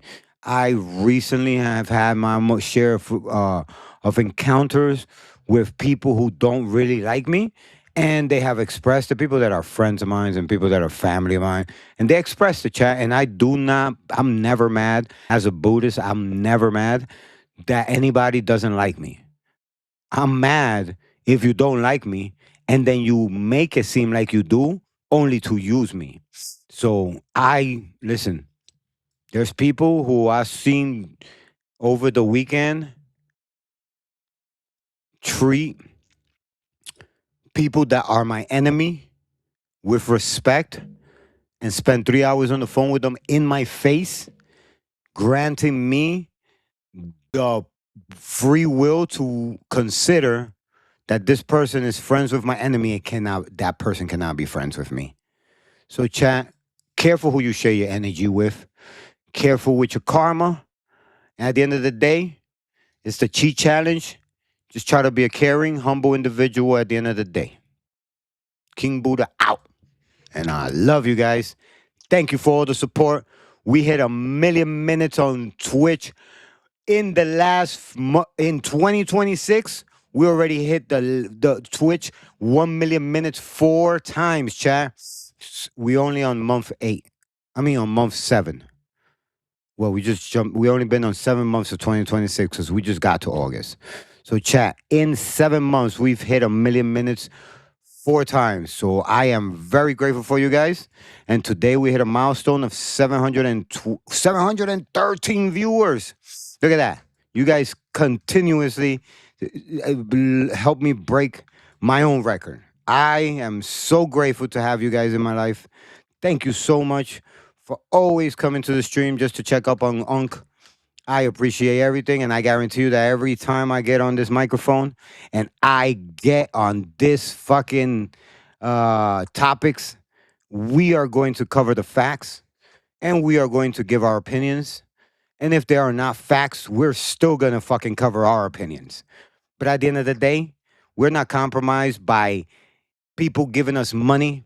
We don't whore ourselves out to concepts. We only do what's true, and we only do what's right, and we only create good content here. So thank you for ushering me into a new platform with open arms. 713 people are on this live, and I want to say I've never had 713 now, 713 real people in my life ever even give a fuck about shit that I did. So, that being said, thank you for making King Buddha and the Chi Challenge your way of life. Thank you for opening the doors to the Buddhists, because that's what I am in nature. That's what I am in life. That's what I'll always be. And when I'm gone, that's what I'll be remembered for being. A Buddhist, and in most communities, a Muslim. So guys, if I ever was for anybody, it's for the people.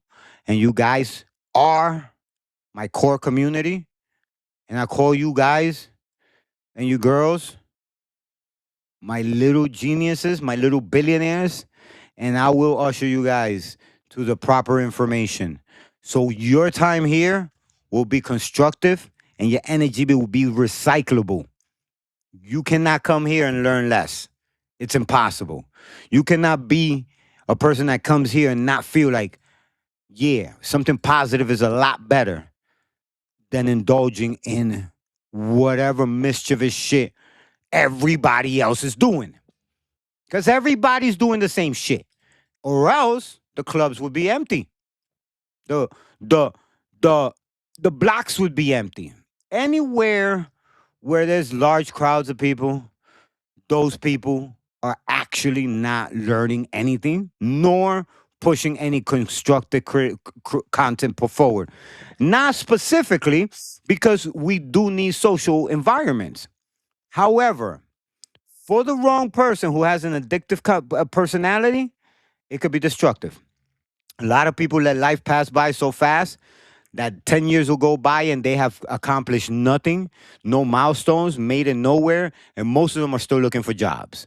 I am so grateful that at some point in time I realized that it is all a treadmill, and you will try to run in that treadmill as fast as you can to try to keep up with what everybody else is doing. And all you are is a bunch of sheep walking in a circle who don't know who's walking where. You just know you're walking behind the last sheep. I want you guys to not be those people. I want my chat to be the ones that know that you're here because you're smarter than everybody else. You saw something that you told you doesn't matter. Unc is up to something. So I want to let you guys know that whenever you come to this channel, we came to change the world, but we can only change the world one person at a time. So that's what we make the Chi Challenge, which is the C is for caring, the H is for humble, and the I is for individual. Just be a caring, humble individual, chat, and you will activate your Chi. I just want everybody to be on Chi time. That's it. Get your Chi activated. Get your Chi going. And when you come here, you will leave with your Chi vibrating at a high frequency. And even when we talk about negative topics, we will still vibrate at a high frequency. You know, because that's what chanting in Buddhism is. So actually, we will be manifesting our own desires whenever we're here, because our mind will be clear and concise. I love you, chat. It's your boy, King Buddha, and I'm out. Peace.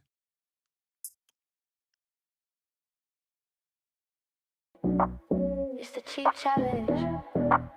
It's the Chi Challenge. It's the Chi Challenge. King Buddha, it's never too late to awake you. King Buddha, it's never too late for mistake to. King Buddha, it's never too late to awake you. King Buddha, it's never too late for mistake to. King Buddha, shut up or shut up. King Buddha, shut up or shut up. Karen.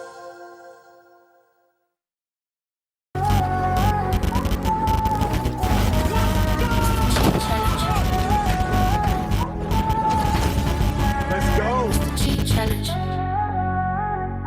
Let's go. Let's go. Let's go. It's the Chi Challenge. Oh my God. What a high scene. It's the Chi Challenge. King Buddha, it's never too late to awake you. King Buddha, it's never too late for mistake to. King Buddha, it's never too late to awake you. King Buddha, Let's go. it's never too late for mistake to. King Buddha, shut up. King Buddha, shut up. A caring, humble individual. Challenge yourself to be a caring, humble